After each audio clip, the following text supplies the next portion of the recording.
When I was,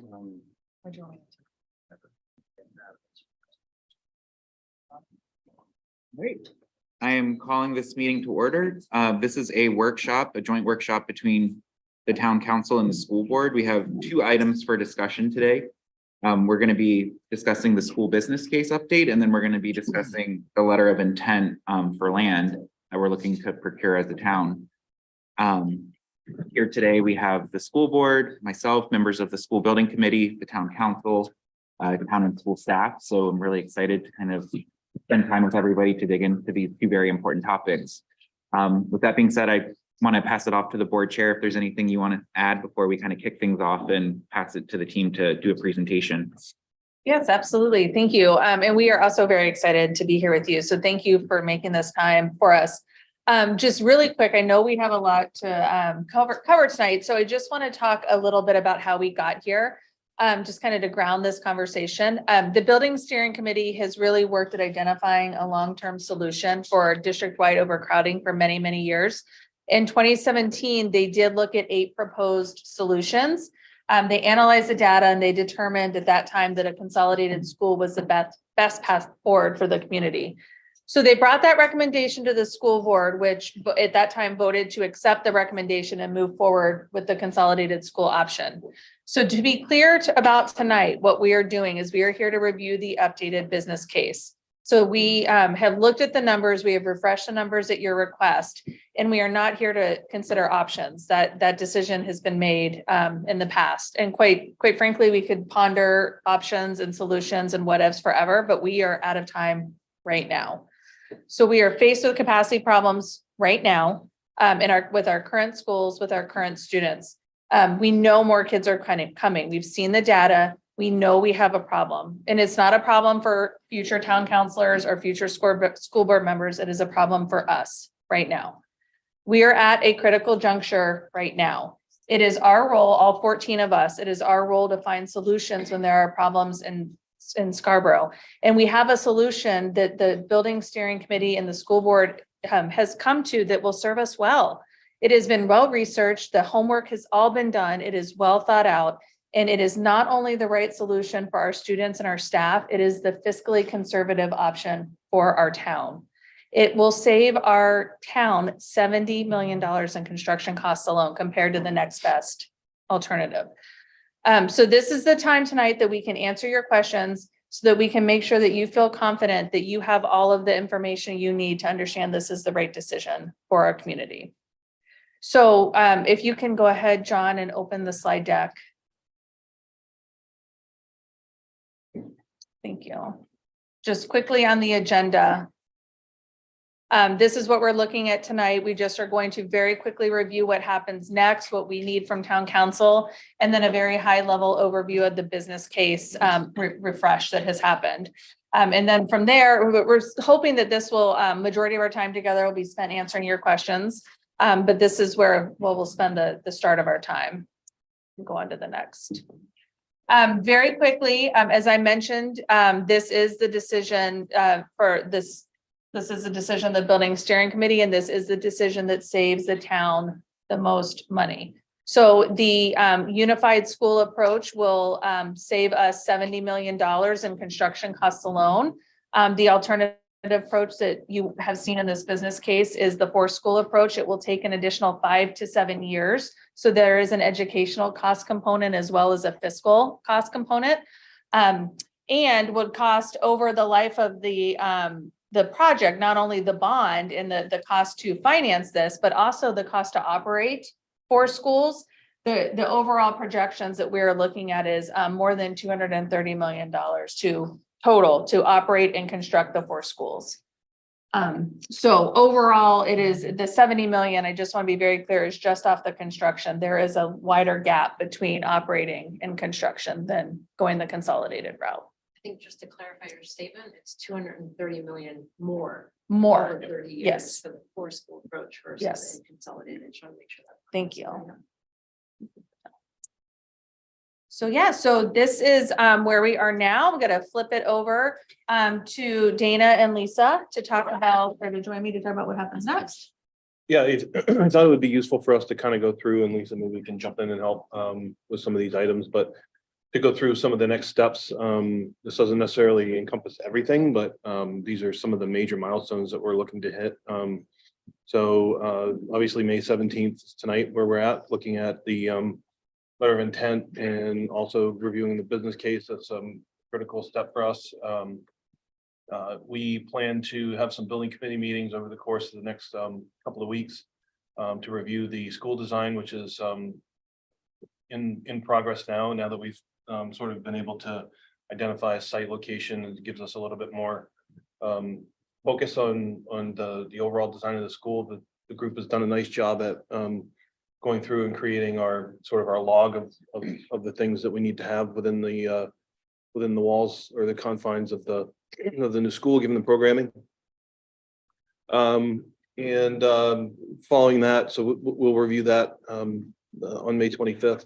Following that, we'll have a committee meeting, and that'll provide, the projected operating costs, the middle school site design, et cetera, and then ultimately a presentation to the school board on the 15th of June. Again, this is all kind of leading up to ultimately council executing the land option agreement by the 31st.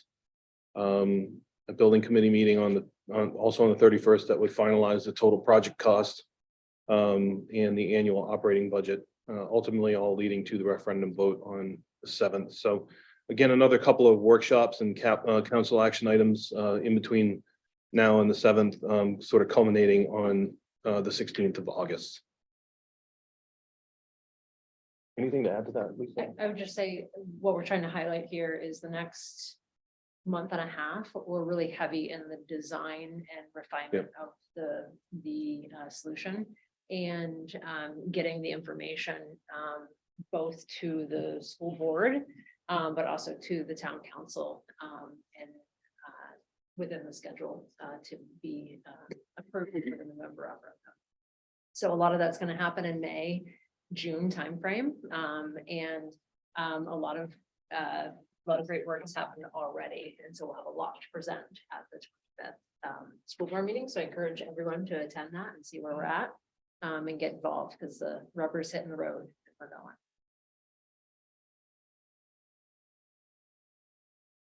Great. So you want to take this one or go through this? So essentially, what do we need from the council? Obviously, we're going to talk about one of the items tonight. I think we're going to talk a little bit more later about the sort of the imminent need. There's a pretty compelling graph that we put together that I think shows the picture pretty obviously, and continued advocacy for the school. Obviously, we've put a lot of effort to building tours. We'll be announcing more building tours here, hopefully later this week or early next. And we encourage people to attend those. We had a lot of really positive engagement from the community on those. A lot of people were pretty surprised with some of the elements that the school is dealing with, and the conditions that the students deal with on a day-to-day basis. And then obviously promoting understanding of the business case, right? So we'll talk about that in a little bit. And I know everybody's probably had a chance to review it.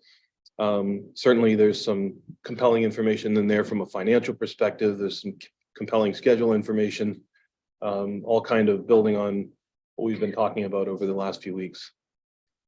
The next item is financial modeling. This is started, and started really because we now have I think a much better idea of and again, much more focus on what the final solution may look like. And so that's important. We'll continue to work through that with the town staff, with the council, Tom, and others. But one thing that's important to mention is potential TIF district modeling. That's something that's being explored as well. And it has, I think, a pretty big impact on project costs. So if we were to be able to place this investment in a TIF district, it would potentially offset, it would be, the project would be 58% of its total cost. So you take a $130 million project and cut it down to, a little less than half, a little more than half. So it's a pretty compelling, reason to do more work here and continue to advance that thinking. Can I just for the record, I don't think it's quite that simple that it's going to be 58% of the cost. So I think let's do the modeling and figure out what the actual contribution is going to be, because I just want to make sure that the public doesn't think that this is automatically going to mean it's 58% of the cost covered. Well, we need to do, and that's, I'm using that as an example. We need to do the modeling, certainly, and again, project costs can shift.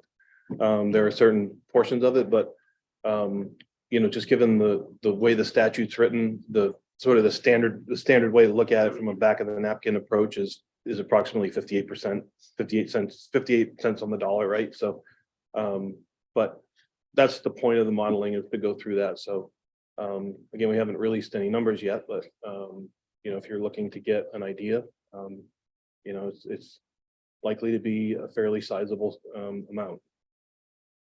Given the data provided, I'm hoping that tonight we are able to move this very important project forward. I mean, there's a lot riding here for the town, and I can't emphasize enough.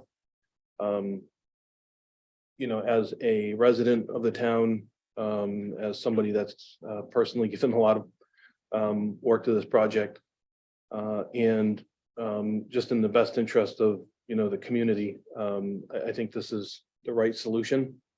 I know there's a lot of folks that have some feelings about the solution. I have my own feelings about the solution. We've got our neighborhood schools, and that's is something that's tough, but I feel like we've done a lot of due diligence to get to this point, and we're at the point now where we need to make a decision, and that falls on everybody in this room. I've been feeling a little bit like the work is getting passed to the side, but it's going to take all of us to pitch in and figure this out. If we don't, we'll be in a not a great spot, and it'll be all of our responsibility. So, we need to buckle down and do the work. So to talk about the business case, essentially the two scenarios. One is the unified approach that we've been talking about. The other one is the 4-school approach. So with the unified approach, the 3 K-2 schools go into a K-3 school. 3rd grade comes to that school. 6th grade moves from Wentworth, from the middle school into Wentworth. And for anybody that hasn't been to the middle school, it's worth a trip. It's a unique little development of school trailers out there, but it's completely detached from the existing school. So there's a lot of concerns there. The construction timeline for the K-3 approach, as we've talked about, is 4 to 5 years. 183 full-time equivalent staff, which has been modeled in a business case. Staffing costs at $13.6 million per year.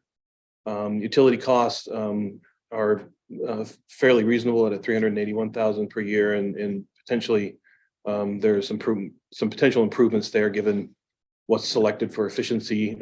What do we select for equipment and efficiency? How efficient we make the school. Which brings you to an approximate construction cost of $132 million. The 4-school approach, which is essentially expanding the K-2 schools quite significantly, involves 9 to 12 year construction duration. So each school will be renovated one by one, essentially emptied, shut down for a year, gutted, renovated, expanded where possible, and then renovations made to the existing structures. In the business case, you can see there are a number of inadequacies that are created by doing it this way. The staff are required, the staff required to operate this model are 217, 218 FTEs. Staffing costs of 16 million per year. And either Diane or Kate, I'm sure you can provide a little bit more information there on some of the assumptions around that. Utility costs, again, are significant at 631,000 per year and $202 million construction only cost. Now, again, that $202 million construction only cost, it excludes things like relocating, moving stuff out of the existing school and then moving it back. So there's a lot to unpack there with that scenario with regard to the details of how you accomplish the logistics behind moving students around, moving staff around, where do you put them, what needs to be created temporarily. So that's just, again, a high level comparison of what we've outlined in much more detail in the whole business case. The next slide.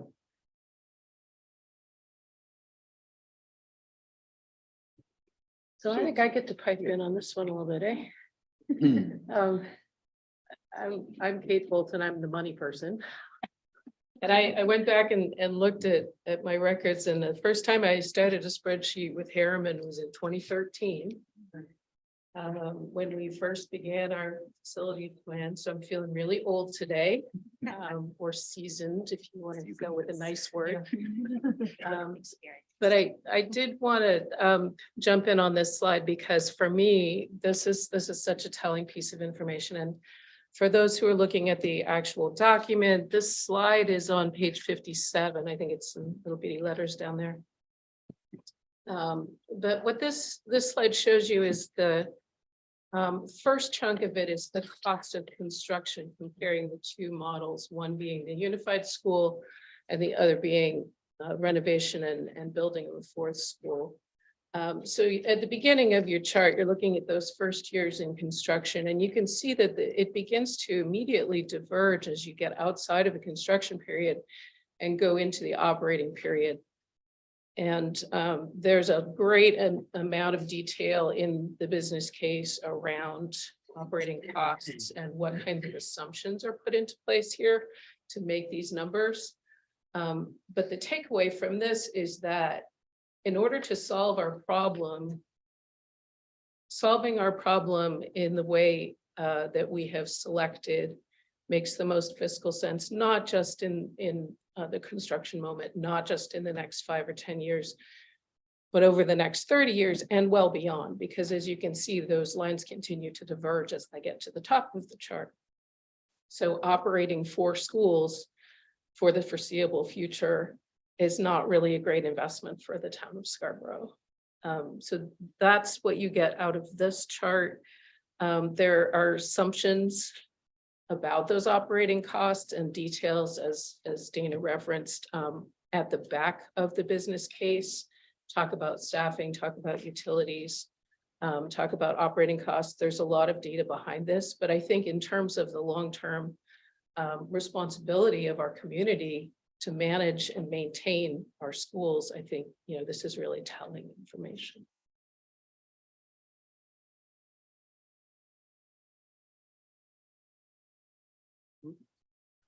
I'll take the next slide.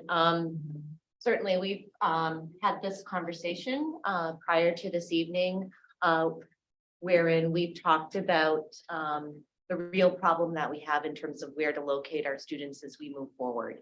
And just a couple of really key pieces that we want to highlight for you this evening is, if we look back in time, live births, the number of babies that are born in the town of Scarborough is a really important indicator for us as to who we can expect to arrive at our doorstep when they begin school. And so if we take a look at 2006 and 2007, there were 135 live births in Scarborough during that year. Fast forward to the end of 2022, where we had 207 live births in this community. That represents an increase of 53%. And so, we're not talking about what we're projecting, what we think's going to happen in Scarborough, depending on what future development happens. We're talking about the families that are already living here. They came to Scarborough to, raise a family. We've had 207 of those babies born last year. In addition to that, we also experience a pretty significant amount of what's called in-migration. What in-migration speaks to is the families that move into the town once they already have their children. And again, if you've taken a look at the enrollment study, which we went over in great detail with you, it feels like several months ago now, the average in-migration rate over the last 5 years is 37%. And actually the in-migration rate prior to that was even higher. So in-migration from 13-14 to 17-18 was 46%. So what that basically equates to is if we have 100 babies born in Scarborough, we can anticipate that when those kids start kindergarten, there will be 137 of them, not 100 of them, because the in-migration rate is that high. And so if we think about that number of 207 babies that were born last year, what that says to us is that in 2027 and 2028, during that school year, we need to be prepared for somewhere in the range of 63 additional kindergarten students, not additional students in our entire school district, additional kindergarten students. And so you can't just sprinkle those here and there when we only have 12 total kindergarten classrooms at the current time and no empty classrooms waiting for these students to start learning.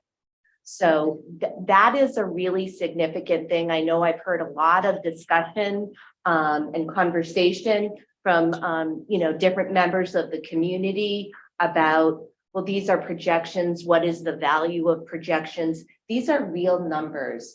This is data that's not being extrapolated. And these people moved to this community because they value what this community has to offer. We want those people to stay in this community. And the way for us to do that is to make sure that we're educating their kids and providing the right environment for them. Yeah, and Diane very well said, and I will just expand a little bit on the projections. We have a great confidence level in the projections that have been done prior, because I've talked about this before, you overlay them and they match up almost exactly. So we know that work has a history of being very accurate. I'd like to call your attention to the graph that's on the right-hand side and just take a minute to talk about that. This is a capacity planning chart that I use a lot in the work that I do in industry. And so we've sort of taken it and applied it to this project, right? So the green line is the capacity of the enrollment that we expect to see based on the most recent study, and as I mentioned, we expect that to be very accurate. In the data that we've seen in history, never fell on the low side of our. We're never undershooting the numbers that we see.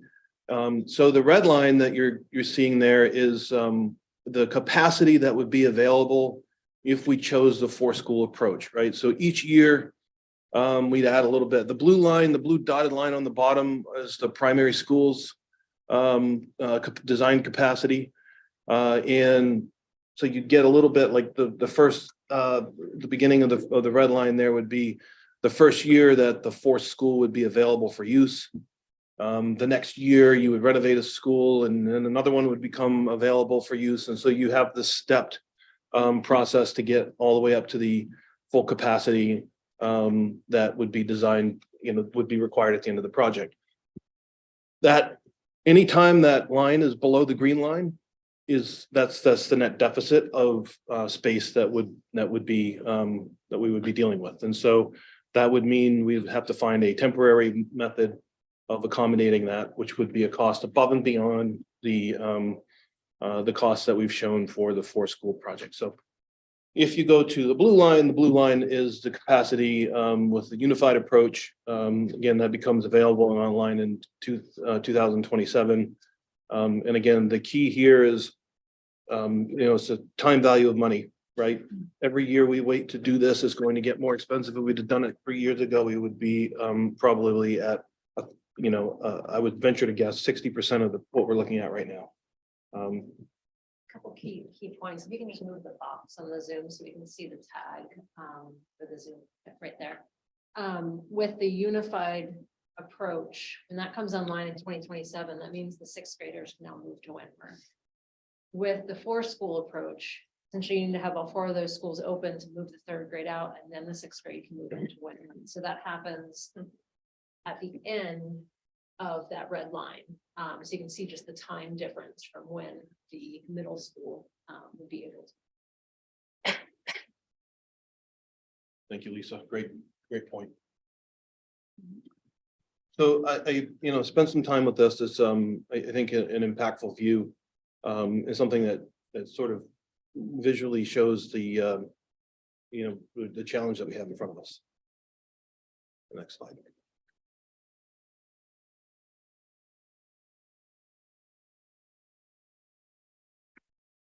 So again, when you saw it on the graph, fall of 2027, we will have an issue with where to put students. We are already in a situation where the middle school is overcrowded is perhaps a nice word. The space programming, we visited there, and there wasn't very many people, and Todd and I were bumping into each other. But again, 30 portables and across the district, and we talked about the enrollment data. This something that you can see is that the sharp increase in enrollment in 2027 from some of the reasons that Diane talked about. Yeah, we're not gonna be able to accommodate the growth unless we act quickly. So.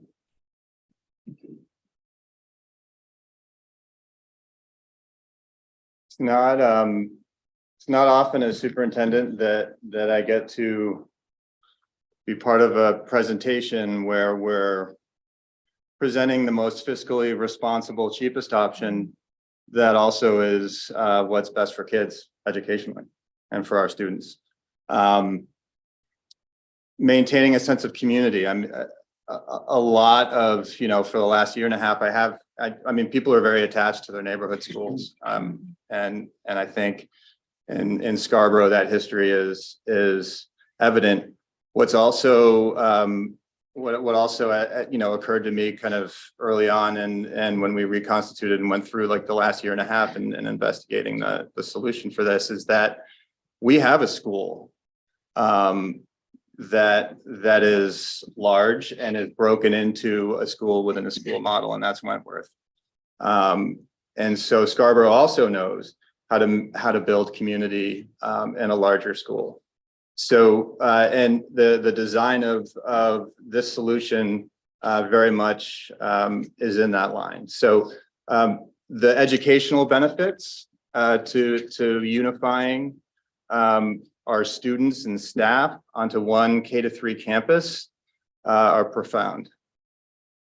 I think we've demonstrated as a community that we can create those differentiated and individualized experiences for kids in a larger school like we do at Wentworth and smaller learning communities. I think that model has been successful by all accounts. I think there's power in unifying all of our educators and our professional personnel onto one campus. I think it cultivates collaboration, provides the best experiences and sharing of services that our kids need in this day and age. It also provides an equitable, differentiated, and individualized support network for our students and for our staff to be able to collaborate and problem solve to meet the needs of our kids. Also, with respect to our current needs for safety and security for all our students and families, this certainly provides the best opportunity to again bring our community together onto one campus for our youngest learners. So creating that sense of connectedness and being able to best support and provide the best education for our kids is obviously our vision and goal as educators. And this approach of a unified K-3 school achieves that, and in a much more impactful way than expanding 3 neighborhood schools and adding a 4th.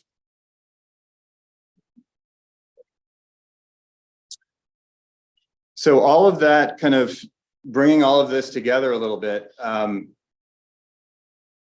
the unified K-3 solution to this is the right decision with respect to timing, the number of transitions. We've laid out in the business case the challenges of trying to renovate 3 schools and build a 4th versus you've got a one-time move into a new building, right? On top of just extending a timeline much further out past the likely bubble of K-2 students that are already here in Scarborough. The economics speak for themselves. If you take construction out of it, which there's a massive savings just in the construction between the 2 cases, the operational costs year in and year out, every time we come back to get a budget passed, you're talking a significant operational difference between the 2 solutions. That is, as Kate pointed out, diverges and grows every year. And so that difference in cost and that investment for the town grows and grows and grows the further you get into the future. As far as programming, as I mentioned, there are massive benefits, and it's not, any new kind of school reorganizations, and virtually any community is going to take advantage of economies of scale, but then is also going to take advantage of the benefits of bringing your educators and your kids onto one campus.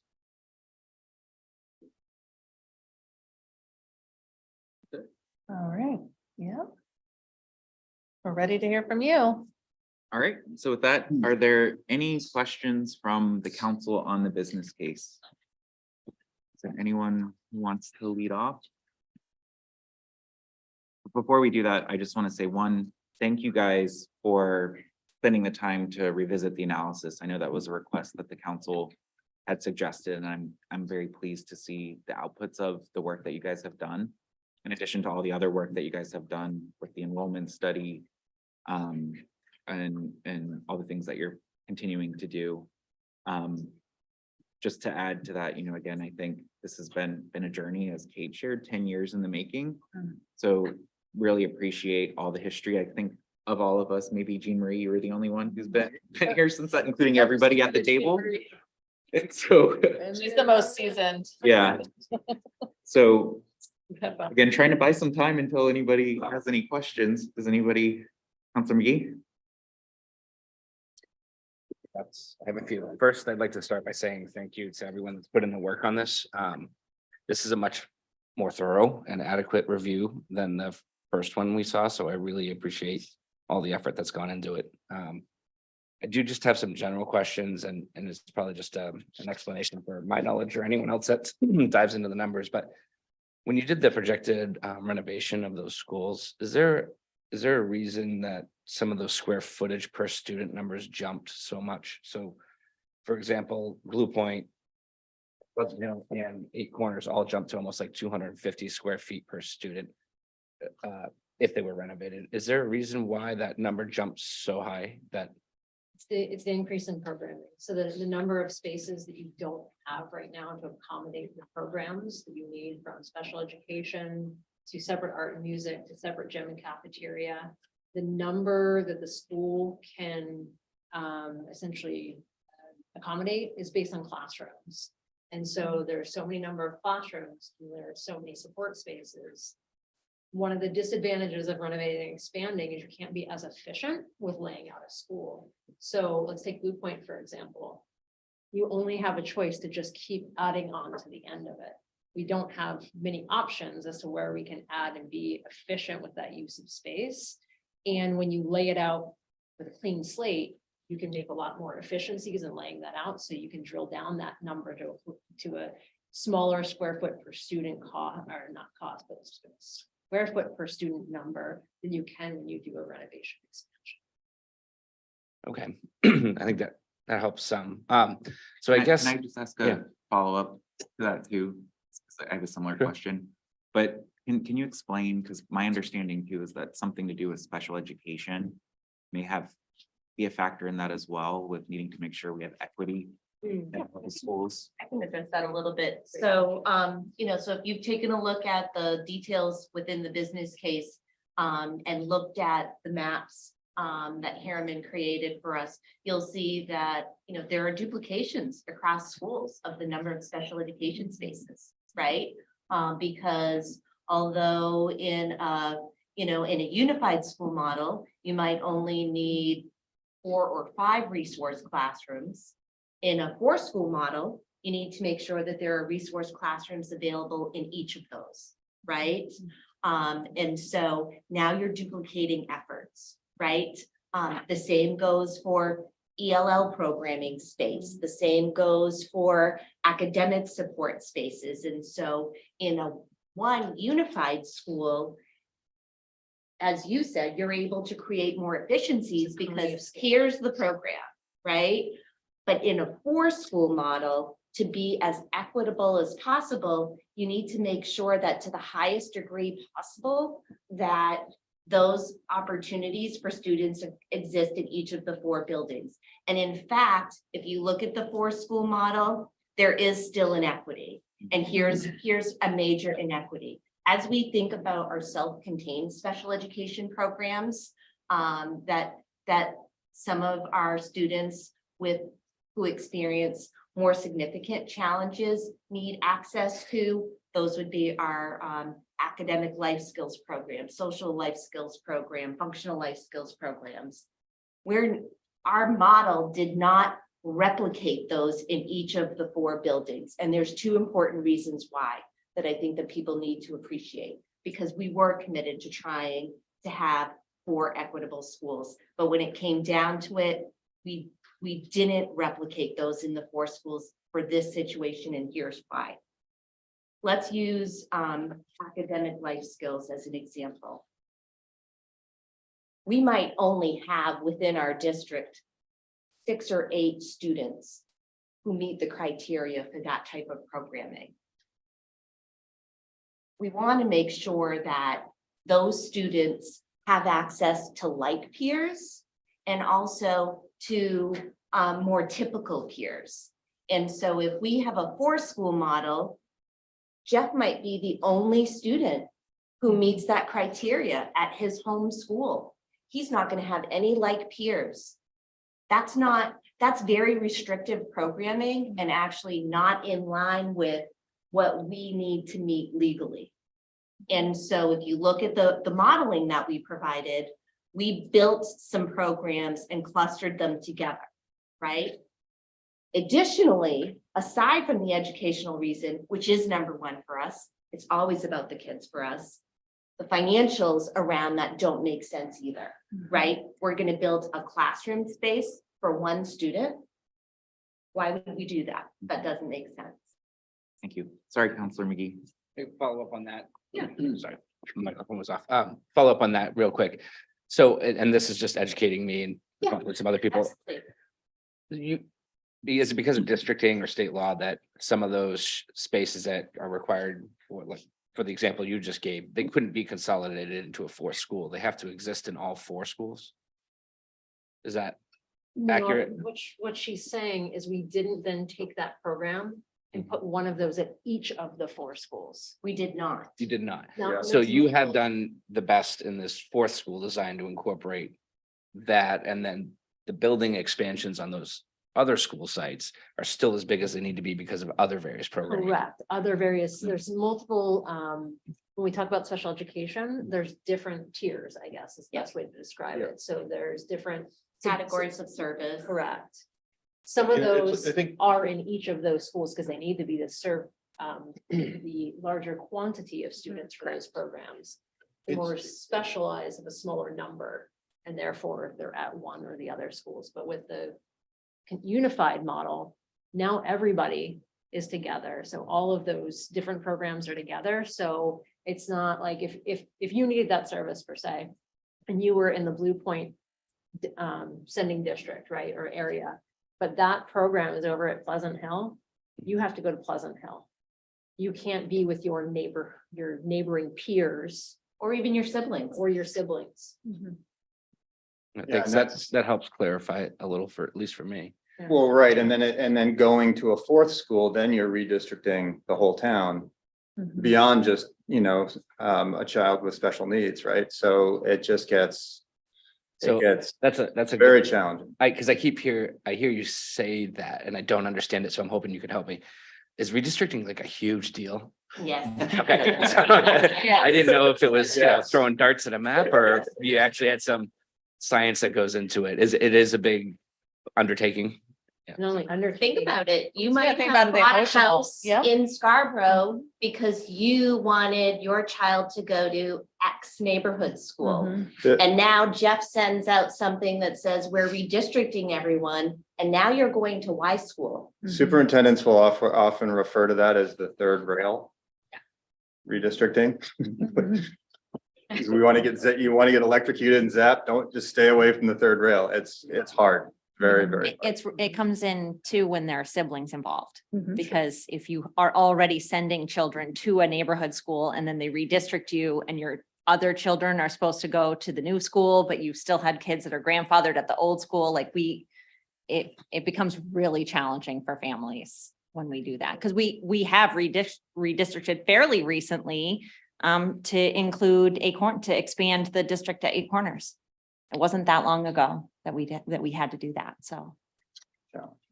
If I can just point out one thing too, that's not about programming in the educational sense, but just general building programming.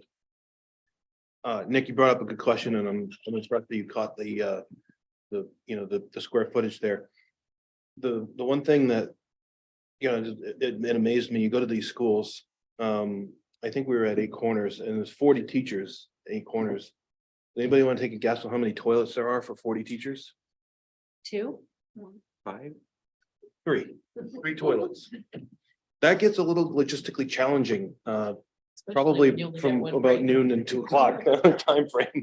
So, these are just basic human, decency things that we can't offer our educational staff, which is, number one, it's just not a great thing from an image perspective, but it's also not a great thing from a retention perspective. We're looking to attract top talent and keep them. And I'll just say the last point is when you look at the cost of turnover. Turnover is incredibly expensive. I don't know if we have any details on So turnover rates, but is what you're talking to that big toilet room that was in the consolidated school? Because I saw that and I was like, what is that? I'm assuming that's to accommodate. the students, and then you have to have bathrooms for staff, right? Because I mean, these are little kids that Also think physically about they're a if little there's different, been so. a Gymnasium. You need to Oh, have like a bathrooms restroom, for the that. public restroom. Yeah. Yeah. Great, Counselor McGee. Questions? Makes you think I have more. You have to look at this. Most of my other questions are, I would consider minor in nature as far as impacting what your analysis are, and I'm happy to just email them over for the purpose of satisfying my curiosity. One of the things, though, I didn't know if you had included it in any future analysis when you were doing your projected cost totals. But the cost to maintain 3 schools that it would be either A, closed or B, sold, I could see that impacting the overall long-term cost impacts to the community, whether we're keeping them and holding them and maintaining them versus if we sold them, does it reduce the amount of either the bond or the future payments, or how that projected, has any work on that end? And I know I'm asking to pull out a crystal ball, but a lot of this kind of is, so. Yeah, so it's not in this model. It was not one of the parameters in this model, but it's definitely a conversation that I know everybody is having. I think it ultimately, if it's, and correct me if I'm wrong, if the school vacates those buildings and they don't have a use for them, and actually, if they vacate them, they turn over to the town and it becomes a town conversation as to what to do with them. So it's really out of the school's hands. It's more of a town question. Mhm. I think there's a variety of, potential options for either reusing the buildings. When we've talked about pre-K, that's certainly one aspect that is going to deserve some consideration. We've, there's been a lot of conversations around community center.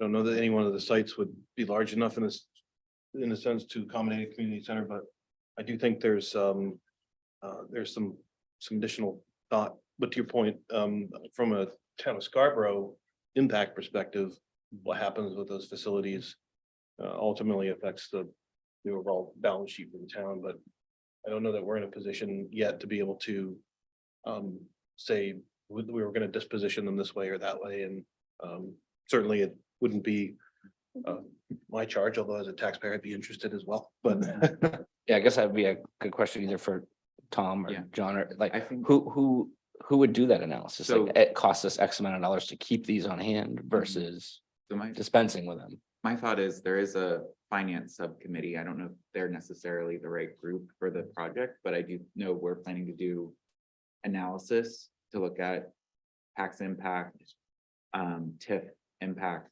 I think cell maintain understanding would be a good thing to include in that modeling as well, just to know. I know when we did the public safety building, we did include statements, I think, in the referendum language that proceeds from the sale of the old building would be applied to that. So I don't know what that means for referendum language, if we would even want to contemplate that if in the event the town does decide to sell those properties, that the proceeds could potentially go specifically to this project. Yeah, I can say with the public safety building, there was a community-based process, and I think there was a committee formed to study whether there's any viable reuse of that facility, and the determination was there really wasn't. Yeah, And we talked so about community center. Yeah. we evaluated for any number of potential community uses, and the decision was really it wasn't suitable for any number of reasons. And so the decision was made early on to sell that property, and as the chair mentioned, we did include some proceeds, expected proceeds in the referendum question to the voters. Thank you. This one might be obvious, maybe not. Why delay a middle school renovation? Is it to coincide with the transfer of the students over to the, okay, I see head nodding heads. All right. Swing space. And by the way, that renovation for the middle school is to get it up to speed for 7th and 8th grade, right? It's not to maintain a 6th grade there. It's to get the school right size for 7th and 8th grade. Can you guys talk a little bit about that? Because I feel like a lot of times when we meet tend to focus mostly on the K-3 solution, but and I feel like sometimes the middle school is the redheaded stepchild that we just kind of rush over. So again, I'd be interested for us and the public to better understand that $7 million and what you see as the actual renovations that are going to go into that. Yeah, I can speak to that briefly and anyone else chime in. So when we sat down with the middle school about what the programming needs were when the 6th grade moves out, there are still 4 teachers on a cart. We have 3 world language teachers on a cart, a health teacher on a cart. We have special education spaces that are being shared. We have an art room that's essentially just utilizing a classroom, so it needs to be renovated into a proper art room. So essentially what it looks at is renovating, being creative with the space to end there, and taking the lab space and renovating that into a science classroom lab. So it frees up 4 classrooms, then be renovated for those teachers that are on a cart, renovate the art room and renovate some of the special education spaces. Mhm. In addition to that, there's site costs when we remove the portables. There's costs to remove the portables. There's costs to repair the pavement, do the parking. And there's a desire to redesign the bus car parking situation out in front of the school to make that more user friendly. And so that's what the 7 million. Anyone agree here? That's what the 7 million accounts for. Okay, thank you. You keep setting me up for questions, so can you guys talk a little bit, again, I know this is in the FAQs, but I just think it's good for the public to understand like why an expansion on that particular property is just not possible. I know there's been some conversations in committee, and I just think it's important that people understand that, On the middle school property? yeah,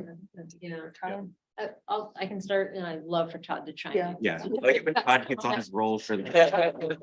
Great, he's got Yeah. So the core spaces, and when we say core spaces, we're talking gymnasium, library, cafeteria, essentially would be undersized to serve more than 2 grades.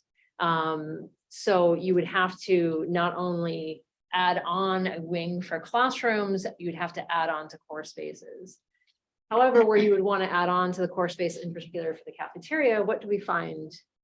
At the end of the cafeteria, under the pavement, between the portables and the main building is where all of the major utilities come in and depart from the school. So gas, electric, water go through and to the back where the boiler room is. And then the sewer also goes out and connects in with the main line that runs through the municipal campus. So to expand the cafeteria, you would disrupt all those services, which are very expensive to modify in a necessary way. And then the other challenge is, mechanically speaking, that building, my understanding, because I spoke with my predecessor about this, because I've always wanted to speak with the mechanical engineer who designed that building. There are 123 heat pumps in all these various crevices of the building, because I guess air conditioning, I wasn't here at the time, was decided at the last minute, and that was the way they decided to air condition it. But the boiler plant itself can, on a cold day in the winter, can barely keep up with heating that building. And it would not be an easy expansion. And if you've ever driven out behind that building, there's this hideous gray tower that's called the cooling tower that helps. So that would have to be modified too, and expanded, probably just replaced entirely. Again, exceedingly expensive to disrupt that kind of mechanical facility just to expand the cafeteria by X square feet. So that's the general sense there. Counselor McGee, any more questions, or I'm sure some will crop up, but I'll let Don take. Counselor Hamel? I had one big question at the beginning. I'm not sure anybody could answer this, but has anyone in the state of Maine successfully completed a project like this, or anywhere in the Northeast region where a unified school of this size with all the programming advantages that have been touted for some time now has actually been implemented and is successful? And because so far, the part of the problem I have with this is that we've been, sort of trying to advance the same model for some time. And as time has gone by, we're adding more and more features and benefits of the big solution, and have somehow skipped over or really not considered a more Yankee approach to this, which is how much of our current facilities can we improve? And is there a way we can do this that is perhaps, not as grand and not as huge? And I mean, if I were a little kid, I don't know how I'd feel about being in a school of 1,100 people. So has anybody done this successfully? And we have a good model. I recall we did some visioning exercises and there were some regional examples, but can anyone point to that in the state or in the Northeast? I think we have a pretty good example right at Wentworth, right? I mean, that's a relatively good Pardon? sign. We have a very good example with Wentworth. If you look at Wentworth, that's quite a successful school. There's also a great slide. One of the slides had a great chart on it. John, if you could go back to I think it's slide 9 or 10. Right there. Right there. Yep. If you look on the bottom of that, this was a comparison that Harriman did for us. That is actually the travel distances that children need to walk. Because I think, to your point, Counselor Hamel, there is an assumption, big school, kids are walking all over the place. how is that going, to happen? And the way in which the schools have been designed, the models have been designed is that each of the neighborhoods really are close to, like, you have two separate entrances, right? You have a K1 entrance for the K1 school, 2-3 entrance for the 2-3 school, and students actually have less distance to walk in the unified school model than they do at our current Wentworth school. I think if I were a designer, I would try to find a way to maximize the number of steps that students need to take rather than. Well, and, Crazy. Dawn also, Falmouth Elementary School, K-5 school. 3 out of my 4 kids went through it. I got to be a superintendent of it. It was built, I think, 2 years before Wentworth. Does that sound right? About 925 kids were attending that school our first year there, and it works, and it worked, and I was constantly amazed on how well the staff and the people, and it's your teachers, it's your support staff, your custodians. I mean, that's what makes community in a building. And I was continually impressed with how a big building can feel small for that very reason. If I can just jump in too, Jeff. I think one of the most telling ways to assess whether or not school is successful is, I guess, does anybody here want to guess what that might be? How might we judge whether a school is successful? Who should we ask? Teachers, and who else? Kids. Exactly. I didn't see too many counselors at our tours the other night. I'm hoping we can get more in the next round. We had some kids. Ask the kids, Don. Ask the kids which school they would prefer to go to. Would they prefer to go to Blue Point, Pleasant Hill, Eight Corners, or Wentworth? And I can tell you 10 times out of 10 what they will say. Wentworth every time. Well, the new big school, of course. So I'm going to build on this a little bit in terms of the model and some of the language. So I made the big mistake of not first congratulating you and saying thanks to the team for getting to this point. I know you've been with us a long, long time, and you've lived and breathed this, and we popped in from time to time, to offer comments, and I'd like to think sometimes they're helpful, but I can understand how you feel, and we're trying to bring this to a decision point. So you really deserve kudos. Everybody's been a part of this, and you've demonstrated the patience of Job in the process. So thank you for that. I think your choice of language is interesting. And I want to give you credit for morphing a little bit and changing from talking about just a unified K-3 school to what I understand is sort of like a K-8 solution is the more recent language that I see that you're using. So I think that's great that you're doing that. But there's other language too that we've used here, which is like a unified school. Okay. So what's the antonym of unified? Well, it'd be divided schools, separate schools, schools that are smaller and farther away. So sometimes in our use of language like that, I think that there are things that they connote that maybe not intended, maybe they are, but I think there's a risk that we try to look at, and this is a very American thing, as opposed to a Yankee thing, but a very American thing is bigger is better, faster, larger SUV, with a battery that, works, really well, much better than gas. I mean, this is an American thing. We like bigger, better, newer. But the Yankees, they take the approach of what can we preserve? What can we repurpose? How can I turn, how can I save the one-room schoolhouse that used to be at Pine Point and use that for another structure, make it part of another building?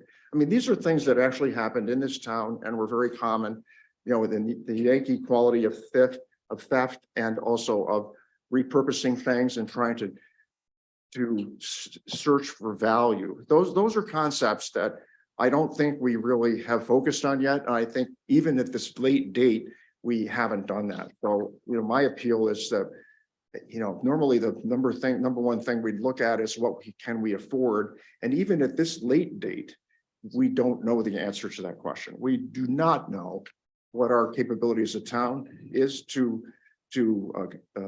support a plan and implement a project of this size. We certainly know we're not going to get state funding.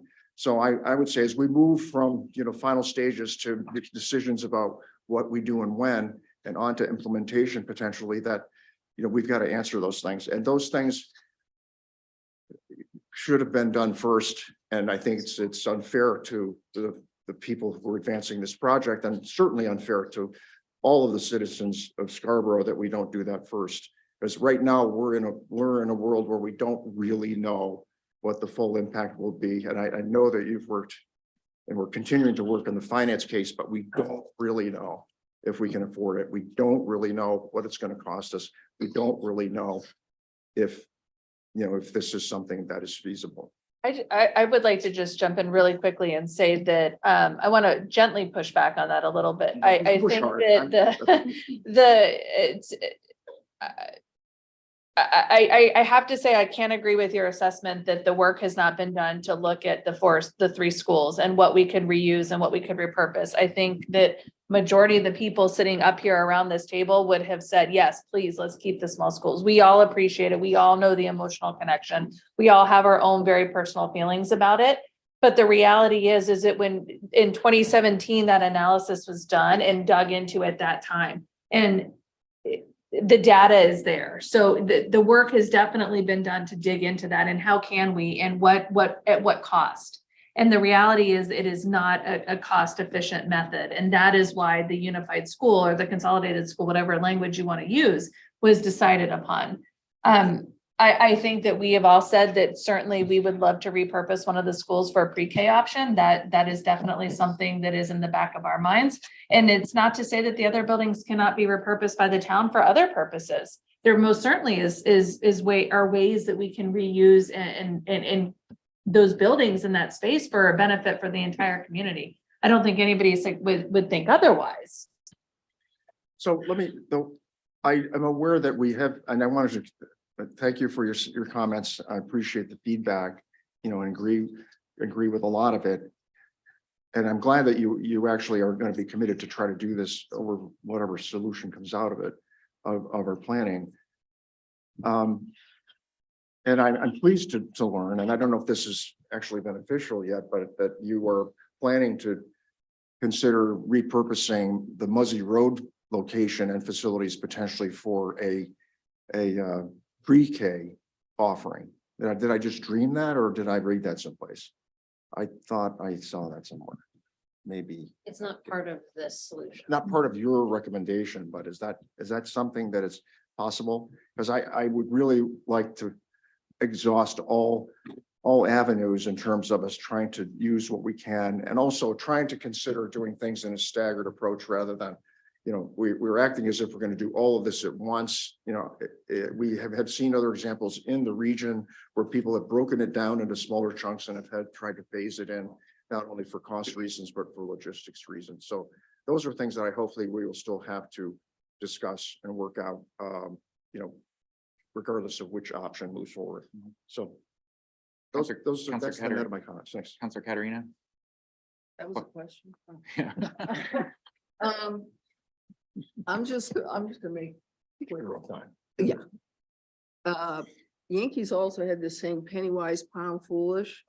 So when you cut things to the quick too hard, or you're looking for, cheap way out, it doesn't last you for the long run. I still say jelly jars. Okay. Okay, all right.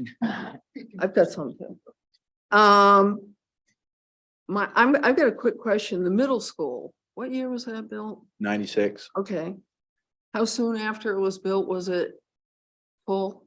It was over full in 96 by That's what I thought. five students. And the reason for that was, It was state funded.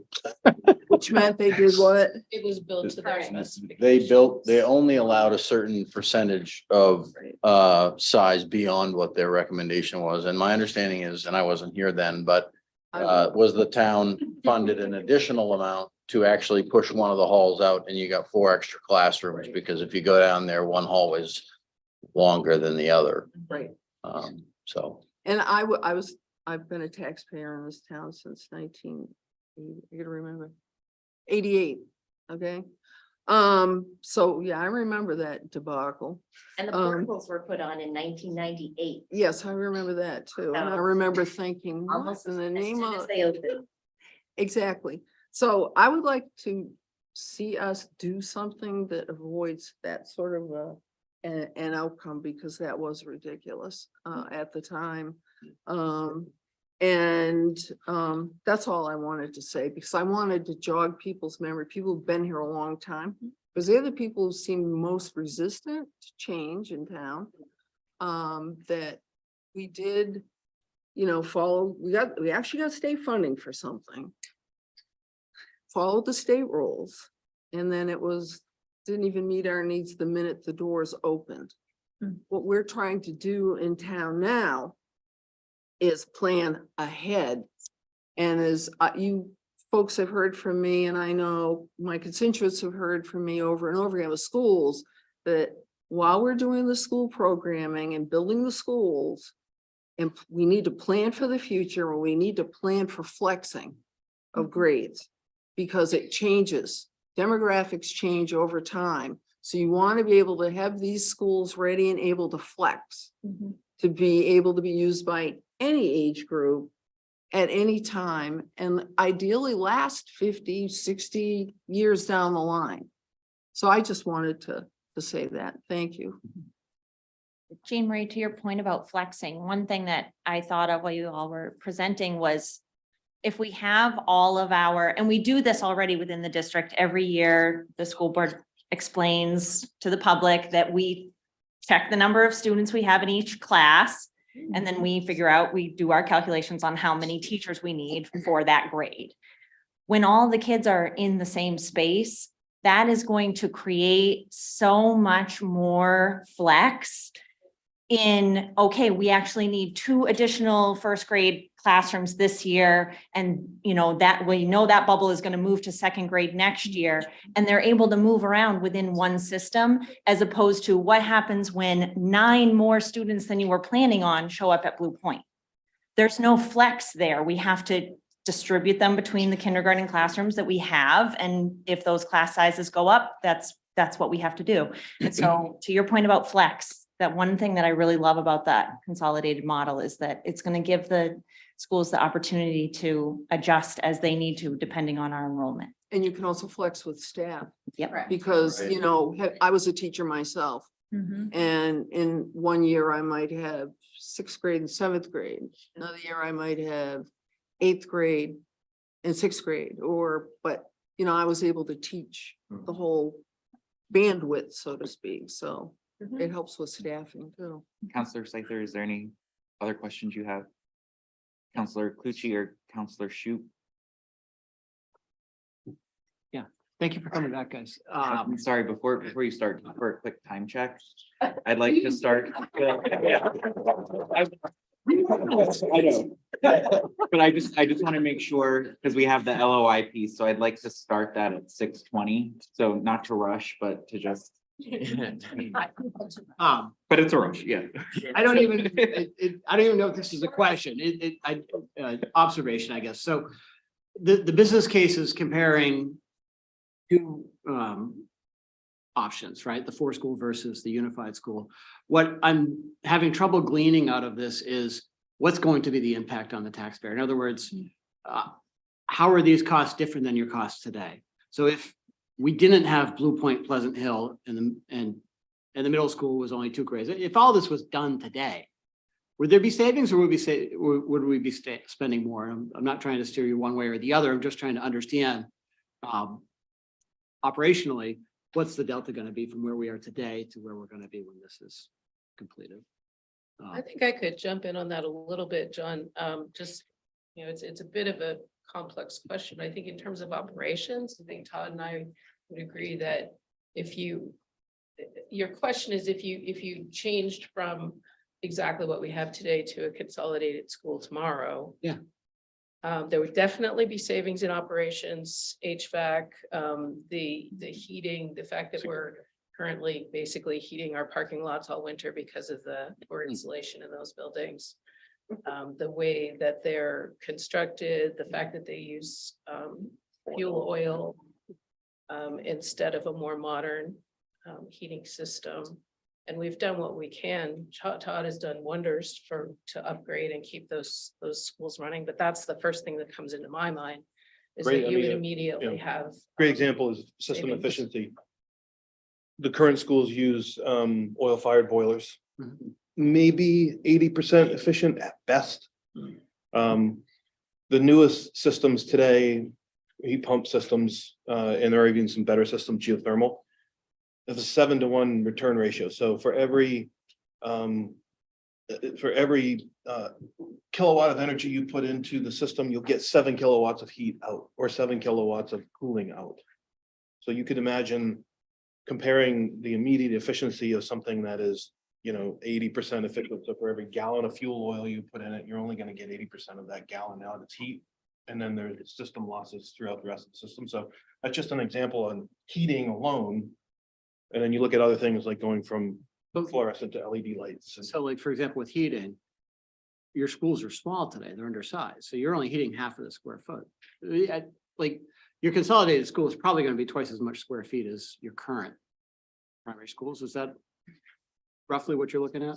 But the building envelope efficiency Yeah. is it's drastically different. You're talking, We should Right, be the our inflation 21 plus. If you look Yeah. at the comparison between the operating costs of Blue Point, Eight Corners of Pleasant Hill and the Wentworth School, Right. for That's a good- example, good if you look at cost per square foot, it's just an astronomical difference. And Wentworth is air conditioned. And right, and Wentworth is air conditioned and the K2s are not. So, I mean, I think that's just the first Yeah, like that- low hanging and fruit Coke that comes to has- mind. Yeah, those are the things that I'm just trying to rationalize or understand. And in time through the process, we'll have the operating costs and all the cost impacts. This is more of updating the case of the reuse of existing structures as they Yeah. consolidate. That is one of the specific asks the council has requested that by August 16th, we have a better pro breakdown forma. of, pro forma. That's probably a better way to put it. So I didn't get pro forma and I shouldn't have expected it. It's not- That's all that I Okay. had. Counselor Shu? Any comment or anything you want to make? No, I mean, I think I appreciate you guys updating the business plan. I think the only observation or comment, question that I had was, I'm a Blue Point family. So when I looked at the renovations of this small, nice school near my home, it looks like you eliminate one of the playgrounds and it looks like one of the other playgrounds gets smaller. So I think that's just kind of more of like an observation I wanted to make about if we moved towards, renovating and things like that, is you're already taking away from what's there. Thank you. And maybe just my comment and. sorry to just interrupt you. One thing that is important to note is, you had mentioned about the K-3 solution versus the unified school.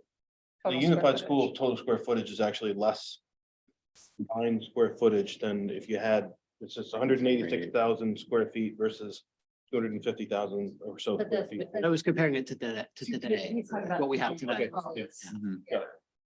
Yeah. I mean, for me, I don't recall this being in the business case. I think this is a new slide, so this is the first time this was shared with the council, but I found this to Version of be it.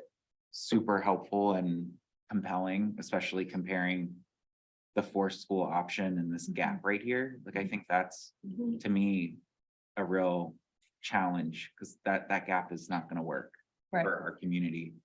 And I'm not sure like how the school, like what this would actually cost for us to kind of address this, which would just be additional costs on top of whatever was put in the business case. So Yep. to me, this was new information that I found to be really helpful to understand the difference between the two, in addition to this, which again, I think really shows the long-term cost impact.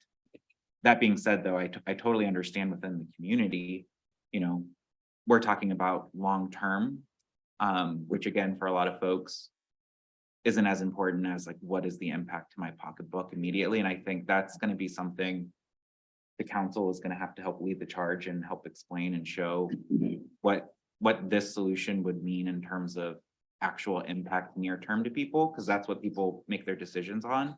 Right. And So I think that's work we have to do to help answer. That's clearly not answered yet, but needs to get answered. But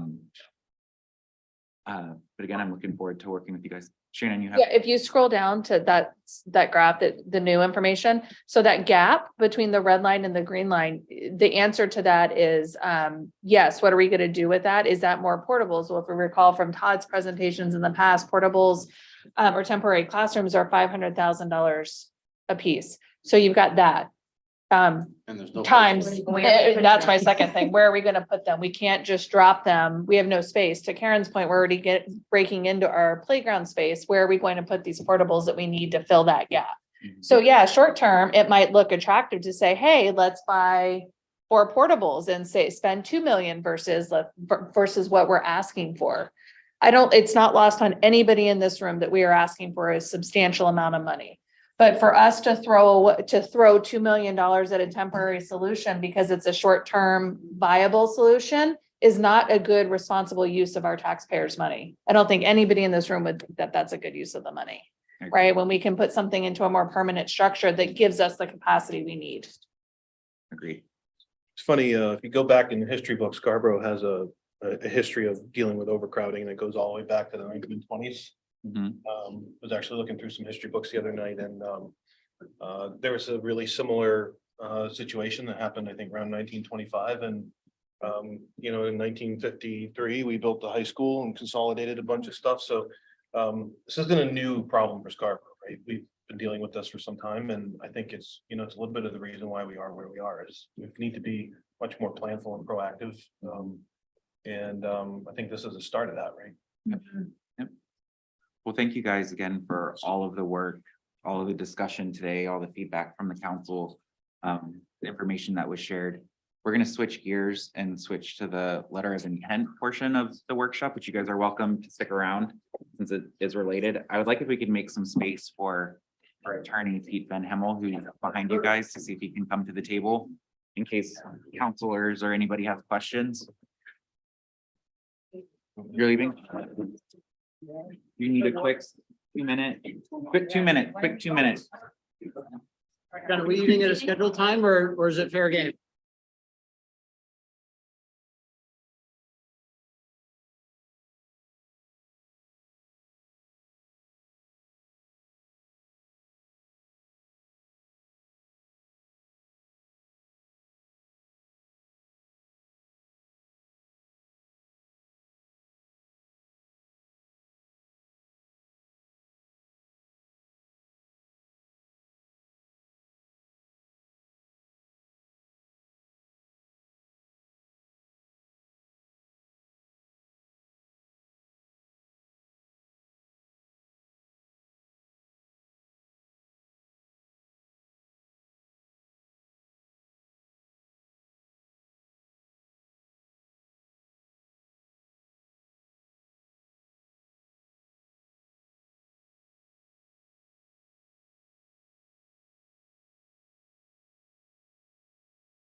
All right, we are back.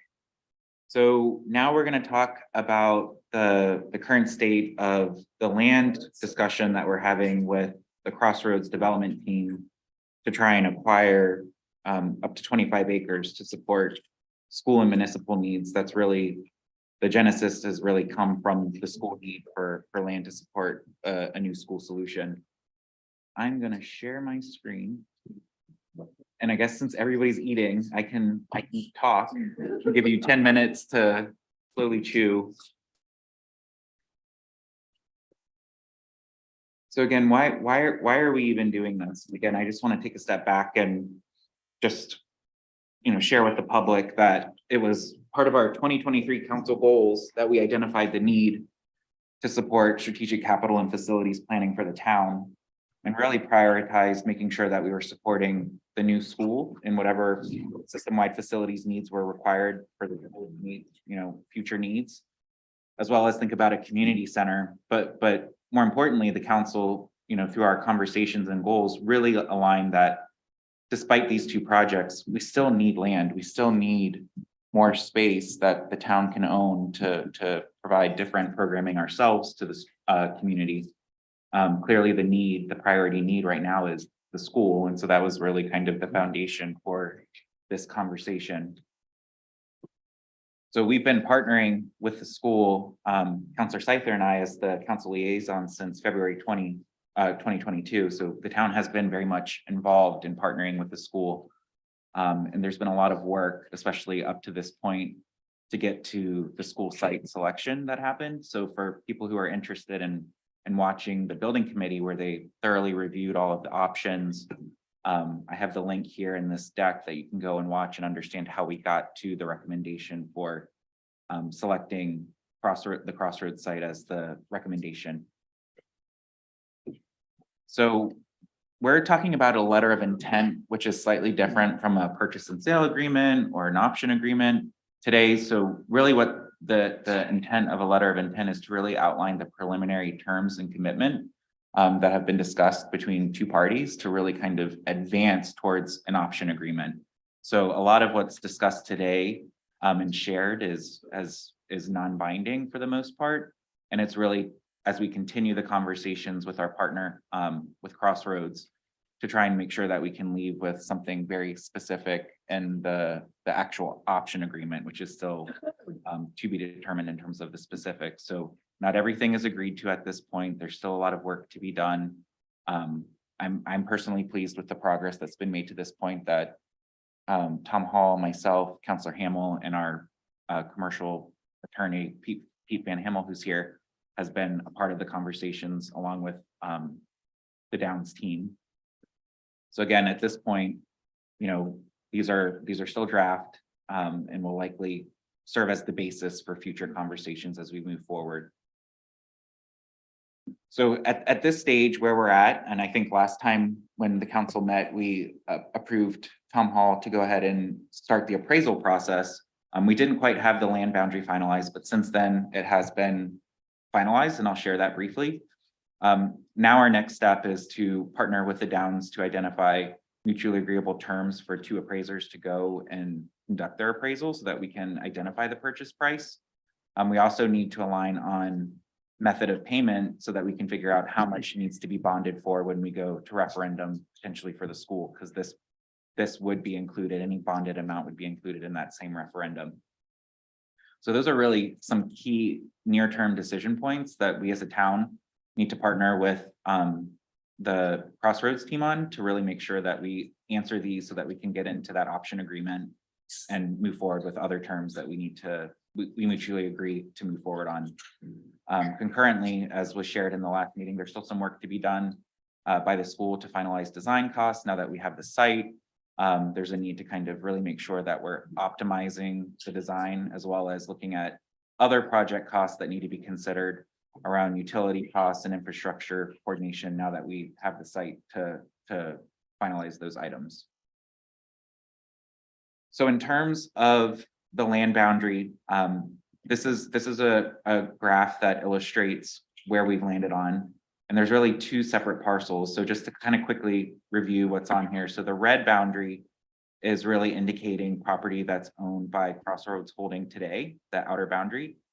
The green is property that they procured sometime in the past year or so that is not today part of the CPD district, so the current zoning where the Downs is predominantly located.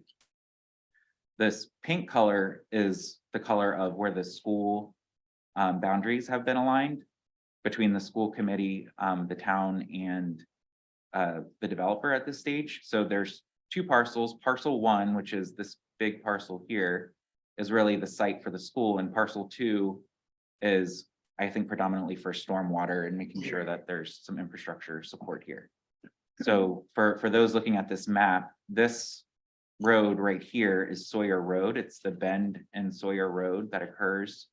And this right here is the O'Leary development that has some housing going in. And so just for reference, that's where the school site is potentially going to be located. Here you can see the racetrack just from another reference point. So it's really this area between these parcels that have been identified as the focus for the school site. So here are some of the terms that you would read in the LOI that kind of highlight some of the key things that would need to be addressed between the town and the developer in order to get to closing. And I'll talk about each of these a little bit more. But the first 3 items are really rezoning 34 contiguous acres of land that the CPD currently owns. This may be actually a little bit more than 34. I think there's additional acreage at the Haggis Parkway. This is there's more land specifically that I don't think this is exactly the correct number, but it's all contiguous land that I'll show on the next slide. There's, you know, a desire to change the TIF boundary to include that land into the TIF district that we currently have in place today, the downtown TIF.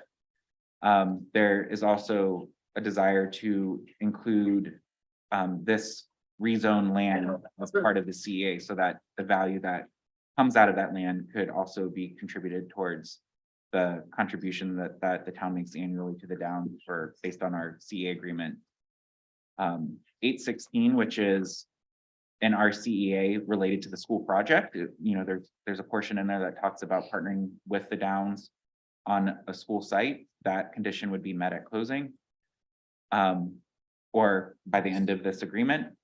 And then again, if there are certain ordinance changes that may need to get adjusted, those would need to be addressed. Again, method of payment has been one area that we've discussed, which I'll talk a little bit about of how that could lead to potential ordinance changes if we want to pursue different things other than just a land bond for the school. Another item is creating access to Sawyer Road. So this was a mutually agreed upon item that I think the school, the town, and the Downs all see as an important part of this project to make sure that Sawyer Road access is made available for the buses, for the schools, for safety, and for other reasons. And then another part is a reservation fee where the town would spend essentially $25,000 a month that would be essentially earnest money that would be applied to closing when the town goes to closing for the land. So again, this LOI contemplates essentially up to December 31st, 2024, that we would, you know, have rights to, you know, purchase this property, have exclusive rights. And in the event that for some reason we can't get a referendum passed, we still would reserve the right to purchase up to 5 acres of a parcel that would be agreed upon at a later date. And so at the end of the day, essentially, we're looking to get 25 acres at a minimum. We may only get 5 if we can't get voter approval to, you know, support the purchase of the land. So in terms of purchase price and method of payment, you know, again, as I mentioned, we've agreed to go through an appraisal process to try and see if we can use that to get to a purchase price. I think we've been pretty consistent that, you know, as a government, we have to be thoughtful and make sure that we're, you know, paying fair market value for the property. And so we've agreed to enter into a joint appraisal process that we need to work through terms. and make sure that we're aligned on how do we get to what we both see as a fair and appropriate appraisal. Method of payment is another item that we need to explore further in terms of how the town is actually going to pay for this. We started the conversation really initially thinking about debt and ways to avoid future debt through bonding. So it was the town who actually proposed potentially avoiding future impact fees as a way to cover the cost. So, and that would essentially require a zoning ordinance change that we would have to make if that was something that, the Downs wanted to consider as part of their payment. That doesn't necessarily mean we will go down that path. It complicates things a little bit. And so it may be simpler to just go with a bond, but these are things that are still up for discussion. Additionally, CEA contribution adjustments was another idea that was just put on the table where, as of today, they get 40% of the new valuation. And we were saying, well, we could potentially give more in the near term up to the cost of the school to try and avoid, again, taking out additional debt and having that additional debt service expense. So those were just ideas that I think have not come to completion. At the end of the day, the simplest approach may be just a direct bond. And of course, we're still hoping that there's a gift component that the Downs will hopefully bring to the table to help offset some of the costs. These items are really targeted to be agreed to by July 31st. And again, just the bond amount will be included in the referendum. So when it comes to the rezoning, you can see in this chart, this is the orange is currently what's zoned for CPD. And the red boxes indicate property that's currently owned by Crossroads. That is part of this conversation. So this particular portion on the right, this is the L that if you look at the former map where the school is, this is part of that. So part of the school property is in this rezoned area or area targeted for potential rezoning. And this is currently in the HP zone, the Haggis Parkway zone. When it comes to TIF adjustments, we are keeping the property that's in the HP zone that's currently part of a Haggis Parkway TIF remaining in that TIF. And the only TIF adjustment would be to this property that's to be part of the downtown TIF, which is all of this area shaded in purple right now that extends beyond just the CPD district. So why are we considering that? And why is that advantageous to the town? So we did ask Karen Martin to do some analysis. And again, this is based on assumptions. We can't predict what the developer is actually going to build. We don't know what the timing is, but what we were trying to understand is what's the impact of the rezoning, the TIF boundary expansion, and offering a CEA, and what does that mean for the town? And so in the do nothing approach, which is kind of keep it the way it is, which again is a challenge from a development perspective because it's landlocked, the town net would essentially lose $684,000. And again, this is really a result of the fact that this area is zoned for single family. And so if there was a full build out of single family homes, the benefit to the town minus the cost to serve would essentially put the town, are operating under at $684,000 that we would have to make up elsewhere. So that's kind of what this says. And so Karen ran 4 different scenarios to really understand how does this impact, or what's the impact of the additional value plus the TIF benefit that we get from shielding. So you can kind of see through the different modeling that she did that there is some significant financial benefit to the town. A lot of this, which could then be applied to the project to help offset the debt costs. So really from a financial perspective, allowing for these changes really helps us maintain our debt rating by increasing valuation, which is a critical part that our debt rating agencies look at. It helps with future tax rate stabilization. So all of these monies, in theory, would be new monies to the town that we're not collecting today. That again would offset the tax rate for existing taxpayers And again, I think just knowing the cost of this and what it's going to mean for the town, being able to pay that debt faster with more money, which this would essentially allow, would just be a benefit to taxpayers and to the town. And so that even includes the CEA adjustment that would be given back to the Downs. So this is inclusive of that, so that you can kind of see that financially it's a huge benefit to the community. Anybody who's interested who would like to dig into the data, we have links down here for Karen's analysis, and I'm sure if there are questions, she'd be happy to kind of answer them. So Sawyer Road access, again, I think we know in the past, Sawyer Road access to the CPD district has always been a concern for many residents that live on Sawyer Road. I think as we've worked through the school project, the need has become clearer to have that access. So from a school perspective, access to Sawyer Road will allow them to connect directly to the municipal campus. That bend that I showed you in Sawyer Road, on the right side of that is actually the middle school. So the locations are essentially adjacent between the potential new school site and the middle school. So that just is a natural extension of the existing municipal and school campus. Again, from a safety perspective, with the new public safety building and their location to go on Sawyer Road, it just, makes it even faster to get to the school in case of an emergency or a need for public safety support. Again, for the broader community, with traffic, we understand that, there's concerns today around Route 1 and Gorham Road. So having that access through Sawyer will provide different entry points potentially for the school to reduce that congestion at that intersection. Additionally, I think we all recognize that Sawyer Road is in need of significant improvements. And so this essentially becomes a catalyst. It's likely with this site, when we go to get a TMP, the state will likely force certain traffic improvements. I think there's high confidence at the high crash location that we have today at Gorham and Sawyer that we would likely have to put in a light. There's also need for road and sidewalk improvements.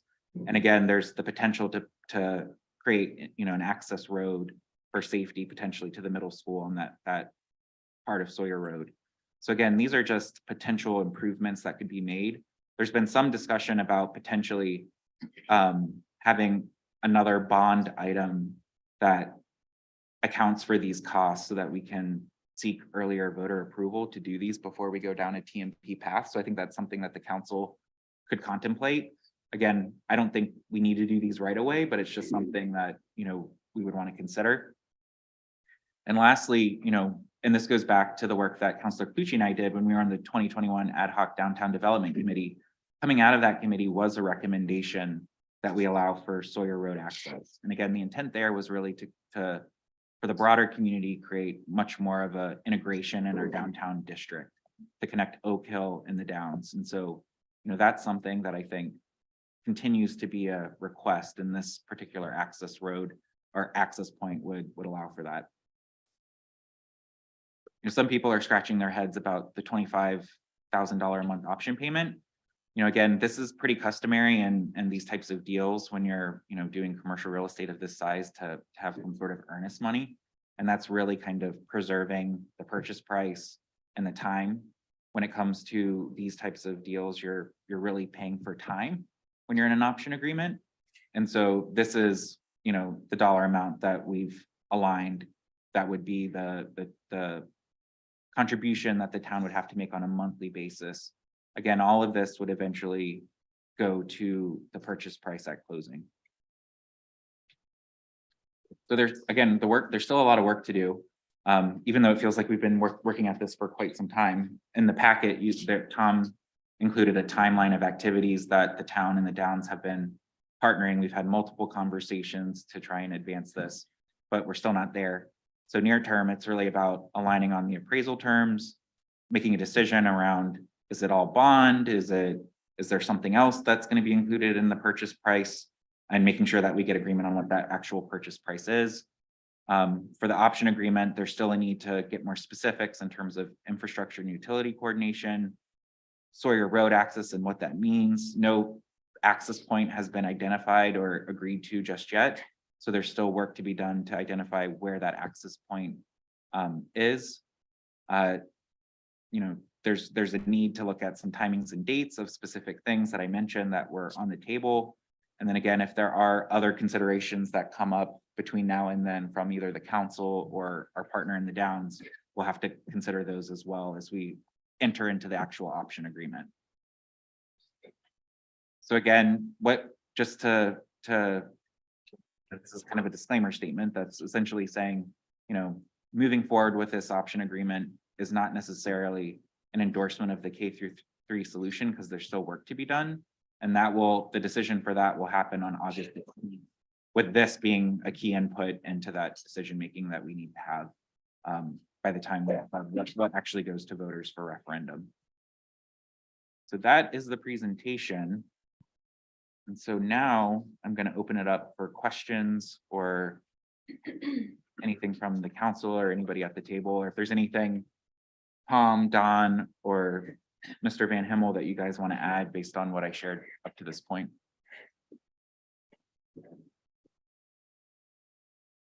No? I have some questions. I'm not sure there's anything I would add other than.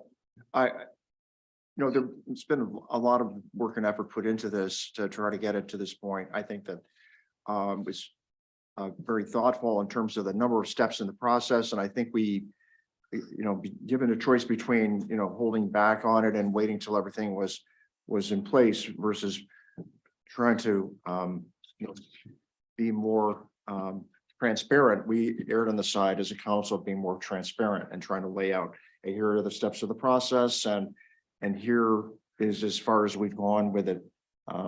So that the good news is, I think we erred on the side of probably over communicating without having a lot of the substantive terms worked out yet. The bad news with that is it's hard to make a decision without the numbers. You know? So it's you know, I have appreciated the chance to participate in the process, but it's been an otherworldly experience for me because it's not typical. And I don't think there's really, I think it's safe to say, there's probably nothing typical about our relationship, our current relationship, or our history with the Downs. And I think that's something we're going to have a, you know, a full and fair discussion about. Any other questions or comments? Jean Marie? Yeah, one question I did have for the manager that I know the public is probably wondering, the 25 or each one, the $25,000 option money. If this doesn't go through, is that refundable? And if what happens if it isn't, and then I'll explain what I ask. It's my understanding, and with the current terms, if we do not close the deal, it is not refundable. Okay. It's not refundable for the 25 acres, but there is an option at the end to still purchase up to 5 acres. Yeah, So that's what I wanted. step one would be, the ideal situation would be we go to closing for the 25 acres and it gets applied. Plan B would be we go to closing for 5 acres because we know we need the land and it would be applied. Plan C would be we don't go to closing and that $325,000 that would have been applied wouldn't be refundable. And just so the public knows, that's not unusual in commercial land deals. And I know people are gonna say, Jean Marie, you know what you're talking about, but it's really not a lot of money when you're talking about the amounts of money that we're talking about for this type of a purchase. It's a good investment and it's part of your due diligence, gives you the time to do your due diligence and get everything locked down the way you want it to be.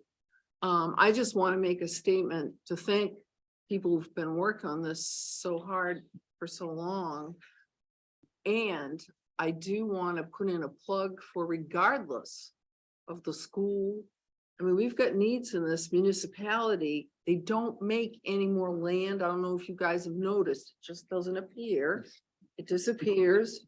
So it'd be a really good idea for the municipality to purchase land now rather than later, because in case you've noticed, prices aren't going down. And I can tell you they aren't going down in the near future, and probably in the kind of distant future either, because of what supply and demand that's going on right now in the real estate market. So I really encourage my fellow counselors to take a good hard look at this and think about it. Forget school, even forget community center. I mean, they're all out there. We've got these needs. We need land, and to me, this is a perfect location for it. So, thank you. Mhm. Any other questions, comments? Counselor Clucci, anything? Counselor Shoup? No? Any questions from the building committee or board? Oh, Counselor McGee, sorry. I'm Thank you. still here. Thank you.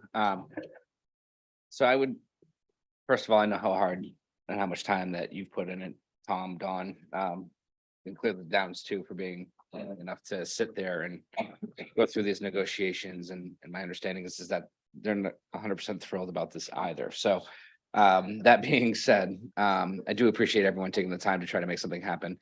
I think in general, I would say just from an over 30,000 foot view here, I agree this is an ideal location, being in the center of town.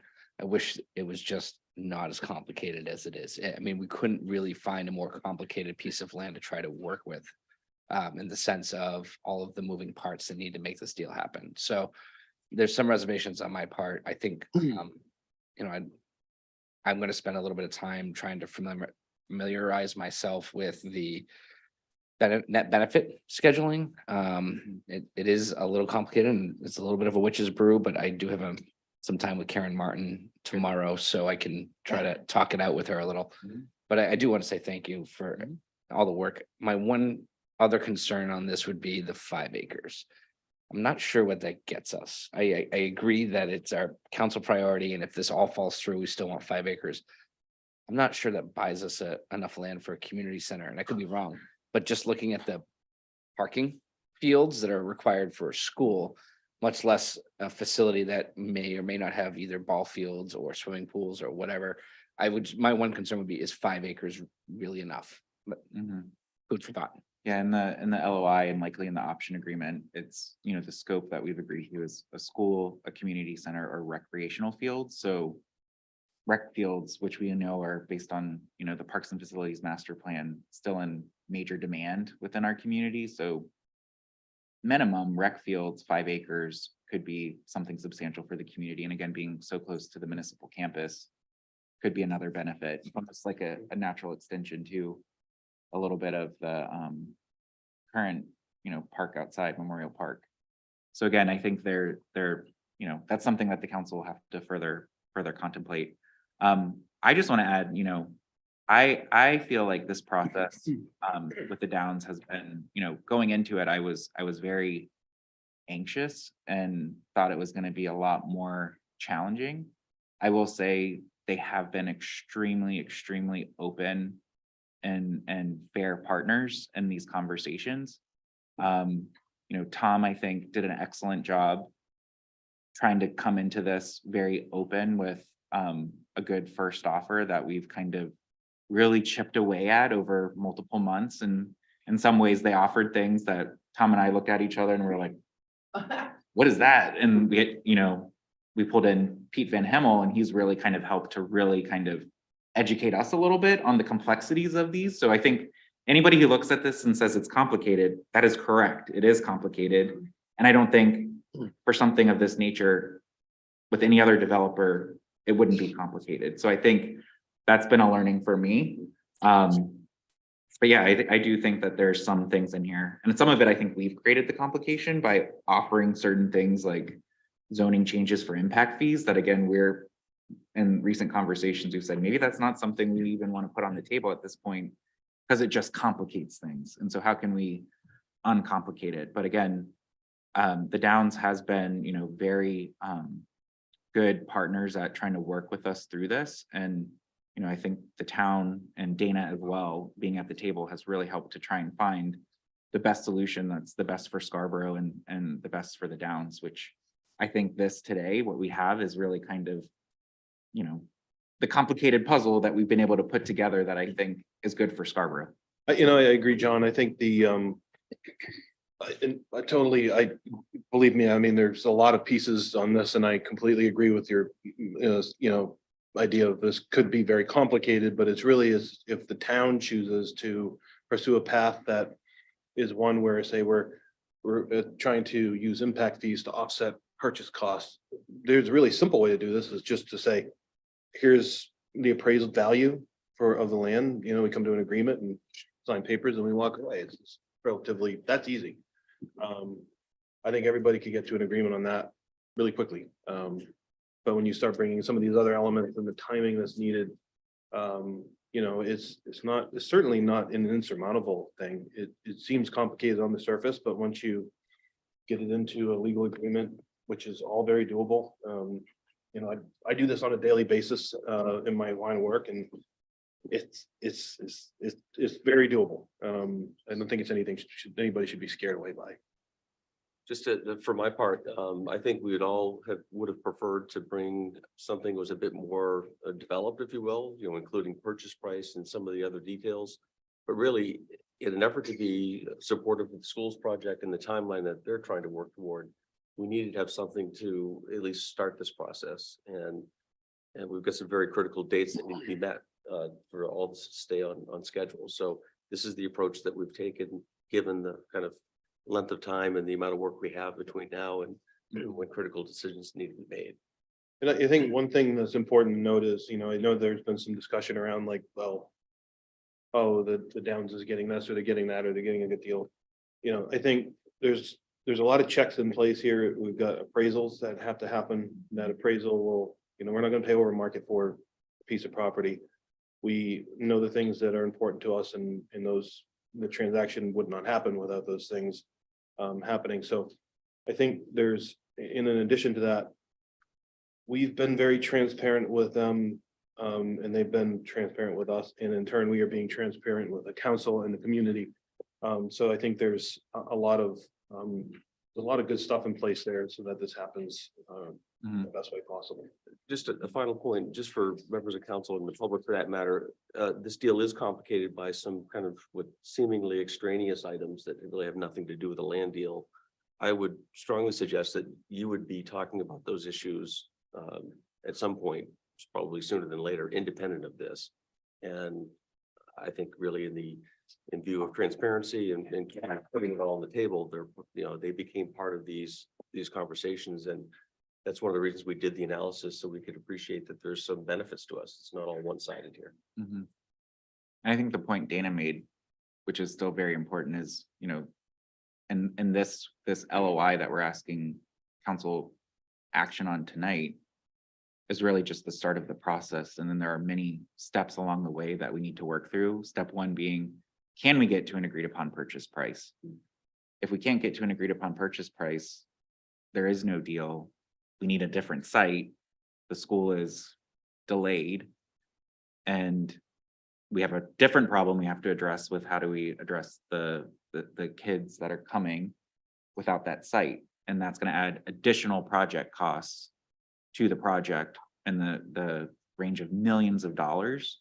And so again, I think trying to do what we can to get the best deal is important, but I also think there's a little bit of urgency that the longer we wait, there are downstream consequences that come with that as well, especially with this particular project. So any other questions or comments from the council on this? No? Councilor Pucci. I know it's been a whole progression to get to this point, and I'm sure there's more work to be done. The only thing that I'm still wrestling with right now is we're agreeing to hire appraisers to come up with the market value and stipulate that we'll pay that, but we're not attributing any value to rezoning land. So that's just dynamic I'm struggling. Mhm. We've recognized that the appraisers need to be set loose and directed with the same set of assumptions and zoning, and there's any number of factors. In fact, we have a meeting set up for next Tuesday to start identifying all those factors, so the appraisers could be sent off with the same set of instructions. Yeah, I agree. So for the land that we're purchasing, Yes. but for the land that we're rezoning, there's a pretty big monetary value to rezoning, landlocked VR4 to CPD. We're not factoring, we're not contemplating that. I guess that's where I'm a little hung up right now. You mean in terms of like the purchase price or? Yeah, we're not factoring that into the purchase price. I'll say thank you, and I don't want to prolong this. I know you're on the clock here, but I think that factor shows up in their willingness to do this at all, to a certain extent, right? That you're right, that there's a methodology which is going to be, I hope, quite precise in the appraisal process to get to a purchase price for the land. But the ability of the town to sort of sweeten the pot for that opportunity allows for certain other agreements to be unlocked, right? Certain other processes to roll forward. So you're right that does not show up as an offset to purchase price in a numerical way, the same way some of these other credits might. But it's in the blender somewhere in terms of their willingness to go along with other ideas and processes. So it's there. I think they detect value in that and are appreciative, and it generates willingness and ability to have other aspects of the process go forward. Great. All right, with that, I am going to close the workshop and give us 2 minutes if anybody wants to grab another piece of pizza, and start back at 7 o'clock. You're very pizza forward. Council. Very Yeah. Yeah.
All right, today is Wednesday, May 17th. This is the regularly scheduled town council meeting. I'm calling the meeting to order.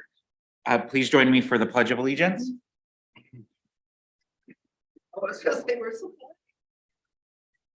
pledge allegiance to the flag of the United States of America and to the republic for which it stands, one nation, under God, indivisible, and liberty and justice for all. Next item is roll call. Jody, would you please call the roll? Council Sizer, Here? Here. Council Shu, Here. Council Katarina, Here. Council Hamel, Here. Council McGee, Here. and Chairman Anderson. Here. Okay. Next item, item number 4 is general public comment.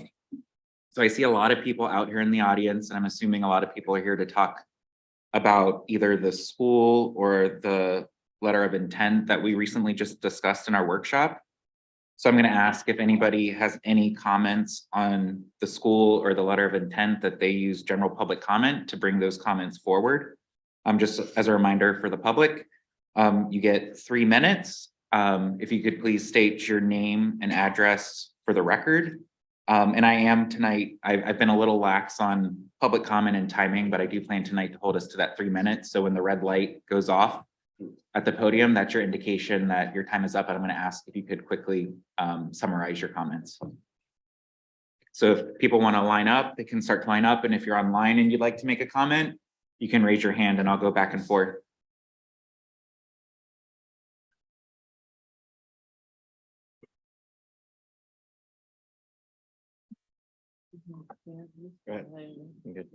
It's already counting down. Yeah, it's already counting. All right. Go. My name's Brian Mayorino. I live at 42 Jasper Street. Good evening, Town Council and Scarborough neighbors. My name is Brian Mayorino. You may know me from the school board, but I'm here tonight to speak to the school project from the perspective of what I know best, real estate. As a realtor, I see and hear firsthand why people want to be in Scarborough. While many people mention our beautiful beaches and proximity to Portland, nearly every client who looks in this town says something to the effect of, and I know Scarborough has a great school system. In fact, I've also heard Councilor Katarina say something very similar at a recent meeting. I have a client at the moment, actually, who has no kids anymore. They're all grown up, and she is specifically looking to move into Scarborough. And her rationale for that is because, again, she said, I know that there is a strong school district there, and I'm worried about my resale value as I get older. This is not an uncommon statement in my industry. Buyers recognize investments in education. Speaking of investments, I believe many people are looking at this project with the wrong mindset and one that is short-sighted. Instead of viewing the construction of a new school as an expense, we must begin to view it as a true investment. Yes, the price tag might be intimidating, but what is the cost of doing nothing? Let me repeat that. What is the cost of us doing nothing as a community? To further my thoughts for why this needs to be viewed as an investment, not only by town council, but also every single tax-paying homeowner in Scarborough, I'd like to share 2 quick studies with you. According to the National Bureau of Economic Research, there is strong correlation between school expenditures and home values. A report titled School Spending Raises Property Values found that for every dollar spent on public schools in an area, home values increased by $20. Tell me you wouldn't want that on your home. These findings indicate that additional school expenditures have a beneficial impact on all homeowners in the community, whether those residents have children in the public school systems or not. Another study, according to a study published by biggerpockets.com, a reputable investing website, a real estate investor studied schools on School Digger, which uses a 5-star rating system based on students, a student to teacher ratios, enrollments, test scores, and various other factors. Schools that had a rating of 4 or 5 stars were almost completely insulated from declining home values during a recession. Our schools here were all 4 and 5 stars. So even if you will never have kids go through the school system, the trajectory of the community all starts with the schools, which means moving this project forward matters to you. The cost of inaction will be greater than the cost of this project, and no one is going to be complaining about the lack of return on their home when it comes time to sell. in big part thanks to the strength of our schools and the investments we make towards them. Thank you. Thank you. Good evening. I'm Mariella Fortier, 1 Pintail Point Drive. My sons are the 6th generation in my family to call Scarborough home. My mother taught in the primary schools for 42 years. My dad attended Blue Point School when the town population was around 5,000. It's around 22,000 today. The schools have creatively made do and saved taxpayer money at the school's expense. Our school program problem is not new.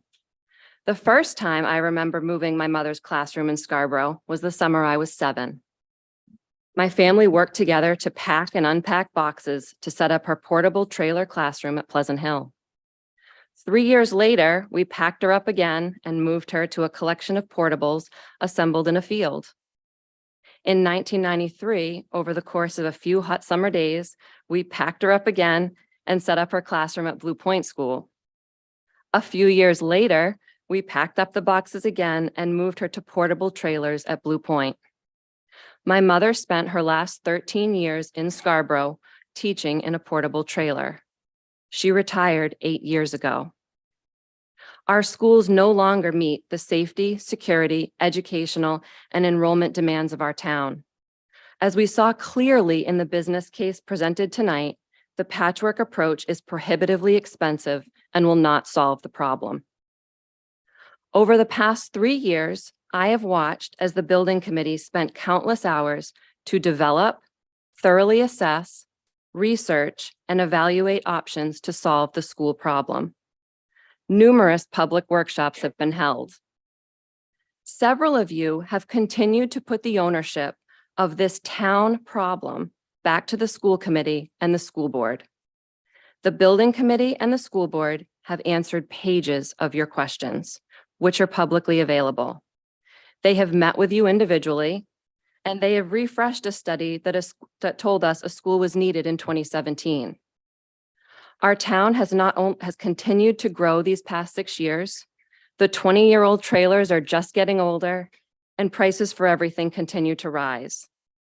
This problem must be solved by us coming together to form a solution. The time has passed for you to continue to passively lob questions and concerns. You must play an active role in the solution. If you feel you're not ready to move this project forward, then I request that you step up and take real, deliberate action to help figure out what needs to be done to find a solution which ensures our children receive their education in safe, secure, and educationally effective facilities. We cannot wait or stall any longer. Thank you.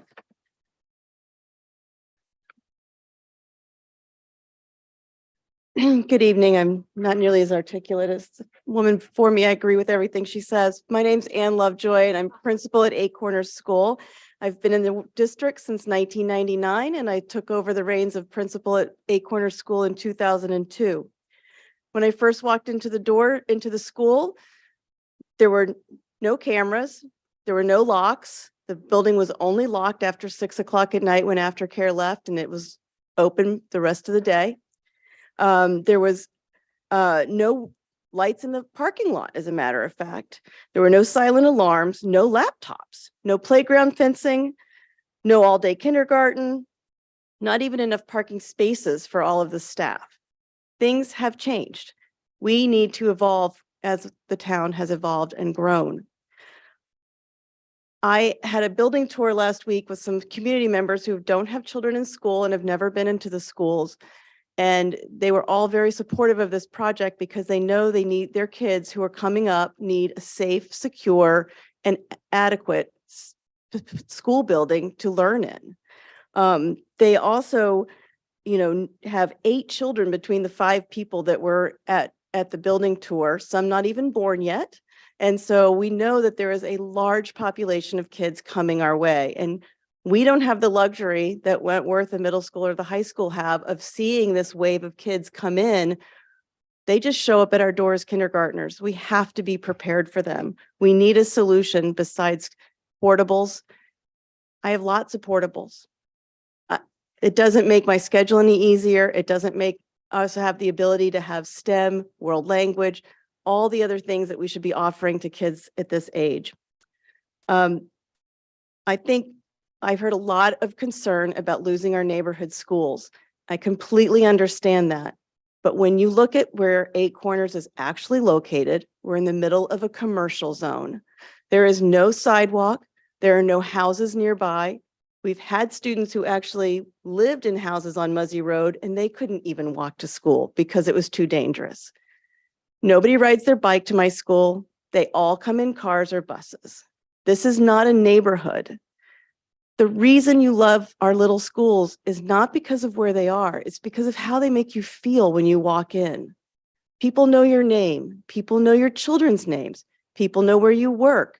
They care about you. They connect with you.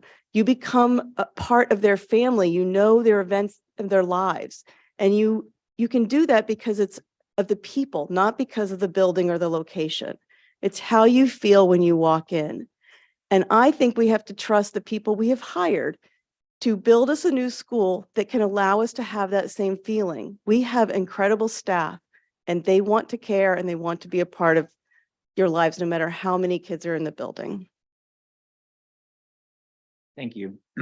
Before we get to the next speaker, I just want to acknowledge, we did get a few emails today on the topic of the school from a Florencia Layler, an Abigail Henry, and an Elise Edwards that essentially all kind of supported support for the school. I just want to make sure that those emails are included in the public record because I do not plan to read them tonight, given we have a lot of people who are here to talk. And so in the future, if anybody would like to provide testimony over email, you can do that, and we'll include it in the public record as we go forward. All right, and again, just a reminder, if you could state your name and address, as well as just know that you have 3 minutes, and when the red light goes off, I'm going to ask you if you could please wrap up. Okay, good evening, everyone. I'm Brem Stoner. I'm not a resident of Scarborough, but I am the assistant principal of Wentworth School, as well as co-chair of the district emergency management team. And I also had the pleasure of serving as interim principal at Pleasant Hill School for part of last school year. In this district, I've worked in a school built less than 10 years ago and one built in the 1950s. Tonight, I'm here to make a statement in favor of the new consolidated primary school for the town, specifically to make you aware of some safety and security issues that we are currently facing. I don't want to cause alarm, but I do want to be transparent with this critical need. I'd like to extend my gratitude to the community for constructing an amazing facility that is Wentworth School. I know that process took a while to come to fruition. This is a state-of-the-art building that is strategically located with many security features worth highlighting. Wentworth has an advantage in our location. Should an event happen in the neighborhood, and they do occur, we are able to ensure that our students and staff are moved to safety quickly. We also have multiple options for car loops, a bus lane, and a service entrance that make our arrival and dismissal procedures operate very smoothly. With over 800 people in the building every day, minutes literally count when you are moving in and out. Additionally, public safety personnel are able to access any part of the building in an emergency, something such as a medical event or even more. Our campus is monitored by cameras externally and internally, and as one of the building leaders, I'm able to track any security concern from the main office or remotely if needed. We have a secure vestibule, which allows us to control visitor management. There have been situations that we've had to de-escalate. The design of the building allows for the community to access the gym, cafeteria, and community service side of after hours. What many people don't realize is that there are also 3 to 5 sets of double doors from the main office to the 4 learning communities that can close and lock if triggered to do so. This buys us time in an extreme situation and also protects student privacy on a typical day where they might be expressing some behavioral challenges or needs. These are just a few of the security features that we're fortunate to have, and our young learners deserve the same. My colleagues and I remain concerned about not just the 3 aging buildings, but the security risks that we run. For example, Pleasant Hill is set very close to Highland Avenue. When the playground is out back is iced over, students play in the bus loop as their only possible outdoor play. It is extremely close to the main road. We also have very close proximity to other neighborhood homes, should there ever be a situation in one of the neighborhoods. While our students may be greeted by anywhere from 3 to 7 adults on their walk from a bus or car to their homeroom, classrooms are within very close proximity to each other without the infrastructure that we have at Wentworth. And due to the aging building, when the propane tanks are filled, a stench is noticeable. Windows are cracked despite the temperature outside, and if we aren't proactive, we end up having adults or children feel unwell. These are just a few of the highlights. I urge you to look at this primary building project with optimism and one of critical importance to successfully serving the Scarborough community. Thank you. Thank you. Good evening. My name is Chris Rowley. I am not I do not live in Scarborough, but I am a teacher. I've had the pleasure of teaching at both one of our K through 2 schools, Pleasant Hill, and I'm currently working at the middle school. And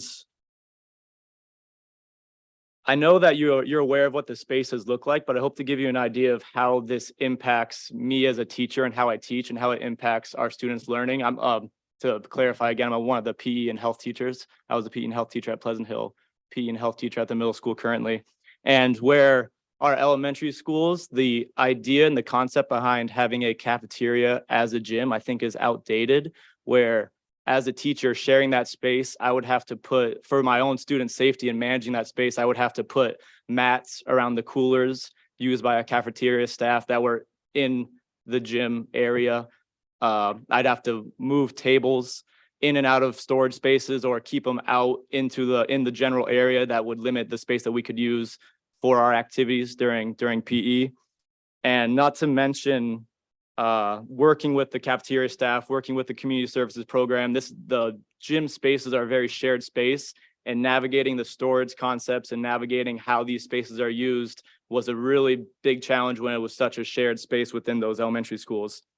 Not to mention the distraction that I would have as a teacher and the students would have as they were learning, having people come in and out of that cafeteria space to grab snacks, grab food, grab water from the cafeteria staff. At the middle school, I believe a new school would very much help the limited space that we're facing there as well, where as a PE teacher there, the gym itself, we always have 2 classes going on. Often we have 2 classes going on, and the gym is not equipped to have 2 classes. And I think the concept of having a new school would provide with the grade level dispersions, that would provide us with a much bigger opportunity to have and allow that space to have 1 class, or allow that space to be used for the opportunity we would have for learning. Sorry about this. When I would be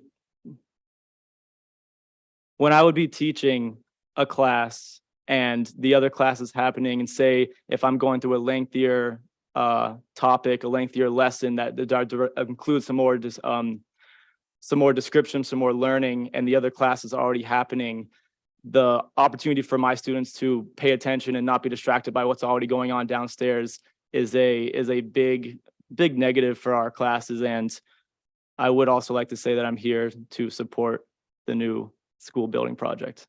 Thank you. Thank you.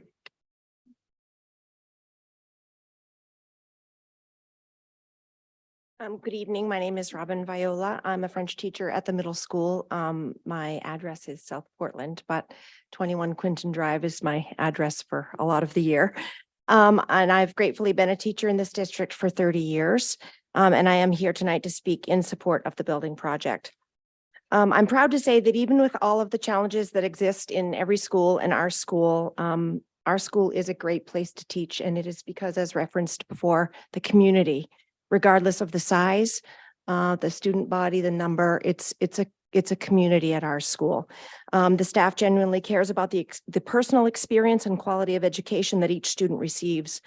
For the last 2 years, my world language colleagues and I have been traveling teachers, and this challenge has certainly had an impact on the amount of time I have to address student needs after or between classes, student safety as students wait for me to arrive from my last teaching location, the resources that I need to keep the class engaged and progressing towards the learning target, the overall quality of my instructional practice because of the things I've already mentioned, and finally, my health as a well-balanced teacher. With these challenges, it's only natural that over time you would take on less. Your ambitions would decrease, your expectations would become less, even if simply to save yourself the stress, and it is natural. The bottom line is, as resilient and as amazing as my colleagues and our staff is, it does not come without a price. The price is the impact that the lack of teaching and learning space has on student learning. While traveling from room to room, my practice and content delivery has to be modified and compromised, and student learning suffers. My ability to build a thriving classroom culture and physical space for engagement in French is compromised, and student learning suffers. My ability to ensure a constant and consistent safe learning environment is compromised, and student learning suffers. My ability to address student needs between classes, if necessary, give a pep talk to a student is compromised, and student learning or social and emotional learning suffers. My ability to modify instruction based on formative assessment result in compromised, and student learning suffers. I am deeply concerned about the impact that the lack of teaching space has on student learning. It is looming over our school and holding our students back. To drive this point home, I imagine that each and every time you need to prepare, I want you to imagine that each and every time you need to prepare a meal, you must gather all of your ingredients and cooking tools and go to another kitchen. If you forget an ingredient, you'll need to improvise. Going back is not an option. Upon leaving, you need to bring all of your supplies with you for the next meal. Over time, your meals will become much more simplified and quite possibly less tasty. You might even begin to lose a bit of your passion for cooking, but you can't escape the love that you have of food, so you keep cooking. As a traveling teacher, our job has become much more challenging, and our content delivery and student learning has and continues to suffer. But we keep teaching because we love our students and we love what we teach. This building project will provide our students with a learning environment that they need to reach their maximum potential. Thank you.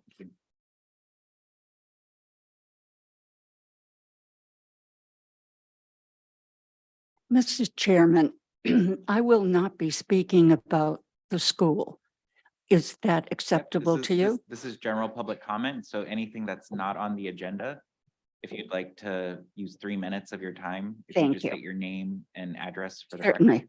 My name is Angela LeBlanc, and I'm from Kennebunk, and we're no stranger to school problems and building projects, etc. I represent the Southern Maine Veterans Memorial Cemetery, and I'm very grateful to have all these people here so I can tell you a little bit about our work.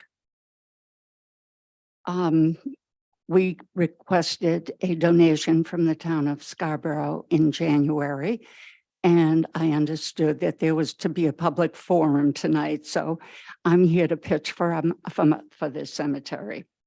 Our projects are directly linked to our mission statement, which is to maintain the beauty and dignity of the cemetery.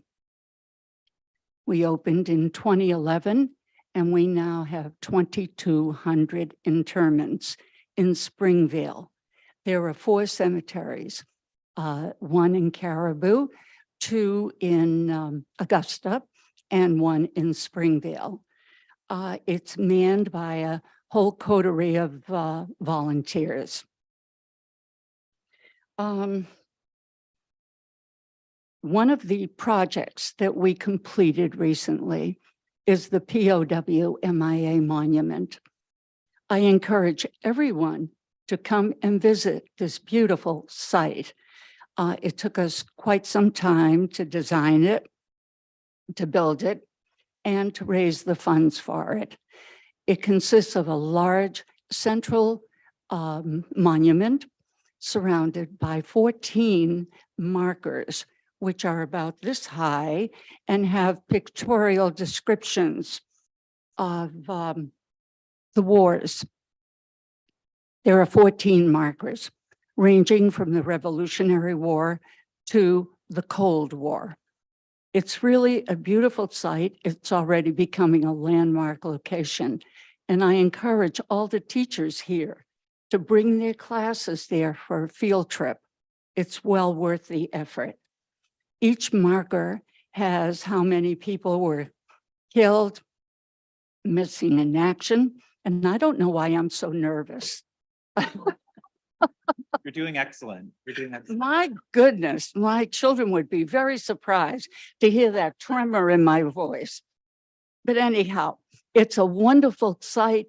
By all means, come, bring the children so they can see the futility of war. Currently, we have a major project. The government has a wonderful way of designing everything in the same way. Sometimes they work, sometimes it doesn't. We have a committal shelter, which is identical to one in Alabama, open on 4 sides. So what we have been currently doing is enclosing it with glass so that when the rain comes and the snow comes, people can have their ceremonies there and not be frozen. We also are anticipating another monument to women in the armed forces.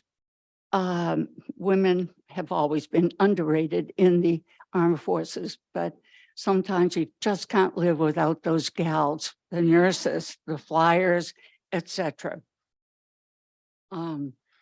Scarborough has 59 of their veterans in our cemetery. And when I hear these sums of $250 million, all we're asking from you is $1,800 for a donation. Scarborough has not been on our listing. I do hope you take the time to consider it a very, very good investment. If you do the math, it's $30 a grave. So I hope we can put Scarborough down on our list. Thank you very much. Thank you. And good luck with the project. Thank you. So I am not doing a very good job at managing public comment, but at the same time, I felt like that one was important to give our veterans a little bit more time to hear from this great project. So thank you for coming. But I am going to hold you to 3 minutes. So Back to the school. Going forward. All right. My name is Gail Graves and I live on 199 Holmes Road. The following quotes are from a segment on WMTW that was aired in January of this year concerning the Downs. The project is an example of a town planning ahead. All of it has been decades in the making. The project is about 40% complete, and with the housing needs being what they are these days, the timing couldn't be better, said town officials. Not many towns had this opportunity of a 500-acre vacant parcel in the heart of their community. Karen Martin, Executive Director of Scarborough Economic Development Corporation. Scarborough is definitely ahead of the curve or on the curve. The zone that we're in allows this type of housing all to be kind of mixed together in one area, in one neighborhood, which is modern development, Dan Bacon said. This is not just about the Downs, it is about the town of Scarborough, Martin said. In January, around 500 housing units had been built. There are 1,500 yet to come, and more units will be built closer to 8 Corners. Are we to expect that out of these 2,000 plus homes that there are no children, no babies, or none that are ever going to come? All of these children are anticipated to attend 8 Corners, and we simply do not have the capacity to properly educate these children within any of the elementary schools that we currently have. As a former educator, I was shocked by what I saw after touring 8 Corners last week. Crammed classrooms, unsecured pocket doors, bottlenecked hallways, and trailers that don't even line up correctly. I then had the pleasure of touring Wentworth, and if I had had the access to what is available at Wentworth, I know that I would have been a better teacher. Maybe our elementary teachers shouldn't just have to work with what they have. Maybe we can show true appreciation by giving them a building to further set them up for success. The rating and ranking of Scarborough schools has decreased and dropped, and this issue starts at the foundation, both literally and figuratively. Teachers can only build upon what is previously taught and mastered. Did you know that Maine state curriculum has world language standards that start in kindergarten? Students at Eight Corners do not currently have access to this class because of issues concerning high enrollment and what the building is able to be used for. By the time they get to Wentworth, they are already 3 years behind. Foreign language skills are critical in today's working world, and research shows that this is better mastered with early introduction. With current conditions of the schools, in what other ways are we already failing our students? What other areas of curriculum are not being met by no fault of our amazing teachers and staff?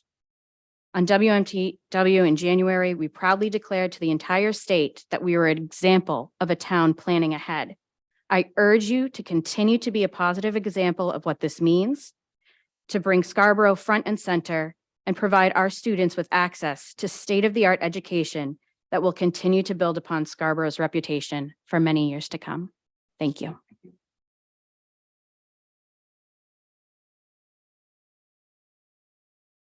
Right. Hi, I'm much more comfortable sitting over there than I am right here, I have to say. But I'm Carolyn Gammon and I live at One Broken Road here in Scarborough.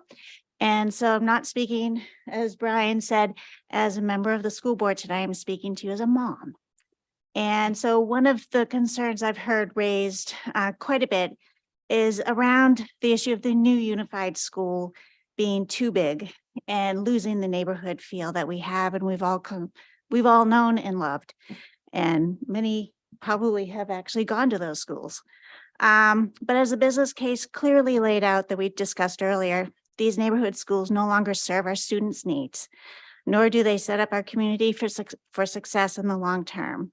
I understand how this could be disappointing to many people. So I just want to share my experience as a mom and a parent when my son moved from Blue Point on up into Wentworth. I don't know if anybody was more anxious than I about that move. My son was little. He didn't sprout until this past year. So he was one of the little ones moving up into the big Wentworth. And my biggest concern was my little kid is going to get lost in a mass of 700 kids. So, but had a parent night and got a tour of the school, which was amazing. And I think what stood out to me the most is something Jeff mentioned earlier, which is it's about the people that make it work. And that came and shone through in so many ways during that tour and then during my son's tenure at Wentworth. While he was at Wentworth, it just played out marvelously for him. They have these color-coded communities that the children learn in, and I believe it has all 3 grades in the different colors of the communities. And it just allowed my son a smaller community within which he could learn and grow and create friendships that actually with older students that actually have gone into his middle school experience.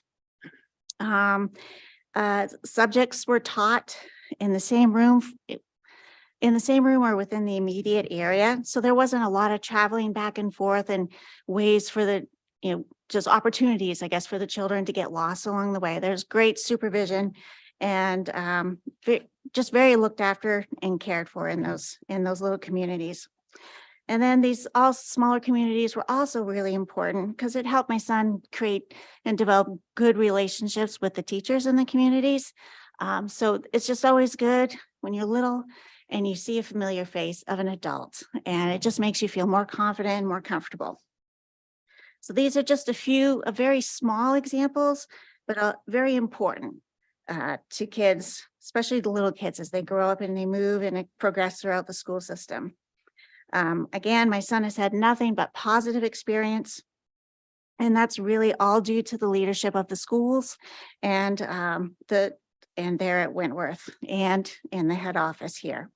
The school staff does a masterful job with making Wentworth feel like there is a mini school within one big school, and I'm confident that this can be replicated and within the proposed unified school.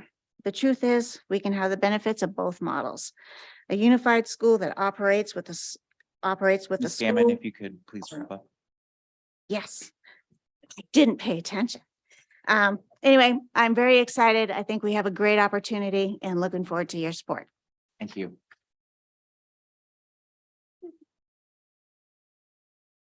Hi, I'm Emily Awart. I live at 13 Tucker Brook Drive. I also own 237 Pine Point Road. My husband and at the time my 2.5-year-old son moved here from Vermont about 3.5 years ago. So we're both part of the influx to Scarborough. I will say we moved here. We knew people in Southern Maine. Even though I was out of state for a long time, I'm about a 7th generation Mainer. We were warned moving to Scarborough about, we wanted to come here because of the schools, but we knew there were some concerned taxpayers. And I grew up in Derry, New Hampshire. I went to Pinkerton Academy. I spoke a couple of years ago at one of the town council meetings, but I lost my art, my music, and my gym in 7th grade because people voted down the budget. So I've lived through that, and I'm not about to live through anything like that again with my son in a town where I chose to raise him. So that's kind of just a side note. But when it comes to the school, my new development has 12 houses. And since January 1st, we have 3 newborn babies in the neighborhood. And I've been talking with all of the parents leading up to this meeting because a lot of them are sleep deprived and they're not able to come here, and everybody has a lot going on. I have one, so I'm taking one for the team here, and I'm speaking on behalf of them who will be out to vote whenever there is a referendum. My son, like I said, he's 5 now. He's at 8 Corners, and like everybody has been saying, the staff there is incredible. But I will say one thing that the Yankees did not do, and that they cannot prepare you for, is when you get communication about the safety drills that these kids are doing in these schools. And you look at the entryway to 8 Corners and you think of Maureen, who is like the most incredible human on earth, welcoming all these people in. And that to me right now is the biggest thing, is the safety with these schools. And 8 Corners is not a community school. It's a small school, but like there are no sidewalks. So that, that is one of the biggest things that we're thinking about. And I graduated in a high school that has over 4,000 kids, and I understand the big school. And I wish we had something like the school within the school that I've been learning about watching this whole project go forward. I will say there has been some public speaking, whether it's in a Facebook group or whatever right now, about a mega school. And what I want from the council is we need to make it clear to the community, because they don't know that we've decided on one consolidated school. And sitting here and listening at the workshop, I don't know that we've made that decision, because there's still people arguing it with, to me, reasons that aren't even, it's not worth the time for me to sit here for 3 hours away from my son on a Wednesday night to hear that kind of argument. So it needs to be clear. I've been following the school project. They have great information. But when I come and sit at a meeting like this, when they talk about how we don't know how we're going to pay for it, we're either moving forward or not. And I would ask that that's like the one thing that you make clear, because everybody I talk to in town thinks that it's still up for debate, even though it was 6 years ago or 7 years ago. So thank you. Great. Is there anybody else who would like to comment on something that's not on the agenda? Hi, Suzanne Foley Ferguson, 331 Black Point Road. I actually have 2 different items. The first, as far as the schools go, I'm not opposed to a school in consolidated in a central location such as the Downs. But I am concerned about what the last speaker just said, is that we've already decided. I've also been around the town community for a long time. I sat on the council for 6 years.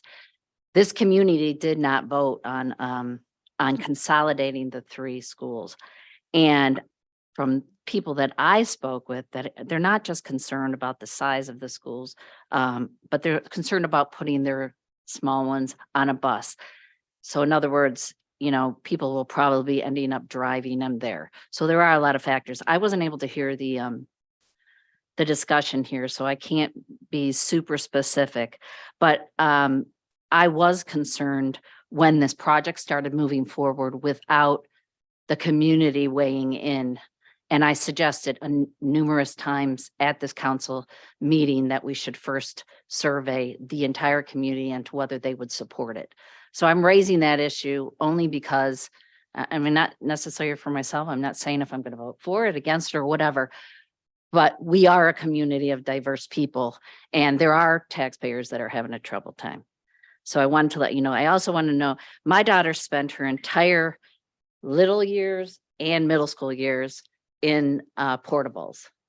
Unfortunately, the middle school was being built while she was in the old middle school. So she missed all new schools. But let me tell you what her best years were. Exactly what you guys said. Her best years were those years in those portables because of the people that were in them. So I'm gonna just say that too. Okay, now my second item. My second item has to do with conservation. Thank you guys for meeting with us in the last meeting. We had a big, for those that are here, we had a big conservation powwow with the town council, talking about how we'd like to protect more land in Scarborough very, very fast because of the high rate of growth. It was a great workshop, and out of it, some of the recommendations were that we should prepare an open space so that we can actively seek parcels and help the land trust do so. Recently, I had heard that the council was hashing around whether or not to create an ad hoc committee to decide whether we need an open space plan. And here's what my committee said, and I will put this in writing for you eventually. I didn't do it though. My committee, the Parks and Conservation Land Board, believes that we already have hashed it out. We had a comprehensive plan meeting where I participated in at least 3 or 4 meetings, every single meeting. Besides schools, it was the environment, conservation, it was the beaches, it was the character of the town. It was, oh, we're growing too fast. Every meeting I was in. So we have this. Ferguson, if you could please wrap it up. Okay. So anyway, it's not really necessary to rehash what the community wants in terms of open space. Maybe we do need to have a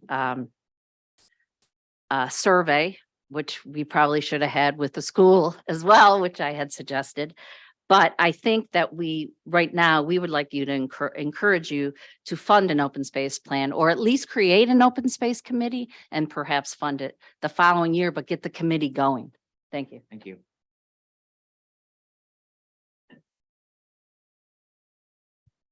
My name is Mo Erickson. I live at 288 Pine Point Road. And I have a couple of things. I guess I just like to come up here to remind you that I am a taxpayer in Scarborough, and my taxes go up every year. And it seems like in Scarborough, I only ever remember voting down the Taj Mahal of a library. And thankfully we did that. But in this town, which I still think we should change the zip code to 90210, because we are like the Beverly Hills of Maine. We get new fire engines, we get new police cars, we get new town halls, we get new schools, new community center, still no pool. We have the Risberas taking over the town, and I find it to be a little upsetting. I don't know. So as far as the school goes, I think it's probably fairly obvious that we're going to end up with a larger school. And I think that's probably a good idea. But I just hope that we're not going to have a school that is going to put us all out of business.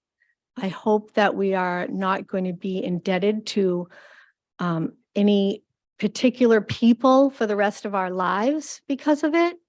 I hope that we are able to get some benefits from the placement of that school.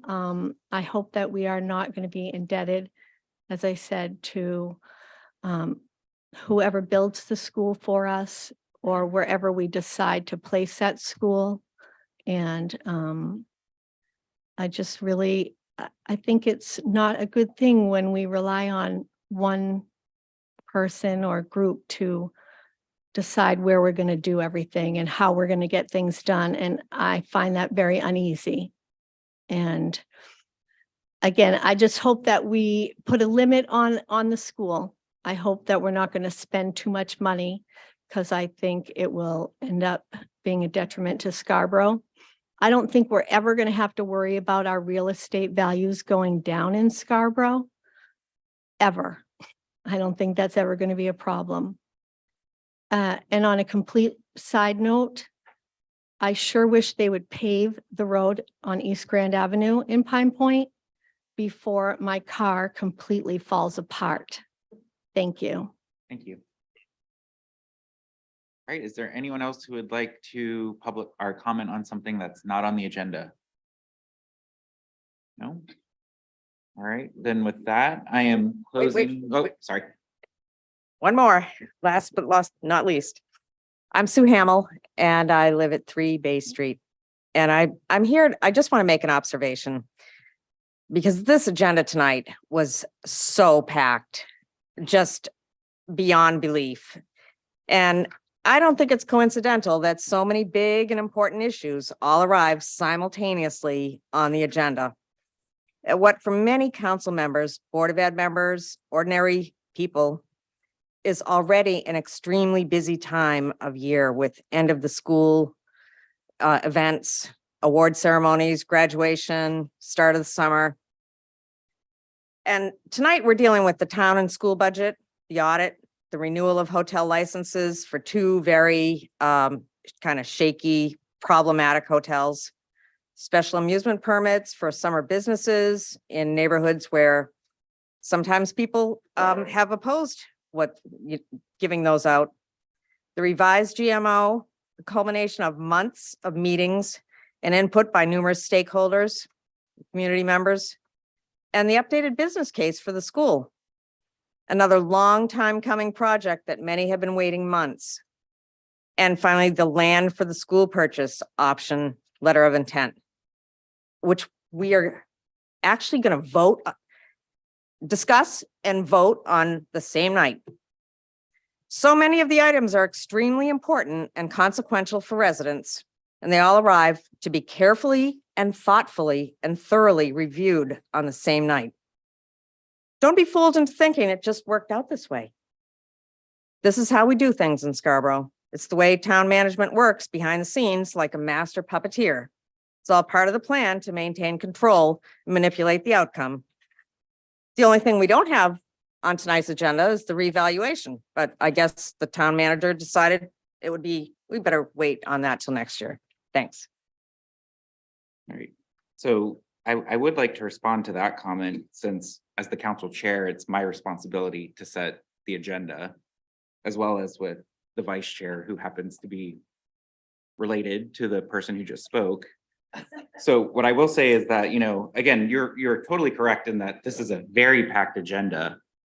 And it does happen to be the result of a lot of work that has been happening on a very specific timeline that has been out there publicly posted for the community for many, many months. We've talked about the GMO on multiple occasions, and it just so happens that tonight was the night we scheduled that public hearing. The budget we had to shift around because of issues with the audit that led to scheduling the public hearing tonight. The school has always been on this timeline to get to this particular date and time. And part of that is because of the urgency that we need to have that conversation. And then, these amusement permits and things, those are things that typically happen this time of year anyway. So there is no engineering to try and do something. I really don't appreciate that narrative within our community. I think it's divisive. I don't think it's helpful. I don't think it's correct. The fact is we have a lot of work to do. And these are goals that we committed to do as a council. Things are converging. I appreciate the patience of this council and the community for all the work that we're doing. And I think, I want to thank the public for all of their time, effort, and comments in supporting these things. So I just wanted to address that because I felt like that's my responsibility as the chair. I'm maybe taking it a little personally, but at the same time, this is the business of what we're doing. This is what we signed up for, and it is a lot, and I'm excited about it. And so I'm glad we're doing it. So with that, I am closing public comment. Moving on to item 5 minutes for our May 3rd, 2023 town council meeting. Can I get a motion? Second. Any discussion? No? I did want to point out one thing. When I reviewed the minutes, I was struck by how much detail there was in the minutes in terms of the budget order.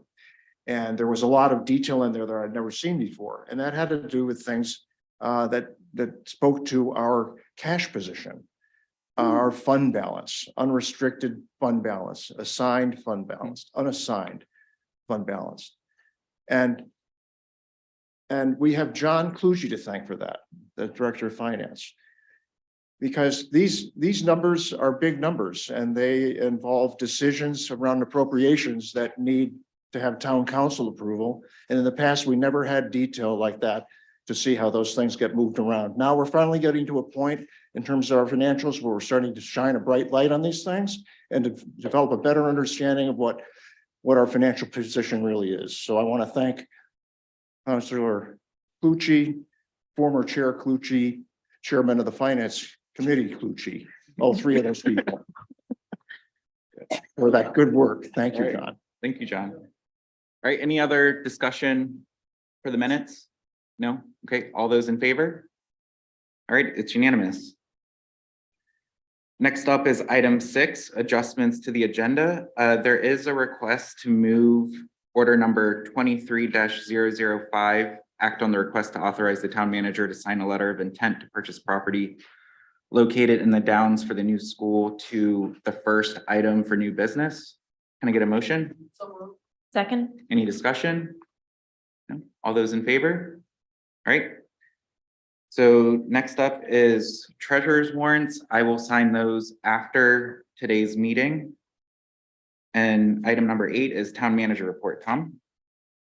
Thank you, Mr. Chairman. I'll try to be quick and brief this evening.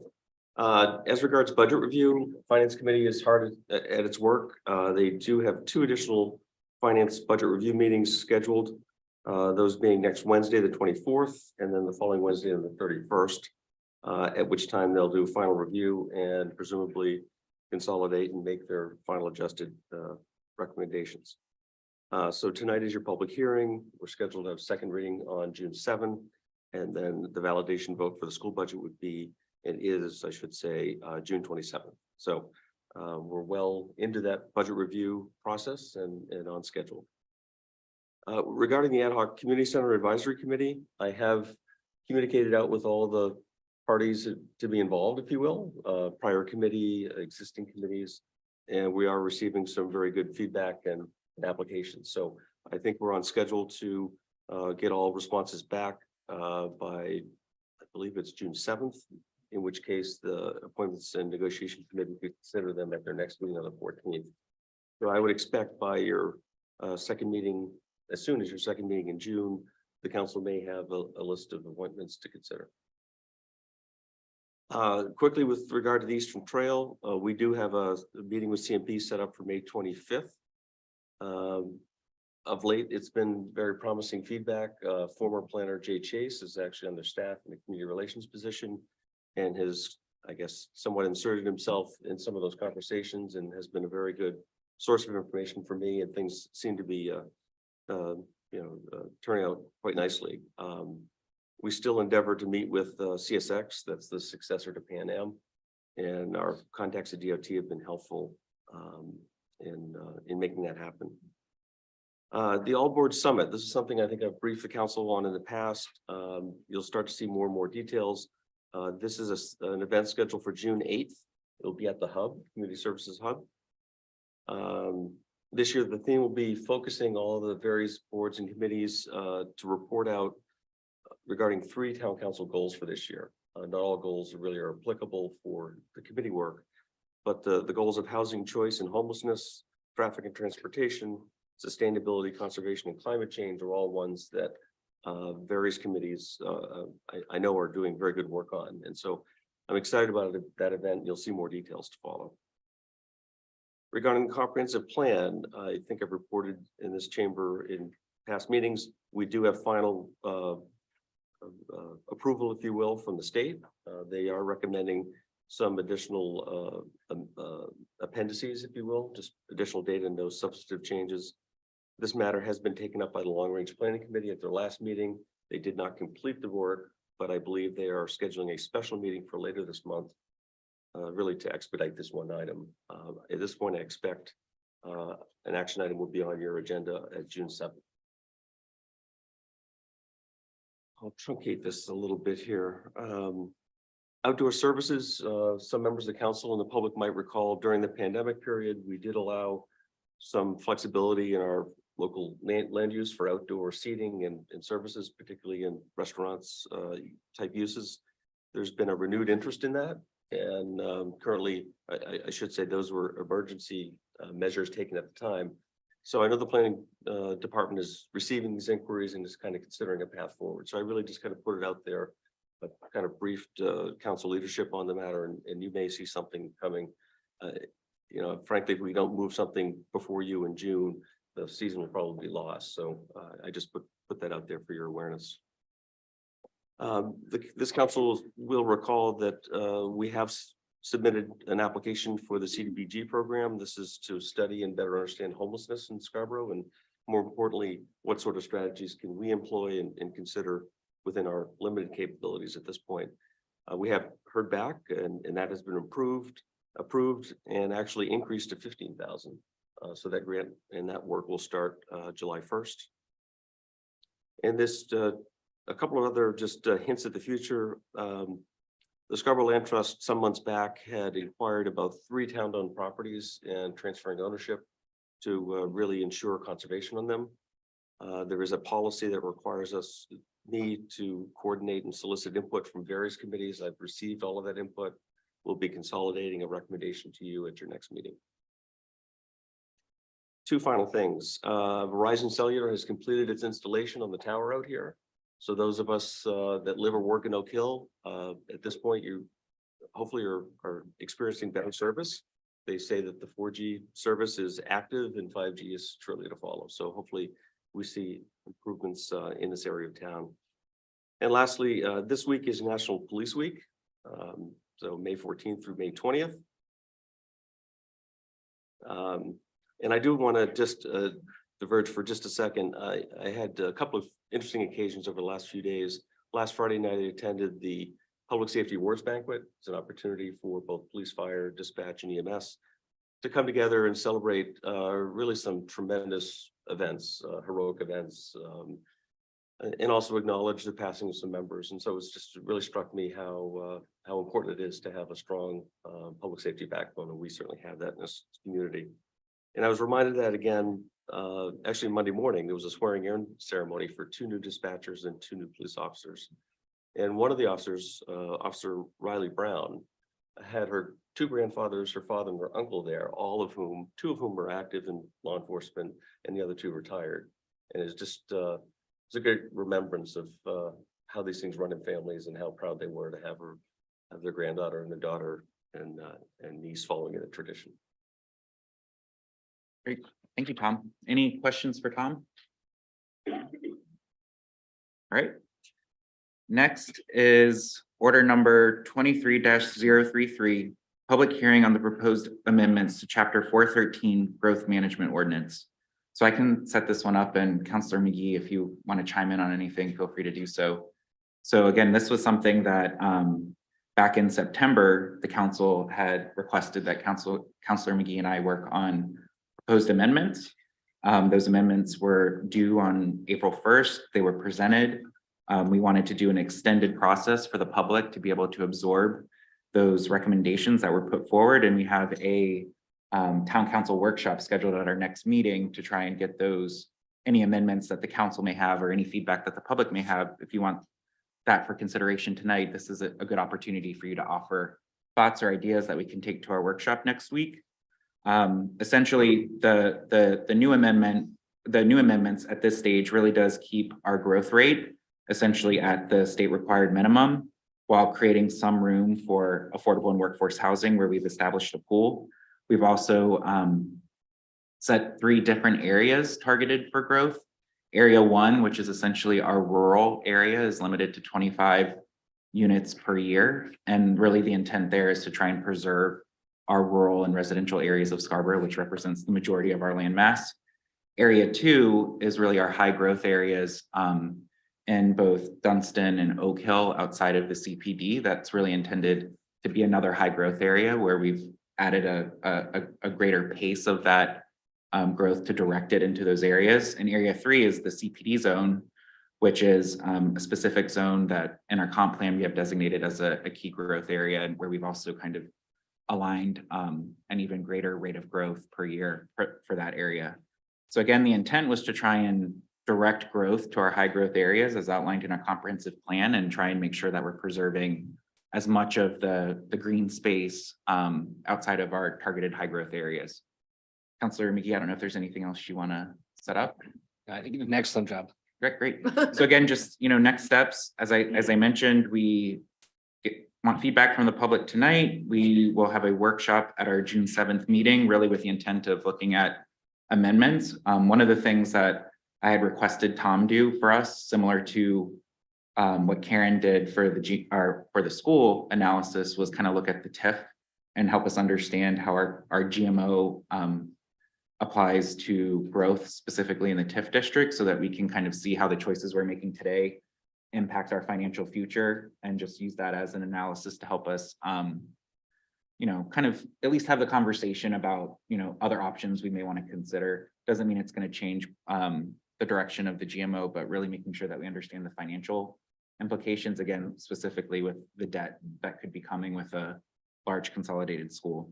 So Tom has worked with GPCOG, I think, to do an independent analysis for us. With that, I'm opening it up for public comment. So if anybody in the public would like to comment, if you could state your name and address for the record, and you have 3 minutes.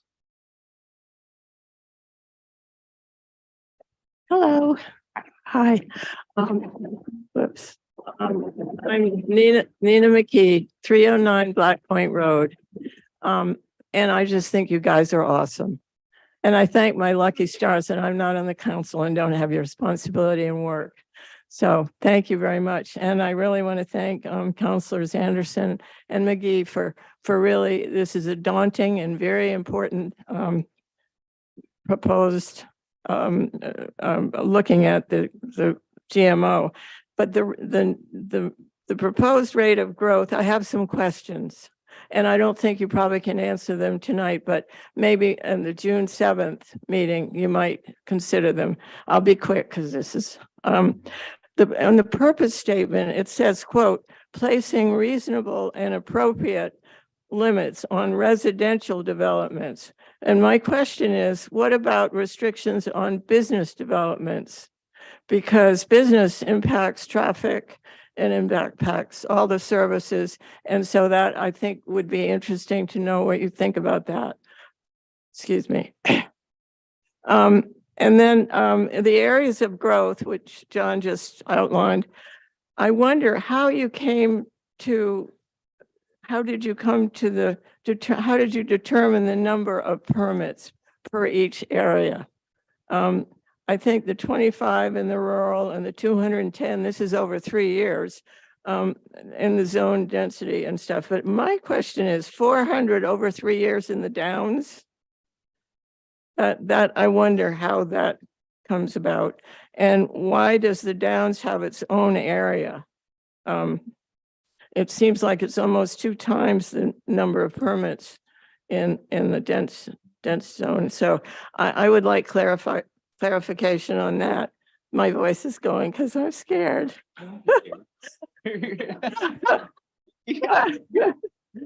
Okay. All right. And then the next thing I wondered about was, you mentioned that there'd be 100 permits, and I assume that's over 3 years, and 100 permits for the workplace and the housing. And it just seems to me that that's not enough. It seems really that's not enough. So I look forward to the June 7th workshop to get my answers. Thank you very, very much. Thank you.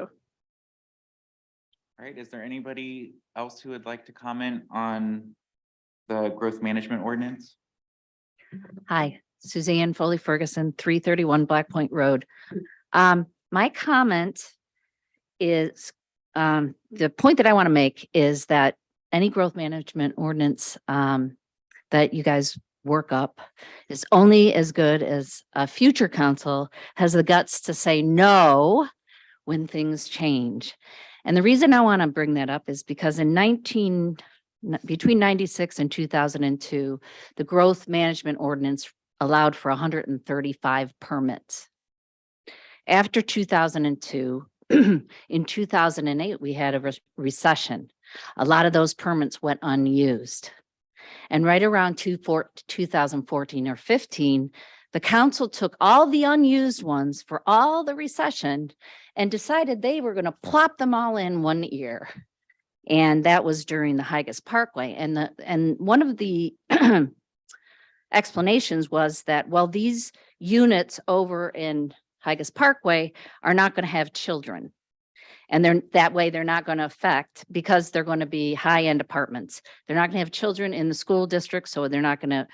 But then in around 19 or 2018, we also changed the ordinance again, carrying more of them over.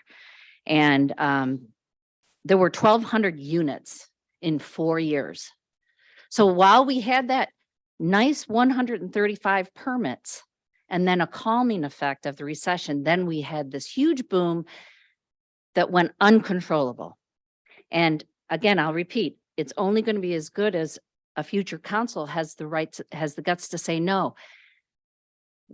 The boom, the housing boom is profits for developers. And so of course they're going to ask for more permits, because of course this is now's the time. And I really worry that we're just playing games, and you guys work hard. I know how hard you guys work to get this to where it's at. But when I'm saying, I don't know if there's anything you can do to tighten that up. It went through certain councils and they were voted, but carrying over permits from year to year is not a way to manage growth. If the growth doesn't happen, then it just doesn't happen. We don't have to worry about it, particularly in residential, which costs us more money than commercial, which we should be increasing. But if a residential growth doesn't happen, I think we'd all be just as happy, except for the people who have businesses that, real estate, or who are real estate agents, or who are, and I have some in my family too. So anyway, one of these changes was made in the middle of the pandemic, and over 800 units were added between Higas Parkway and the Downs, and 1,200 over 4 years. So the numbers I'm hearing are, in my opinion, still too high. We're going to end up with having to do a new high school if we don't watch it. So I'll be curious also, June 7th, for the June 7th. Thanks. Thank you. All right, is there anyone else who would like to comment on the item on the agenda? Hi, Allison Bristol, 6 Bayview Avenue. I think the change of the name of the ordinance kind of says it all. Instead of calling it the growth management ordinance, we're calling it the rate of growth ordinance, which with what's here is explosive. That we've taken away, we've added so many exemptions, and just to go through them, the accessory dwelling units, right now it says defined in the zoning ordinance, but we all know LD 2003 are going to impact that. Right now, it's the performance standards are defined in a manner to preserve the single family residential character of a property. And I believe that's what LD 2003 is all about, is to not maintain. So I would anticipate that those performance standards for accessory units are going to be rewritten. Exempting dwelling units for contract zone, that, I live near the new Piper Shores, that's 52 units, that's a contract zone. And so 52 units is a lot. Or there was conversation at one point about a developer being interested in a luxury apartment building near Enterprise Park, 300 units, that would be a contract zone. So we're saying people could come in and build those kind of areas and they'd be exempt. And looking at those are the two big things. The other thing I wanted to mention was in addition to doing this by area, I think we also have to go back to the idea that there's a cap on the number of permits that any one developer can have. Because a developer can apply for a permit as a different legal entity. So what's to say that a developer in area 3 might not want to develop something in area 2 or in area 1? And, you know, for the equity of people that do want to develop in Scarborough, I think we need to be looking at that as well. And I will also look forward to the next discussion in June. Thank you. Thank you. Is there anyone else who would like to comment?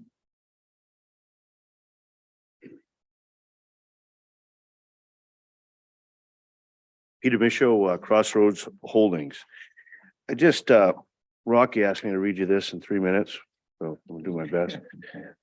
No, I'll be really brief. I've kind of modified based on what I'm hearing here. But, you know, the town of Scarborough has a real opportunity as it relates to the growth in the TIF district and its sheltering capabilities for the real costs of the school and other projects.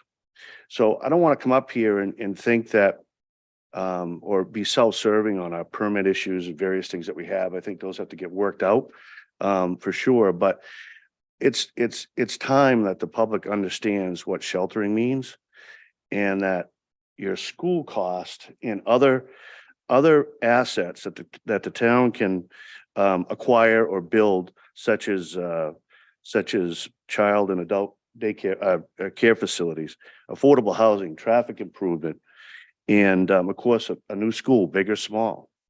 There is around a 40 cents on the dollar savings to this community if it's built in the TIF district. People have to start understanding this. We've got to get up on the wheel and explain that to the public. There's a real opportunity for the town. And granted, we're in a TIF district, we're the growth engine, we get it. But, you know, there's got to be a balance here. And I just want to make sure that this council engages in explaining that to the public. It's very, very important. Thank you. Thank you. Is there anybody in the audience or online who would like to offer public comment on this item?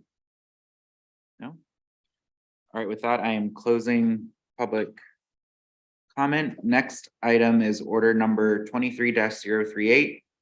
Public hearing and second reading on the proposed amendments to chapter 405, the zoning ordinance, section 2C zoning map, and G changes and amendments.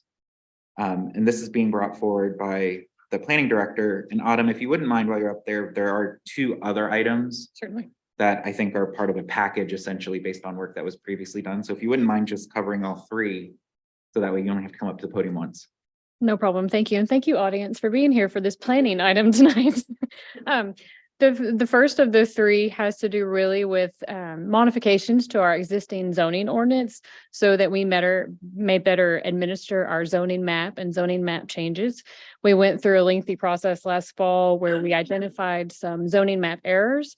And in that exercise, we also identified some opportunities to clear up our zoning ordinance. So the first one has to do with the zoning map and how those zoning changes can be requested and how they're processed. The second item, 23039, has to do with the T&D district, the traditional neighborhood district. We also discovered when we went through this exercise that if you were granted T&D zoning, the map didn't necessarily have to be changed. And so we're recommending that that be changed so that if you receive T&D, it has to show up on our zoning map. And then the third part of it has to do with the shoreland zoning map. So it too has an official capacity and the language matches for the other zoning map changes. Happy to answer any questions. Thank you. Is there anybody in the public who would like to comment on this item? I am seeing no public comment, so I'm closing public comment, but this is also a second reading action. So can I get a motion? So moved. Second. Any discussion? Councilor Pucci? Yeah, I'd just like to thank Autumn for her perseverance and patience working through this. I know it's been a long haul. And it's a long process to change our ordinances. It's been to planning and back here with us a couple of times. So good work. I think it was much needed. It's a good cleanup. Thank you. Any other discussion? No? All those in favor? It's unanimous. So next up is order number 23-039, public hearing and second reading on the proposed amendments to chapter 405, the zoning ordinance, section 16A, traditional neighborhood development option overlay district, TND1, procedure for electing traditional neighborhood development options. Is there anybody in the public who would like to comment on this item? No? All right, can I get a motion? So moved. Second? Any discussion? No? All those in favor? Unanimous. Next is order number 23-040, public hearing and second reading on the proposed amendments to chapter 405C, the shoreline zoning ordinance, section 2, zoning ordinance 9, districts and zoning map. Is there anybody in the public who would like to comment on this item? All right, I am seeing no public comment. Can I get a motion? So moved. Second? Any discussion? No? All those in favor? All right, it's unanimous. All right, next up is order number 23-041, public hearing and second reading on proposed amendment, chapter 405, the zoning ordinance, section 20C, crossroads plan development to remove the square foot limitations for small batch processing. Autumn? Thank you. This request came in front of staff at a pre-application meeting. We have the planning staff, engineering department, and other department heads and groups from the town when we meet with applicants to talk about their projects that are coming in. So it's a pre-application. We don't know all the details until we sit in the room and start to discuss them. It was with Allagash Brewing. We discovered that they don't meet our current zoning ordinance requirements for small batch processing. We have a limit of 5,000 square feet for those uses. So their proposal in the CPD zoning district is 9,000 square feet. So we brainstormed a bit with staff amongst ourselves. We also consulted with our town attorney, really trying to figure out if there was another way to address this. But what we came to the conclusion is the only way to fairly address it would be to increase the size potential in the CPD district only, so that this use would be permitted and then other uses like it would also be permitted. So that's what's before you. It's an increase to 10,000 square feet for small batch processing only in this particular zoning district. That would allow the applicant to pursue, move forward with site plan. I'm happy to answer any questions that you have about that one. Are there any questions for Autumn? No? Is there anybody in the public who would like to comment on this item?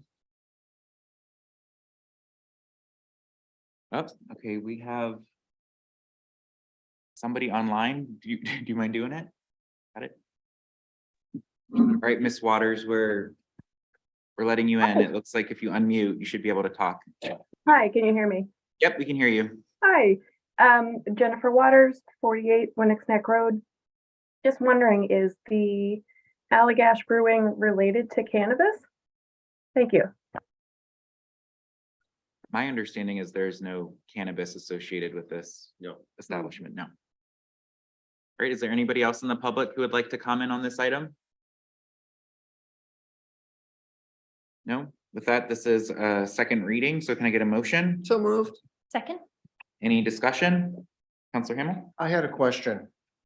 Does anyone have an estimate of the increased value that's represented by approving a space for a bigger brewery?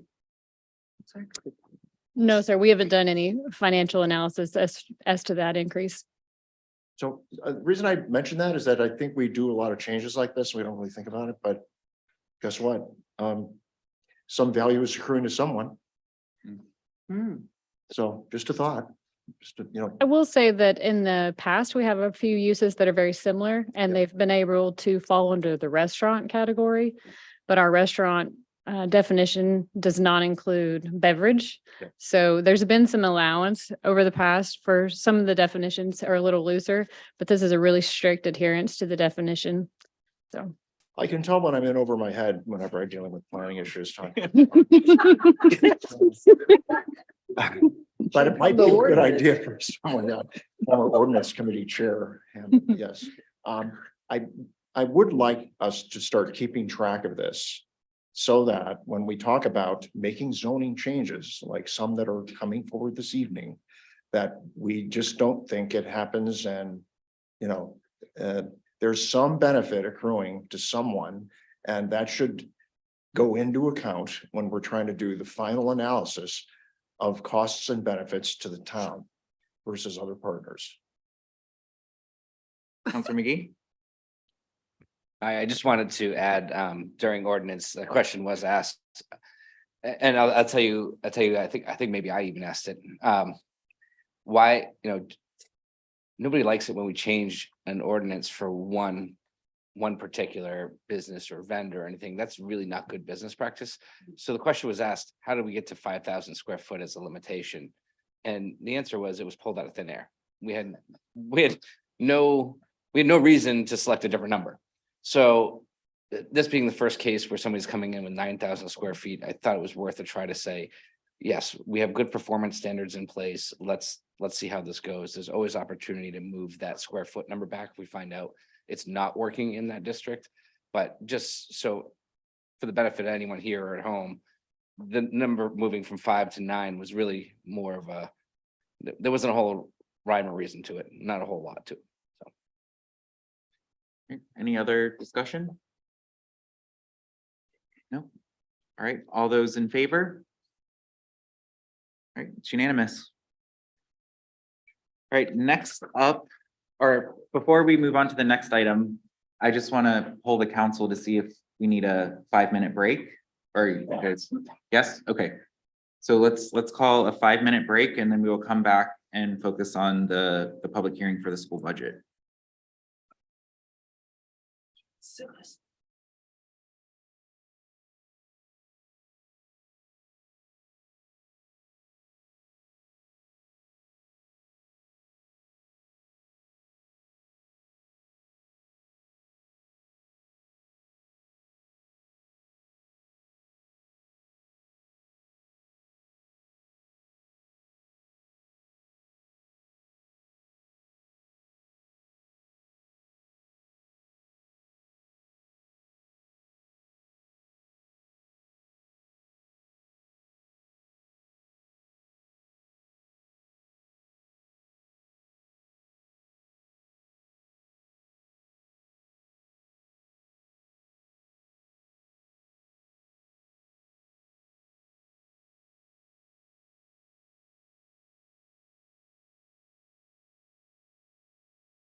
All right, so we were picking back up.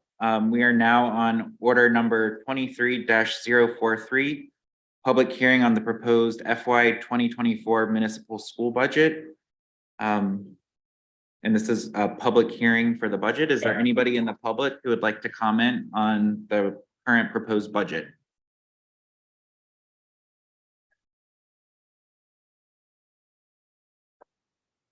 All right.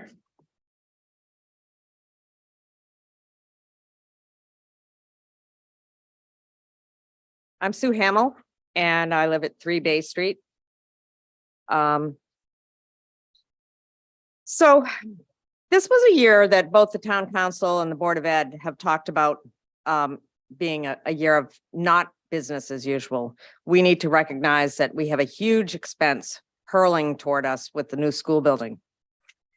The school itself is now estimated at about 132 million. Add in the site work, including utilities and road, and we're looking at upwards of 150 to 160 million. And this translates into a minimum of a 12 to 15% increase in our tax rate using the main bond bank calculation on a 30-year loan. So I'd like to ask, how does this budget differ from any other budget from the past few years? Where are the items that were left out? Where did we economize and cut? Because I'm not seeing it. This is just another year for the school department when it comes to the budget. Based on their budget requests, you'd never know that they will soon be coming forward with a referendum to request a new school. They have had absolutely no restraint in their budget request. This budget requests 15.4 new positions, including 4.5 positions previously funded with COVID money. They plan pay increases for teachers and professionals averaging over 6%, far exceeding that of other workers. I'd like to focus on the high school part of the school budget to illustrate just how rich the school budget really is. This year, average class size at the high school is 15.3 students, and next year it's proposed to be 15.4. This is smaller than at any of our other schools, and it is smaller than the district's overall goal at for the high school of 20 to 24 students per class.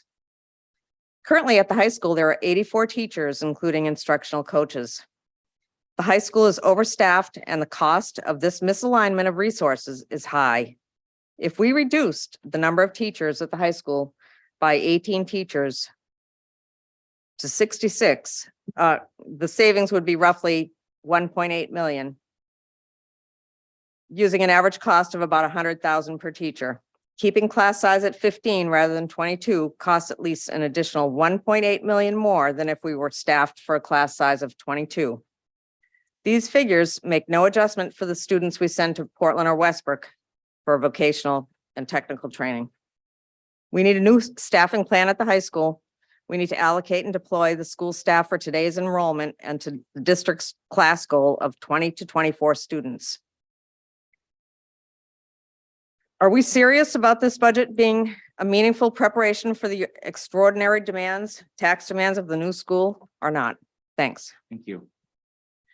Is there anyone else who would like to comment on the budget? Anybody online? No? Okay, with that, I am. Oh. Sorry, I thought you were going online. I just wanted to speak, Shannon Lindstrom, 62 Jasper Street. I just wanted to speak very quickly to the comment about the high schools. We, at the high school, the programming is very specialized, very differentiated from the middle school and from the elementary school level. We have STEM programming, we have pathways programming, we have special education programming, and we have nuanced classes that help to develop kids to take on careers when they graduate high school.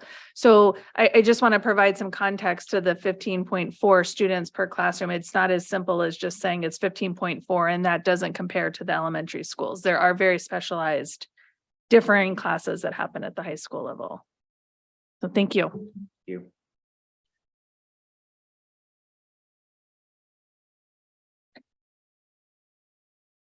Hi, Emily Howard again, 13 Tucker Brook Drive. I just want to say, please don't cut the school budget in preparation for the new school that we so desperately need. I will happily pay more in my taxes. And I know that my neighbors will too. Thank you. Right, is there anybody else who would like to offer public comment?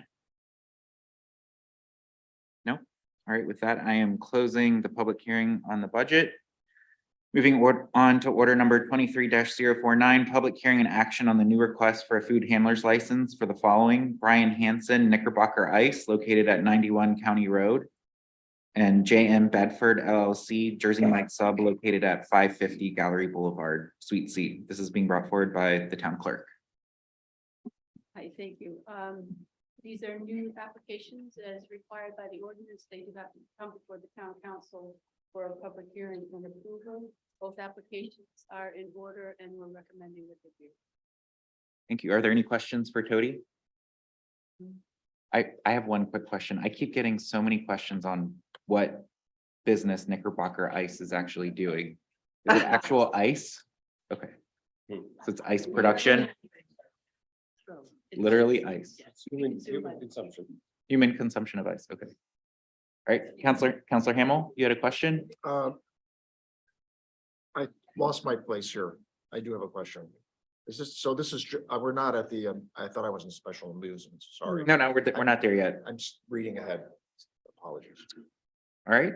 Is there anybody in the public who would like to comment on these items? No? All right. Then with that, I am closing the public hearing. Can I get a motion? So moved. Second. Any discussion? No? All those in favor? All right, it's unanimous. Next up is order number 23-050, public hearing and action on the renewal request for the following innkeeper's license: Comfort Inn and Suites located at 329 US Route 1 and Extended Stay America located at 2 Ashley Drive. This is being brought forward by the town clerk. Thank you. I'm bringing these two establishments forward because of last year's criteria that the council had implemented. If they had received 30 calls or more, then we would bring them back to the council for consideration. And they have. I believe Comfort Inn had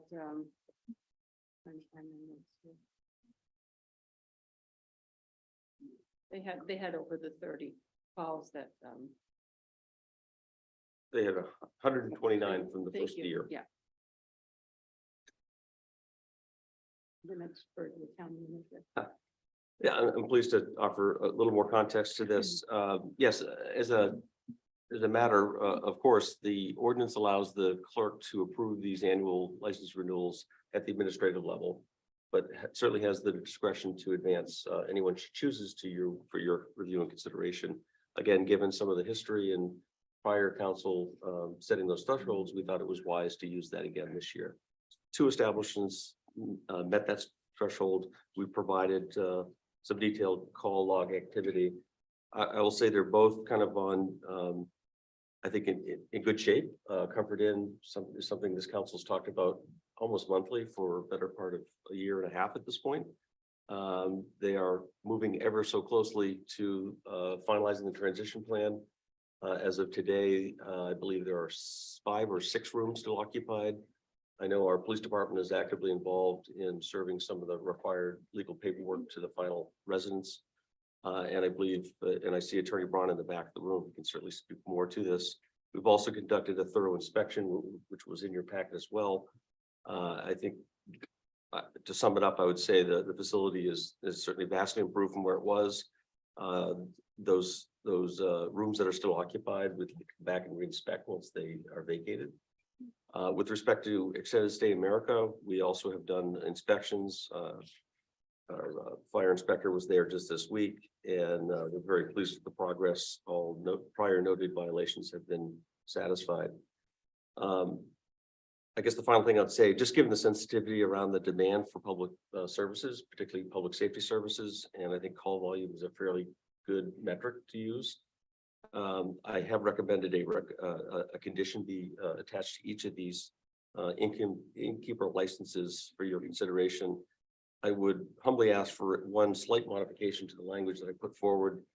In essence, I was saying that the manager will refer the license if they exceed 15 calls per month. I'd like to ask for a little bit of flexibility so that will perhaps be changed to may.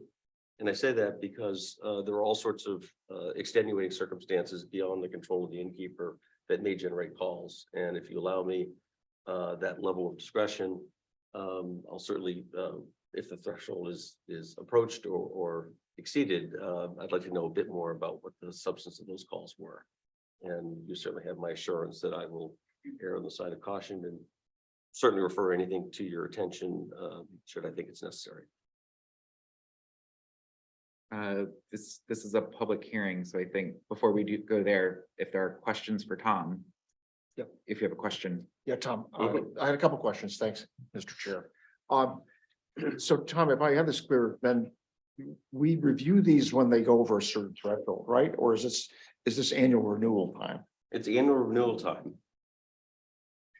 So this is a really tough one for me because I have this feeling that we're kind of stuck. We've been, trying to move through Comfort Inn, for example, and having folks leave there in order to try to enable the owners to, reset what they want to do there in terms of accommodation. So, I mean, I get the need for the housing on the one hand. On the other hand, it's like, this seems like deja vu all over again. It seems like we're just back where we were when we were hearing about it for the first time. No, we're vastly different. When you were considering this last year, there were 69 rooms that were occupied. We're now down to 6. Okay. And they've shown very deliberate, steady progress moving toward that. And I do fully appreciate there are circumstances beyond their control involving the court systems that cause those remaining guests to remain there.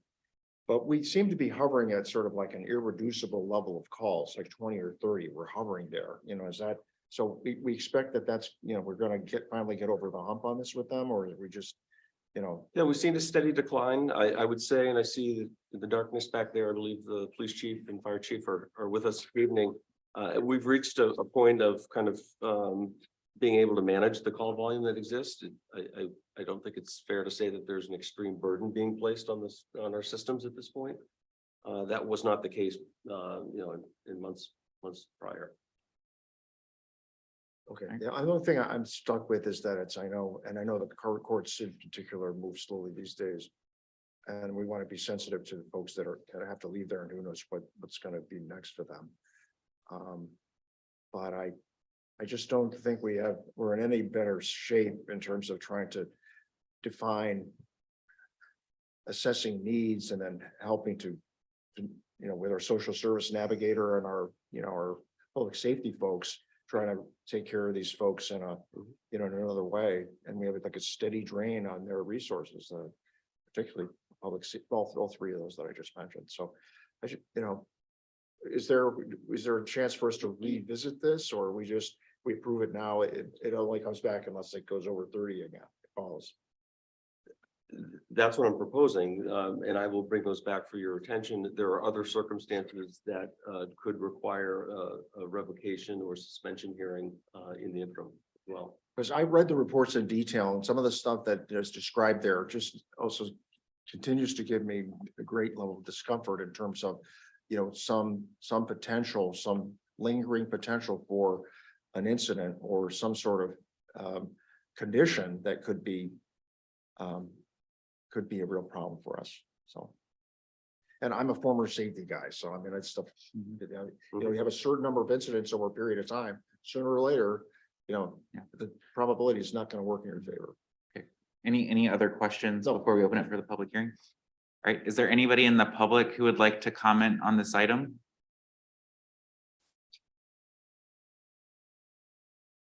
And if you could please state your name and address for the record, and we have 3 minutes. Hi, I'm Beth Stouter. I'm Elizabeth Stouter. I'm an attorney representing Extended Stay America. And this is Allison Underwood, who's the general manager of that property. I didn't hear a lot of comments about our property. I heard some about another, and I can't comment on those. I know for our property, Extended Stay America has been working closely with the police, thinks they have a very good relationship. I've talked to some of the town officials, and they are aware, and you probably are too, that hotels don't have complete control over how many calls go to public safety. Allison thinks her staff does a very good job of controlling what's brought to their attention and only making calls when they're really needed, as long as they're brought to the attention of she and her staff. But a lot of times, a lot of those calls come from residents in hotel rooms, and the hotel is never informed what they're about. We'd like to work with the town to get a breakdown. That'll give us a better idea of why people might be calling. But the first responders don't tell the hotel. They're not allowed to if they show up in response to a call. So that's one thing. Second is we're very happy to continue working with the town. I know the district managers reached out to the town already. I have. We'll continue to do that.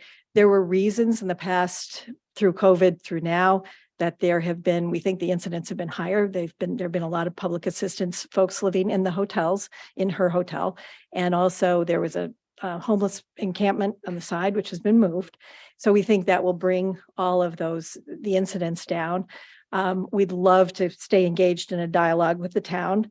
And in talking to them, they don't see a reason that they would have the condition that the town's seeking to impose, that if there are more than 15 incidents in a month, the town manager may bring that to your attention.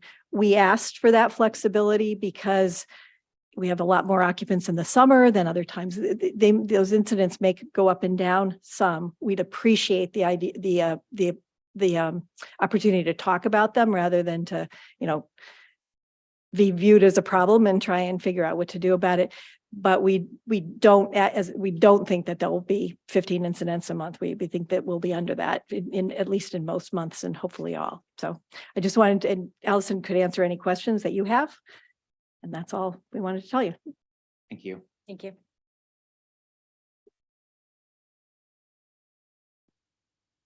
Hi, good evening. Attorney Greg Braun for the Comfort Inn. I just wanted to speak to one point real quick, and that was the suggestion from the council member that we hadn't seen forward progress, or there was some current concern about what we might, I guess, call backslide. As the town manager indicated, just to correct him modestly, there are currently 7 rooms still occupied by indigent clients, right? Housing assistant clients.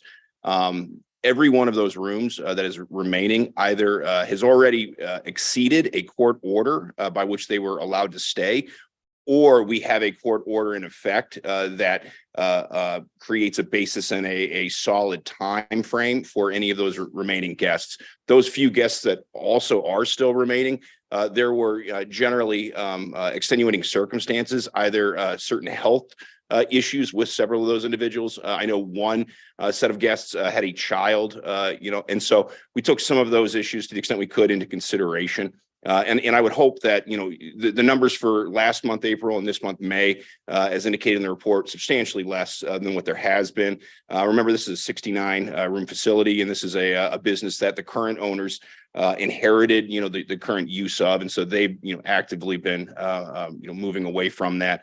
And I think, this month I saw 5, and I want to say half of those were related to this renewal process itself, as far as the inspection and what have you. So I don't think the town can require or insist upon some restriction on the guests moving forward. But what I can tell you is that the business owners have absolutely no intention of returning to that use, but rather this is certainly something that's going to be more customary and of the historical use as an inn. So happy to answer any additional questions you have, but I just wanted to speak to that one specific point. Great. Thank you. Is there anyone else in the public who would like to comment on these items? No? All right, with that, can I get a motion, please? So moved. Second. Any discussion? Counselor Katarina? Yeah, I have a question for the fire chief and staff regarding the long list for May 8th of code violations, and I'm just curious where they're at with those. You talking about the Comfort Inn? Yes, I'm sorry. Yes. So unfortunately, I was not able to attend that inspection with Deputy Chief Brennan. All of the items that we were able to search on the date of this inspection back on May 8th, we believe have been corrected. Most of them were corrected on the spot. or are in the process of being corrected. One of the things that we did reserve with the owners, and they continue to work with us, is that once these 7 rooms are vacant, we want to be able to get into them and understand the condition of those as well. The condition of that hotel has vastly improved from the last time I stood up here, and with they've had some very intense and renovations that they've been doing. They still have some distance to go, but they are in the process of redoing and doing good renovations and getting that to what would be a traditional lodging use. Thank you. Can I? Sure. Will you remind us, what is now kind of keeping you in this process of doing a review at the hotel, and when do these inspections stop happening? So this inspection that happened on May 8th was every business in this town of Scarborough is visited annually by the Fire Prevention Bureau. And this was part of their annual inspection. It just worked out that we try and get, when there's a license involved, we try and get the inspection done in that same area so that we have a little bit of that teeth to say, if there's something missing that we haven't gotten done over the last year, that we can hold up, we can work on that license issue at the time. So this was an annual inspection for them. And I would, if I may, I would like to say that as far as the extended stay is, one of the biggest advantages that we've had working with them is their corporate has been directly involved. We never had any access to the corporate with Choice Hotels.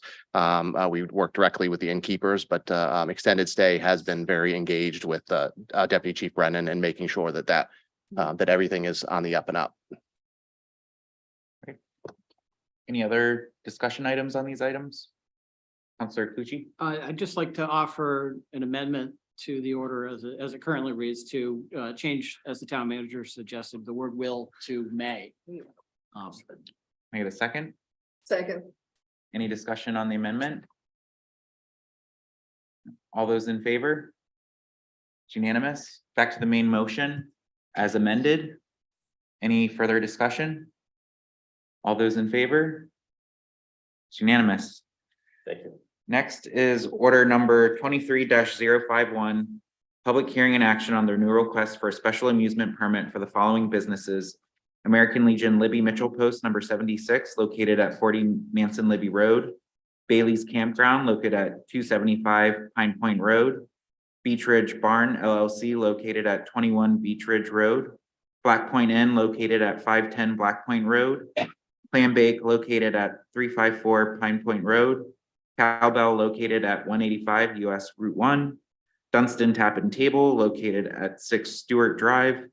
Flaherty Farms, Inc., located at 123 Payne Road. Higgins Beach Inn, located at 34 Ocean Avenue.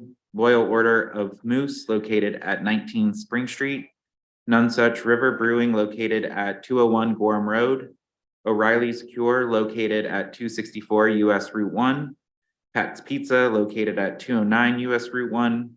Sea Dog Brew Pub, located at 1 Cabela Boulevard.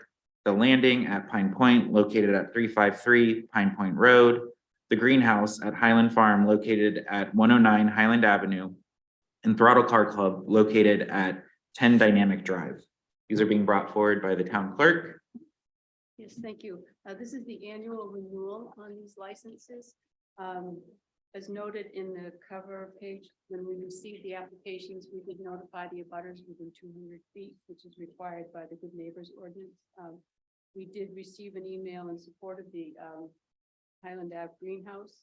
At the time of my memo that I submitted with the packet, it indicated that only 2 establishments had 3 complaints each, and that was Bailey's Campground and the Greenhouse at Highland Farms. The day after I wrote this, there were actually 2 more complaints that were bringing the total to 5 for the Greenhouse at Highland Farm.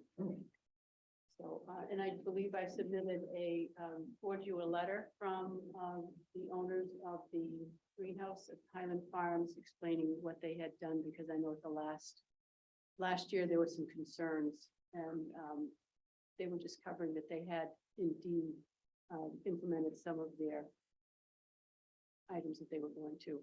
I did reach out to Bailey's Campground for some clarifications on their items that they had talked about at the last last year for their renewal. I had not heard back from them.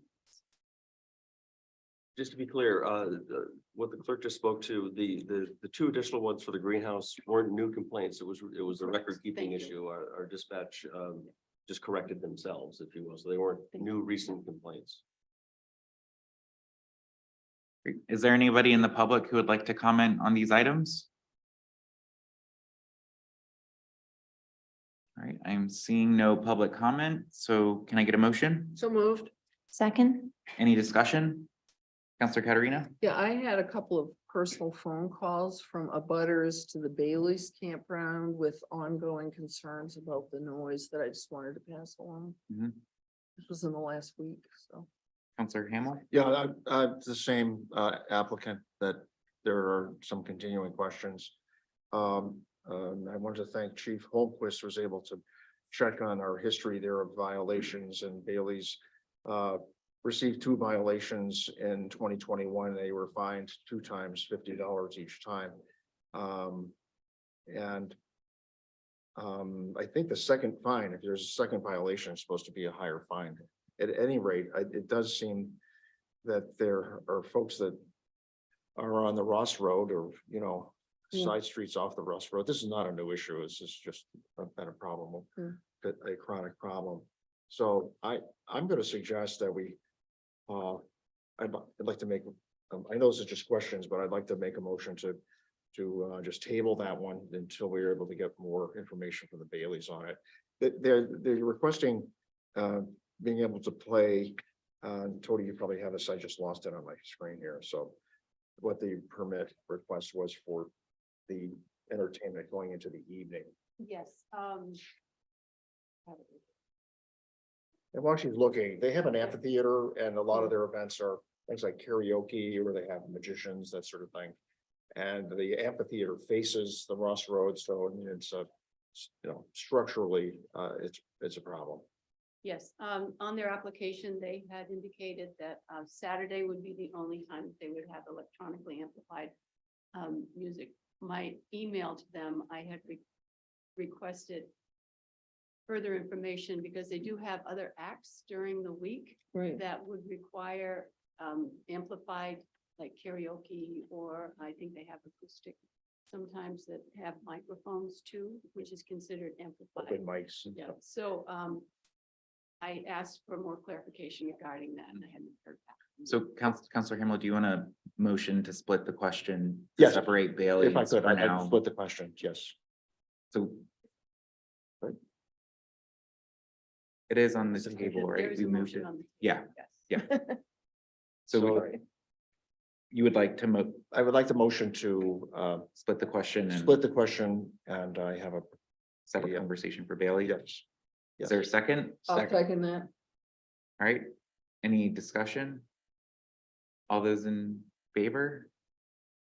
It's unanimous. All right, so back to the original item minus Bailey's. Mhm. Is there any discussion? Counselor Scyther? I have a couple of concerns. One, seems to be a little bit of inconsistency with the applications themselves in terms of format. So on several of the applications where it says request for exemption from the good neighbor ordinance, there's a box that you check that says yes or no. And then on some of them, that line is blank. There is no check yes or no. It's just kind of a colon and then a blank space. And so some of the applicants checked very clearly that they were not requesting an exemption, and others just left that space blank.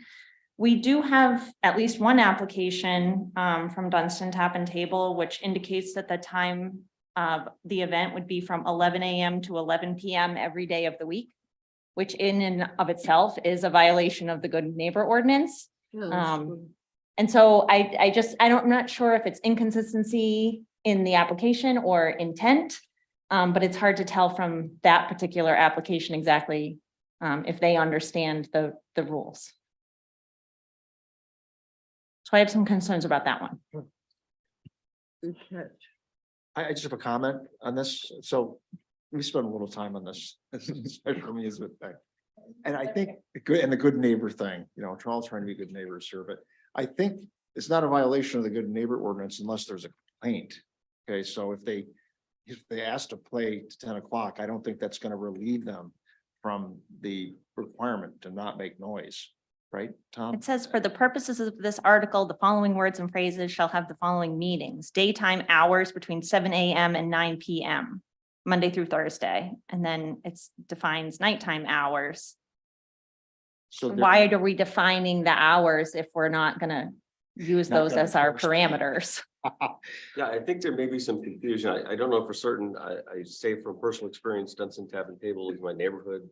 And I don't say that I frequent there, but I've never known them to be open to 11. And frankly, I've never seen them with any live music. So I think it is perhaps a discrepancy in how they filled out their application. Maybe we should table that one. Okay, Could I just, if you approve these as their license, we can add on there that it ends at, they have to follow the good neighbor ordinance. They would not be exempt. Right. So in approving the license, they would still have to comply with the, Notice to applicant. Right, they have to indicate if they're looking to be exempt, Right. otherwise they must comply. That's the rule. so is there a motion at all to split the question to remove Dunstan Tap and Table? Or Counselor Scyther, are you feeling based on that explanation? I'm satisfied by the explanation. I just am concerned about the inconsistency on the application. So And maybe moving forward, we can make sure that when people fill out the applications, that they either comply with the posted hours on the application, or if they're outside of those hours, then they need to be told to check yes, that they're applying for an exemption, and then they need to justify their exemption. And I think going through those steps, businesses will probably immediately say, oh, no, that's not my intent. And then I know for sure that that's not their intent, and I can approve their license. So I know there were others that got into, nighttime land, the good neighbor timing land or not, and cowbell is one. So, and I had a list that I wrote down someplace, but and there was also, I believe there's 10 o'clock for Pat's Pizza, and there's thank you, and there's another one on, what we talked about. the Dunstan. landing. The Black Tie Company, None such. Yeah. Black Tie Company also indicates 4 PM to 11 PM, Sunday through Friday, and Saturday, 12 PM to 12 AM. And then I think None Such Brewing also wanted until 10. So. It did, yep. Well, 10 on Friday and Saturday is okay. For a good Okay, neighbor, Sunday though. not Sunday. So just to kind of. But you did. There's just some inconsistencies in the way people fill out the application, that's all. So would we, as a council, given the concerns, want to table this for those inconsistencies to be addressed? Take another sweep at the ones that need another. vote. Can I make a recommendation in that on the license itself, we state the time frame? That way, we're not holding up any events that they may have planned. That's or- what I was gonna suggest is, I want to just consider them with the hours they're requesting. Okay, so do we need a motion to do anything with that recommendation, or is that something that can be administratively done? We could do it administratively. Okay, And when we send them out, we'll note that we made these are the rules. You didn't ask for an exemption from the Good Neighbors Ordinance, and these are the hours that you have to comply with. Even though their In application. doing so, we're really stating the obvious. I mean, the standard is what it is, unless they request and you grant an Right. exemption. okay, Except for Bailey's. which we'll talk about next. I want to make sure we don't forget. All right, any other discussion on the licenses on the table right now, except for Bailey's?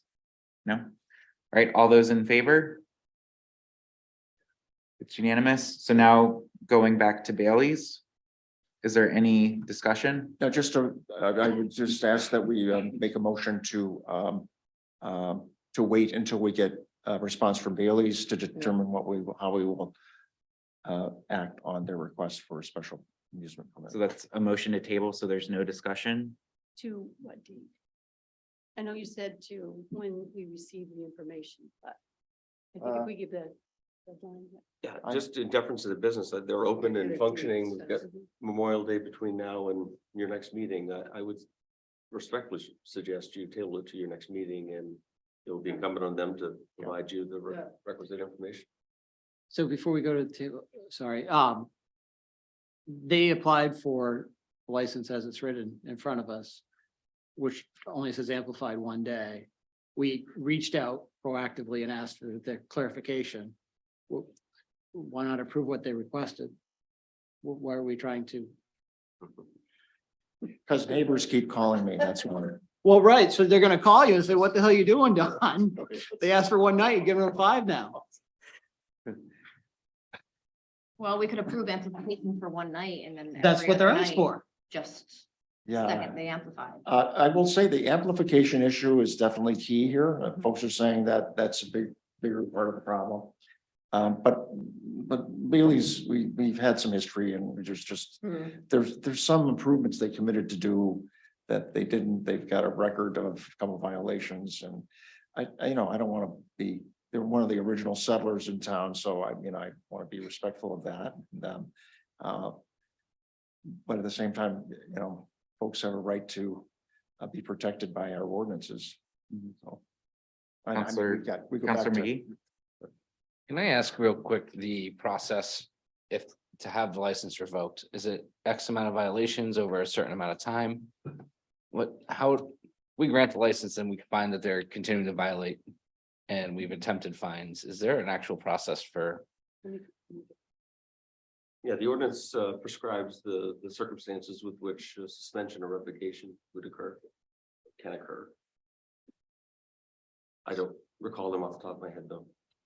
So it sounds like they've skirted this in the past and that just the only action has either been a fine and they've paid the $50 and said it was a good time anyways. I mean, I think that's kind of, it's not as threatening as it might sound, I guess. I don't know, I'd be more in favor of granting this with them on a monitoring plan, knowing that, hey, if this happens 2-3 times, your license gets revoked to have any live music there. But that's just my thought. So in the ordinance, section 203, suspension or revocation of a permit, it indicates that the municipal officers may, after a public hearing, preceded by notice to the interested parties, suspend or revoke any special amusement permits which have been issued under the ordinance on the grounds that the music, dancing, or entertainment or so permitted constitutes a detriment to the public health, safety, welfare, or violates any municipal ordinances, articles, bylaws, or rules and regulations. Simply stated. So it doesn't, yeah, I was gonna say, so it doesn't actually have like a number of violations. It could happen once and you could revoke it. Well, you have to. Not that I try to create ordinance work for us. Yeah. Only after public hearing before this body. Yes. Yeah. Okay. So any other discussion on this item? Counselor Hamel, do you still want a motion? Yeah, I do. I'm gonna have a hard time approving anything until we get a response from the Baileys. There were remediation efforts. This is I'm showing my age here, but and foolishness, but one hot July Saturday afternoon, Counselor Ken Johnson and I paid a visit to the Baileys campground, and we met with Tom Bailey and Galen, and they talked about these measures they were going to introduce there, one including a curtain, and they were going to do other things, and apparently none of that has happened. So since then, or I think around that same time was when we were fining them. We actually, requested the public safety folks to make sure that we were going to be fining them, and that happened. So, but here we are a little bit later, and I just don't feel comfortable approving anything until we get together with them or hear from them. Counselor Katarina? Yeah, and I'm gonna weigh in on that. I do remember that story, and there's been ongoing.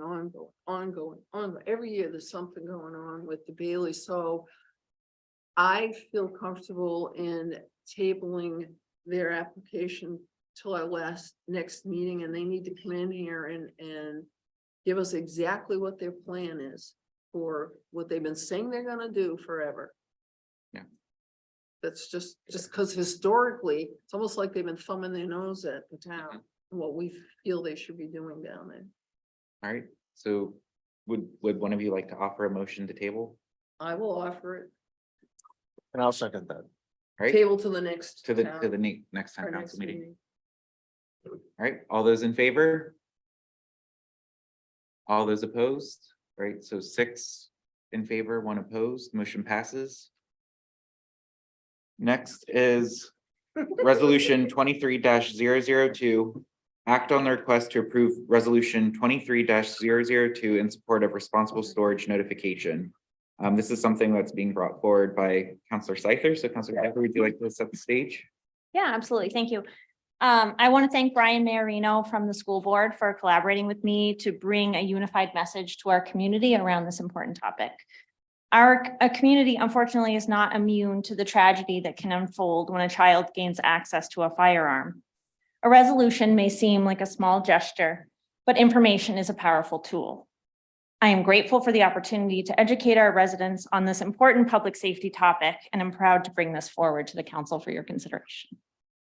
Can I get a motion? So moved. Second? Any discussion? Councilor Katarina? Yeah, I would support supporting this. This just makes sense, given the atmosphere of what's going on today. It's just a reminder to folks. The firearms aren't toys. Mhm. And they need to be stored correctly, and we need to pay attention and protect our children, so. Councilor Hamel? Yes, I support this as well. I mean, this is supported by gun owners and those that, have issues with firearms as well. So I mean, it's well thought out. There's training behind it, and I think I believe there's school support for this, pretty solid school support as well. So I'm in favor of it. Any other comments from the councilors? Councilor Gucci? Getting 7 people to agree on something is not easy. And I think Councilor Scyther learned that. Good job pulling it off and getting something that we can also get behind. Thank you. I just want to thank Councilor Scyther for that as well, because this is one of those things that I asked her if she could kind of take the lead charge on, and really appreciate the work you've done, not only with the council, but collaborating with the school board as well. Shows real good collaboration on your part. So thank you so much for doing this. And I agree with you. It's always important to provide information to the public. And I think the resolve in what we're suggesting, which is just getting information out there through our website and through the e-news, is just one easy little thing we could do that could save lives if it gets in the right hands of the right people. So thank you, Councilor Scyther. All right, all those in favor? All right, it's unanimous. All right, next up is order number 23-029, second reading on the proposed amendments to chapter 405, the zoning ordinance, section 9, performance standards, small scale energy facilities. This is being brought forward by the planning director, who's still here.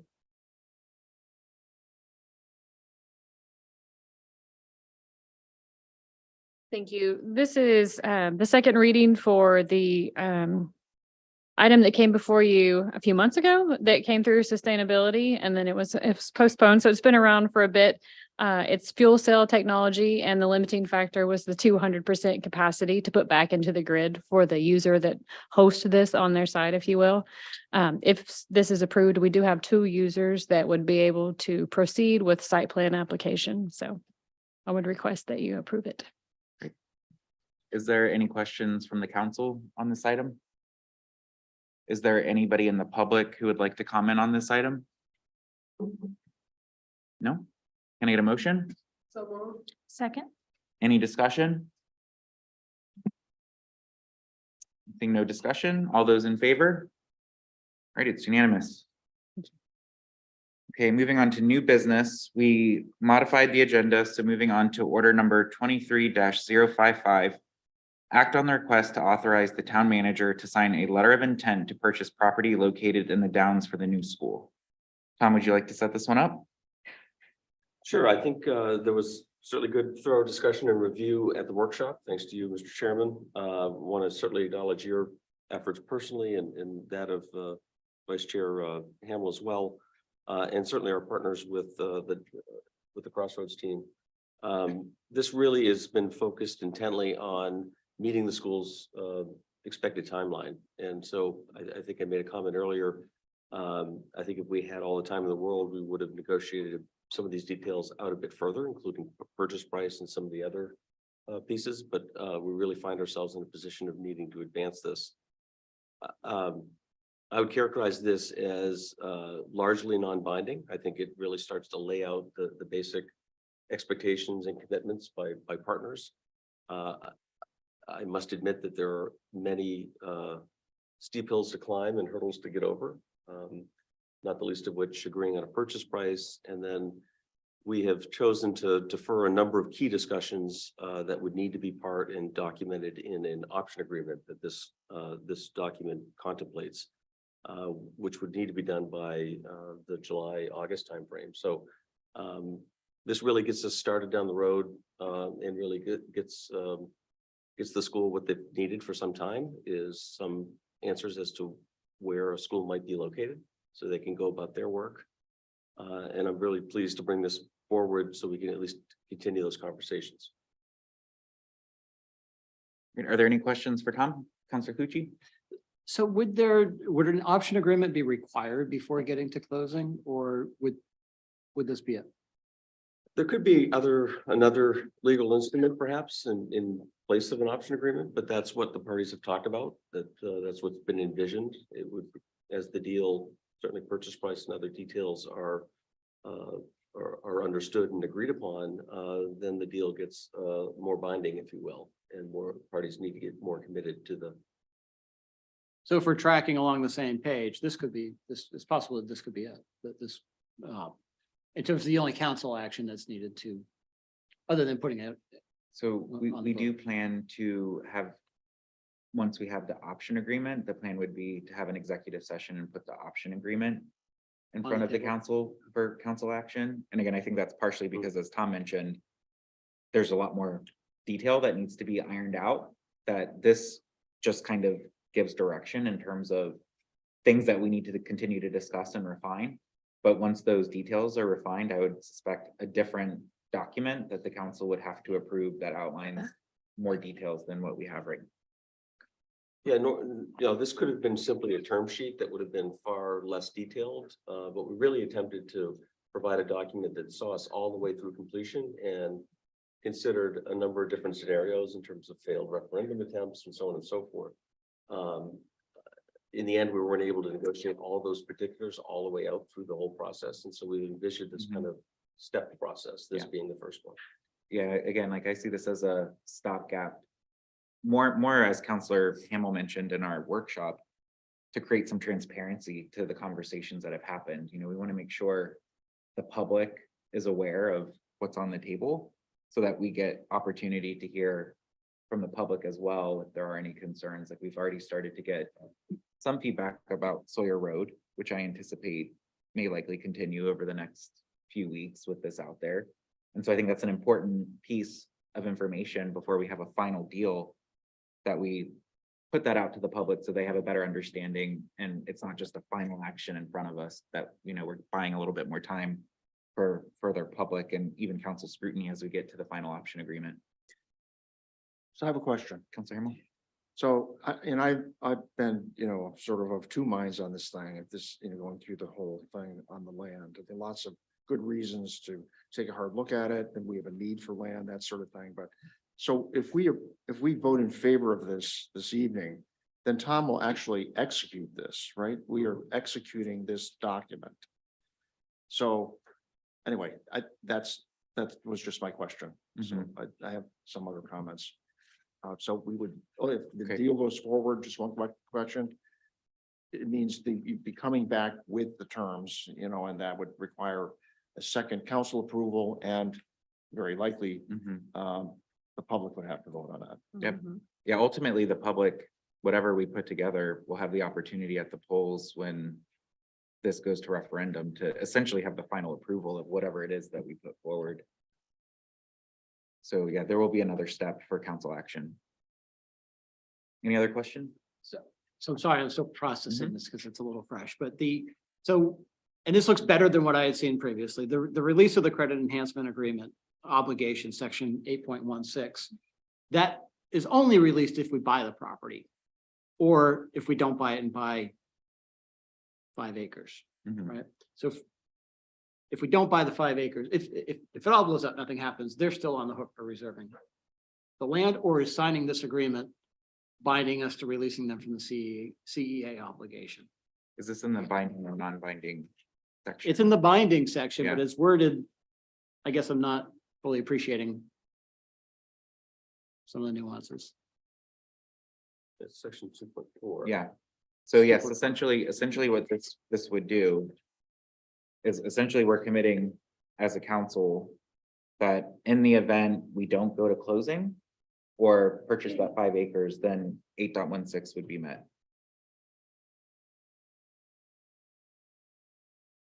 Say that one more time. So in the event we don't go to closing by December 31st, 2024, with this particular provision, that means that 8.16 would be met. So But closing could mean 5 acres. yeah, but closing could mean 5 acres. So at the end of the day, we could get 5 acres. But if the council or the future council at the time of closing that would take place for that provision to come into effect, they would have to either decide, are they closing for that 5 acres or not?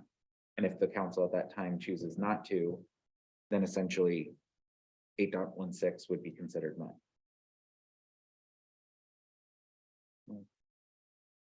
So yeah, at the end of the day, this would essentially relieve them by December 31st, 2024 of 8.16. For talking to us. I know, that's good. I guess I'm not clear on some of the nuances in the agreement yet. That's.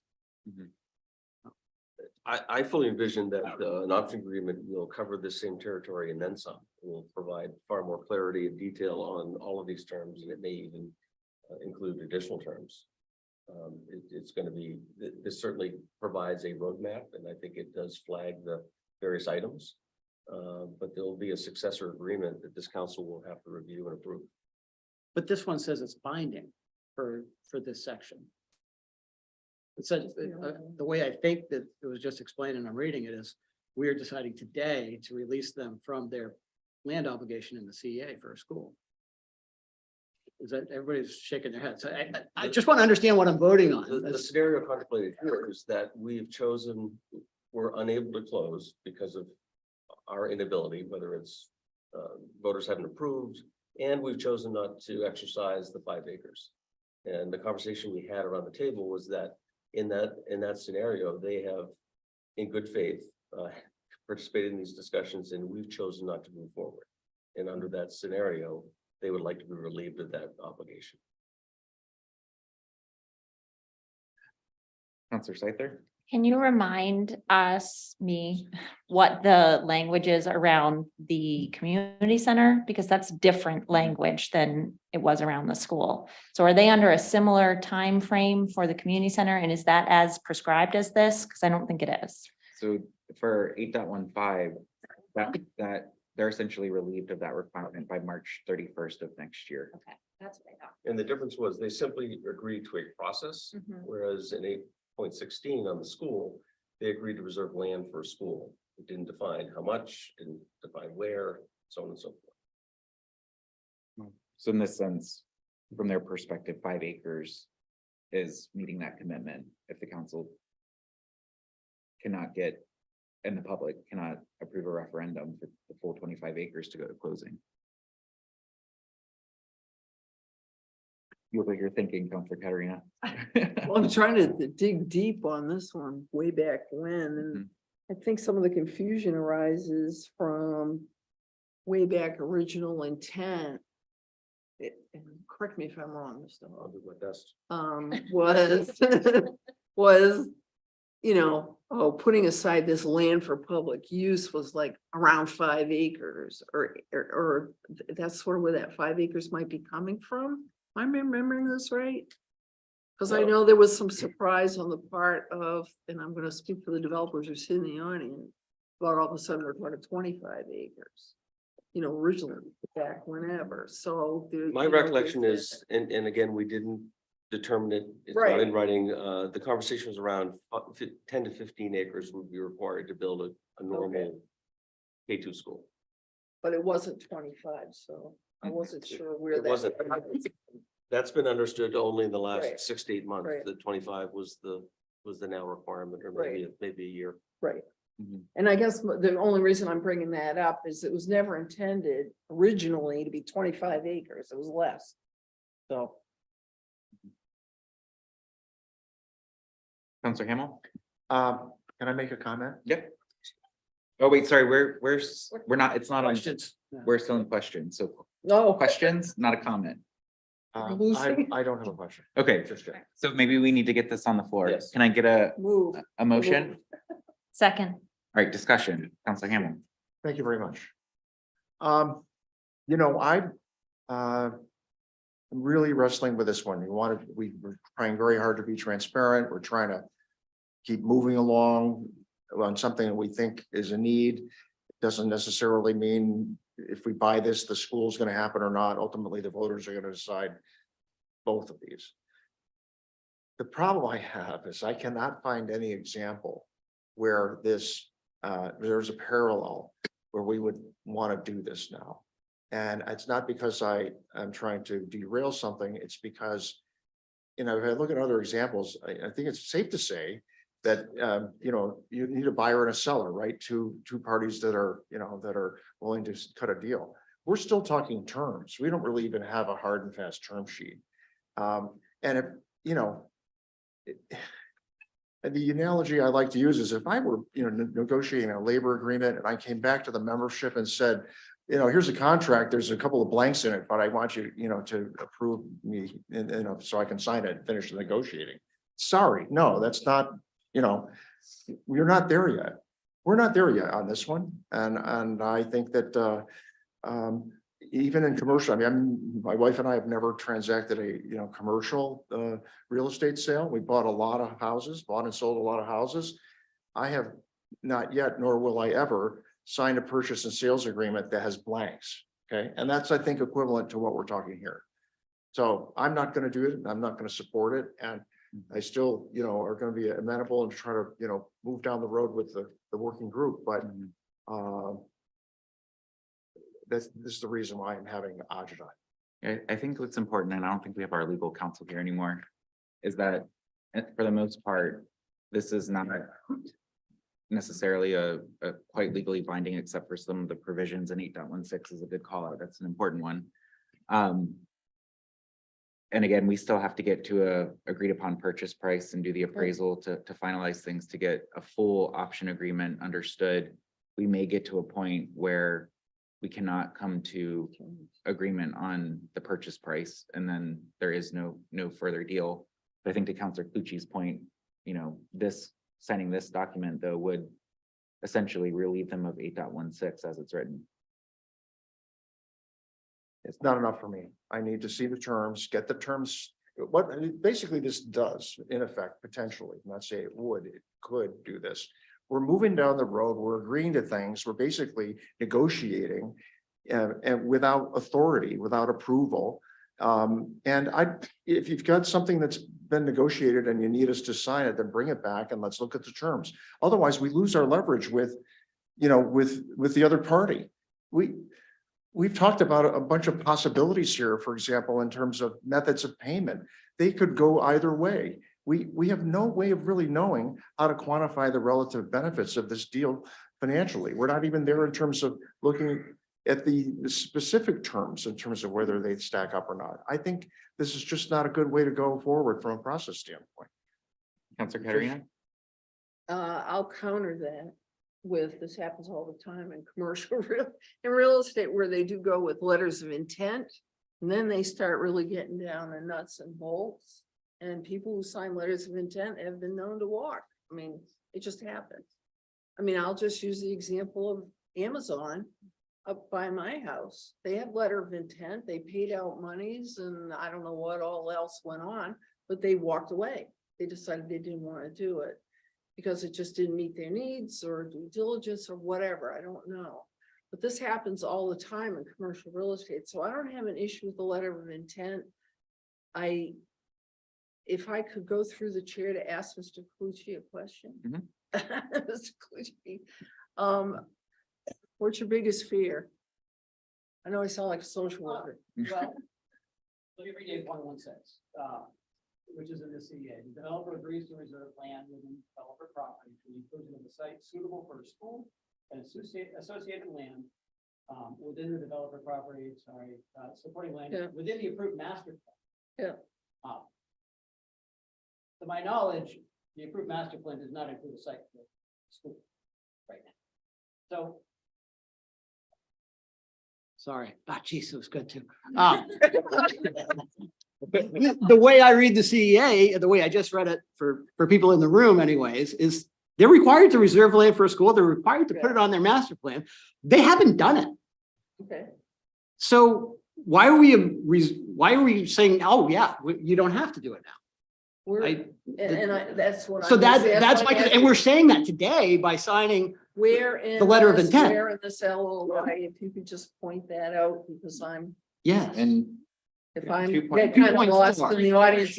So it's section 2.4, release of credit enhancement agreement obligations. The buyer agrees to release the seller from all existing obligations under section 8.16 of the credit enhancement agreement executed by the parties on December 18th, 2018. Period. That's it. By signing this document, Okay. They're done. you are no longer on the hook. We're going to provide these two other options. You can either close on the land or you can close on 5 acres. We don't know whether we're negotiating or have finished a term sheet or making a commitment. And if an attorney, I'd like to get this guy on record if he said it, that it's not really strictly a legally binding document. Well, then what the heck is it? Letter of You know, intent. you sign something that's like a Christmas wish list. I mean, what do you call that? I don't, you know. So honestly. it's a document that allows us to do due diligence. And in this instance, it also allows us additional time to negotiate price. This is very, very customary. And there's, in exchange for that right, that exclusive right to reserve this land for our use while we do this due diligence, there's very often a payment required. We're able to negotiate that that payment doesn't start until sometime down the road, until after we've gone through some of the initial steps. So maybe just because the 8.16 thing I think is worth definitely addressing. I would suggest, and I'm not motioning for this yet, I'm just throwing it out there, to table this, to allow us to when we meet next week with the developer to talk about purchase price, take that into consideration with this LOI and see if we can move that from binding to non-binding, because I agree that's probably, you know, even as you pointed it out tonight, I've been on this so much, it's all starting to garble together. But I do think that's something that we may want to revisit with them and potentially bring this back to the council at our next meeting. That's your wish. Are you taking more comment? Yeah. So the way that we have followed this process, and my understanding up to this point, is that the LOI was supposed to kind of be our roadmap for future negotiations as Tom continues to work out what will eventually be a purchase agreement. We know that there are components missing. We know that at our last meeting, we authorized the appraisal process to begin so that we can start to get to some kind of consensus on what the purchase price will be. It's been said tonight that this was put out to the public in part to offer some transparency into the process. And I feel like there's some criticism now, like internally, that wasn't the right process to follow. And that's fine, Dawn, you don't have to make that face. But I don't know how to put out more information to the public. And I don't know how to take public input on something that we can't discuss, because the next criticism that I'm going to get is you haven't told us anything. And so here's this starting document that has been labeled an LOI. I trust that when the lawyer says that this is pretty standard, I've never bought a commercial business either, but I trust that when the lawyer says that this is standard practice, that this is an appropriate path for us to follow. So to John's point about 8.16, my own personal feelings on that part of the letter, apparently this is maybe coming back to us, is that I think the original intent on the CEA was to have some kind of good faith discussion and process on both parts from both parties. And I feel like that is being executed right now. I don't feel that either one of us are in process to try and get out of any part of the CEA that is binding. And I also think that, if I'm being 100% honest, that 5 or 6 years of process well, they will have done their due diligence and we will have done our part to try and come to an agreement. And so I'm okay with 8.16 staying in there. Just to echo what you said, I'm trying to get the will of the council. I agree with you. Like at this point, if signing this means we are binding ourselves to 8.16, I guess I'm being a little optimistic and that things are going to move forward appropriately. We're going to go to closing and there's going to be a deal. Worst case scenario is we get 5 acres at the end of this that is worth discussion. Personally, I would be fine moving this forward at this point, but if there is a desire to table to further address 8.16, that is something that I'm willing to take into consideration. Councilor Hamel? Yeah, the process is flexible. That's a good thing. The process is flexible. That's a bad thing. Okay, with a labor agreement, you got an expiration date, you have a deadline. We don't know what the deadlines are, when we're going to do this, what the rush is. I'd like to know what that is. We still got to do all this in 60 days. So why is that exactly? We haven't even finished our budget yet. We haven't even, there were 3 things I've been talking about we need to do, whether we're going to do anything major from an expense standpoint. And that's get the final answer on the audit, get that wrapped up. 1, 2, finish our budget. 3, finish our capital plan. And maybe there's a 4th one, also understanding what our credit rating is going to be. We won't be doing any of that in the next 60 or not. We won't get through all of that, in the next 60 days. And we're spending a lot of time and energy on this thing. I think this is a good example of how our priorities are sadly misplaced. If we're serious about getting a better handle on our fiscal health, we should be spending our time on that, not running down the road on a deal where we're not even sure where we stand with the process and what it means and what we're committed to. So from my perspective, I do think this is a priority. It's a priority because we have a school need that we've all agreed is a goal for the council that we need to support. We've also agreed that we need land. The real driving factor here in the timeline is being able to get something on the ballot in November that allows us to have land associated with it. So we really do have a deadline date of August 16th to make sure that we have an option agreement in place. And again, this contemplates the first step that gets us to an option agreement, hopefully by July 31st, so that we have that in the package to consider to bring to voters as we go forward. So it is a priority. It is being driven by a real need that we need to make sure we're considering. And so I think we just have to make sure we continue to pound and work through this. It is grueling and it's taxing. And you and I both know better than probably anyone on this council how much effort, energy, and work has gone into it. Yeah. And I'm hoping with our partners, we can hopefully get to this to conclusion sooner rather than later. And I have faith in that. I have faith that we're going to get there. I feel like we're close. I feel like we put something out to kind of really get more public and council input.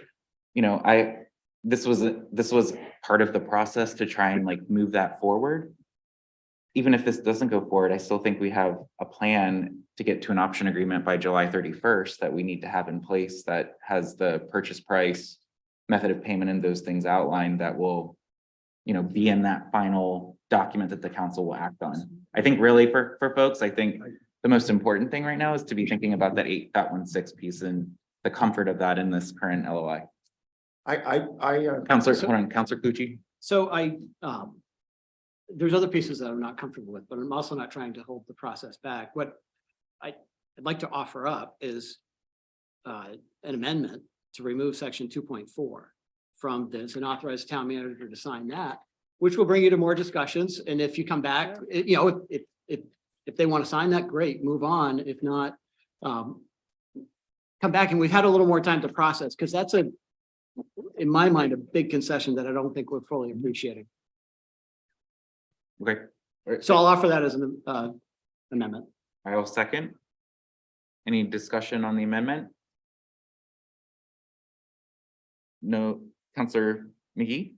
I'm not sure if I want to offer discussion on the amendment or the whole thing. So You can wait till the motion. Yeah, I'll wait. all right.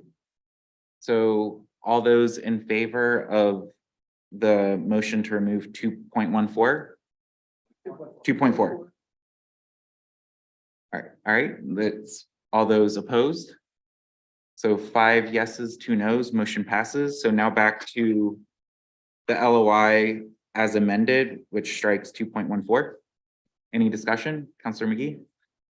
Okay, so there's a lot rolling around my head and I'm just gonna do my best to go with it. I think this is unfortunate on a couple of levels. One, the pressure around the timeline is incredibly unfortunate, I think, because now I feel like we're as if we're being put into a position to perhaps, as Councilor Calucci just said, give away something we don't fully understand yet. At the same time, I look at it from the landowner's point of view, and this is being held over their heads for countless of years. Whereas I don't want to rehash something that happened years ago, but perhaps, a more strict time frame, so they knew when they could move on from having to deal with this issue would also be some sense of comfort for them. So I think this goes both ways. I think we've been backed into a corner because we keep being told that this has to happen now.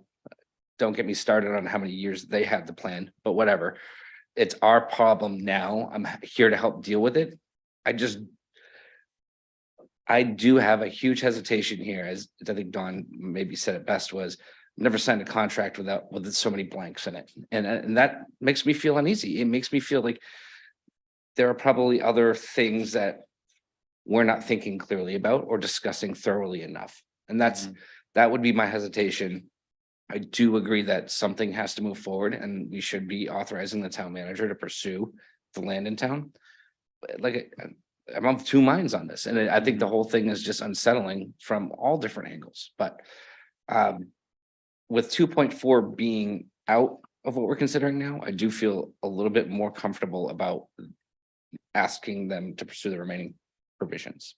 That's kind of where I'm landing on this, but I'm open to more arguments. I mean, I would just agree with you. I think striking that for now, I think is a good step in the right direction. The rest of the binding provisions are really mostly legalese and things. And so I don't see that as an issue with moving forward, because again, just Article 1 is all non-binding. It's really intended to set forward the parameters for future conversations that have a lot of work to be done with them, that will come forward an actual option agreement that will have those details ironed out. That is the official contract with no blank spaces or anything like, and again, that's what an LOI is. An LOI is a term sheet essentially put together that is kind of a pledge to each other that we're going to work on this. These are the terms we've gotten to at this point. Now let's get that into that contractual language that we need to move this forward. And again, our goal is to have it by July 31st. All right, any other discussion? No? Counselor Seither? All right. I'm not suggesting that we're getting in our own way in a negative or pointing fingers kind of way, but I would appreciate a better understanding of feedback for you specifically, John as chair, and Tom as someone who's going to be continuing to work on this. Just if this doesn't pass, or if people want to start taking things out, which the amendment passed,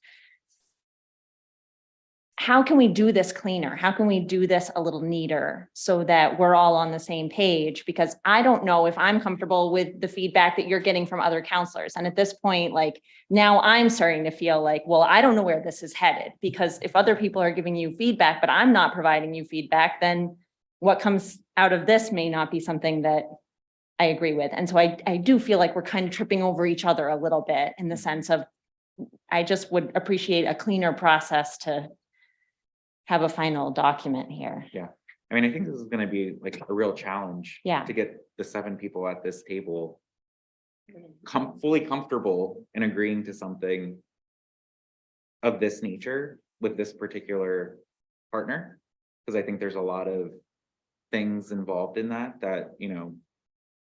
unfortunately to me become distractions rather than focusing on the objective, which is a land acquisition. And so, I mean, as we move forward, Council Hamel and I are both at the table in the conversations, I'm totally open to figuring out how we have a joint council conversation with the developer potentially, so that way at least people have more visibility into the process if the process is a concern, or maybe we need a I don't know if it's an executive session or workshop to really get good feedback going into that option agreement conversation. Because ultimately, the ideal situation would be we get something in place that everybody agrees to.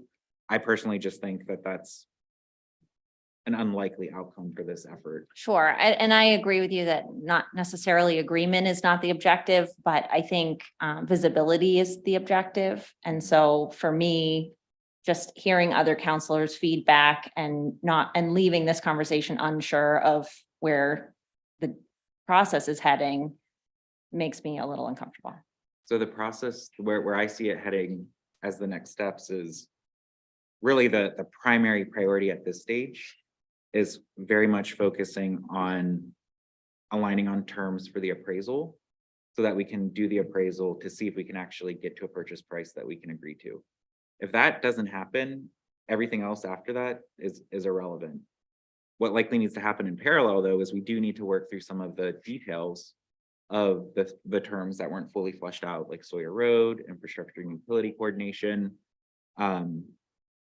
method of payment. So those are things that still are blanks that need to be filled in to get to that finalized option agreement. I don't anticipate much of the other stuff that's in there besides those changing significantly. So again, if there are council concerns with any of those items, I think those are legitimate concerns. What I'm going to ask folks is to kind of look at it as a package, not at each particular item, but look at it as a package as a whole. The reality is this is a bilateral conversation. It's not a unilateral conversation. So this can't be just what we want. It has to be what we can negotiate with our partners. And that was my concern about us just starting to hack at something that you've already been working on, as a part of an agreement. Yeah, even with authorization, it's not clear to me right now whether or not the other party is willing to sign it with that amendment. And so that's something we'll assess and perhaps need to come back to you with revised terms. Councilor Hamel? I just want to use one example here. There are at least a half a dozen very complex substantive terms that are in this LOI. Let me pick one: method of payment. And this entitles the buyer and seller to use various methods of payment and for the purchase of the property. We're no longer talking about US dollars. We're talking about things including forgiving future school impact fees, a bond issued by the buyer, a charitable donation by the seller, a new amended CEA between the buyer and seller. Okay, well, it's all of those things, none of those things. This is one example of one substantive term that no one here can explain to you what it means or where we're going to end up, because we're slouching toward Armageddon here. We're just, I can explain what that term means, and I'm surprised you can't, Councilor Hamel, since you've been in all the conversations. So what this term, I don't know what the party's position is on that. I understand very well what this term actually means is, as part of the conversation when we've talked about purchase price and method of payment, is again, the town actually, in order to avoid additional debt and additional debt service, brought options to the conversation that have not been fully agreed to, where we said one option could be impact fee avoidance. Through conversations with the developer, my take is that that is not something that they necessarily want to pursue, but we haven't fully agreed to that because we're just not there.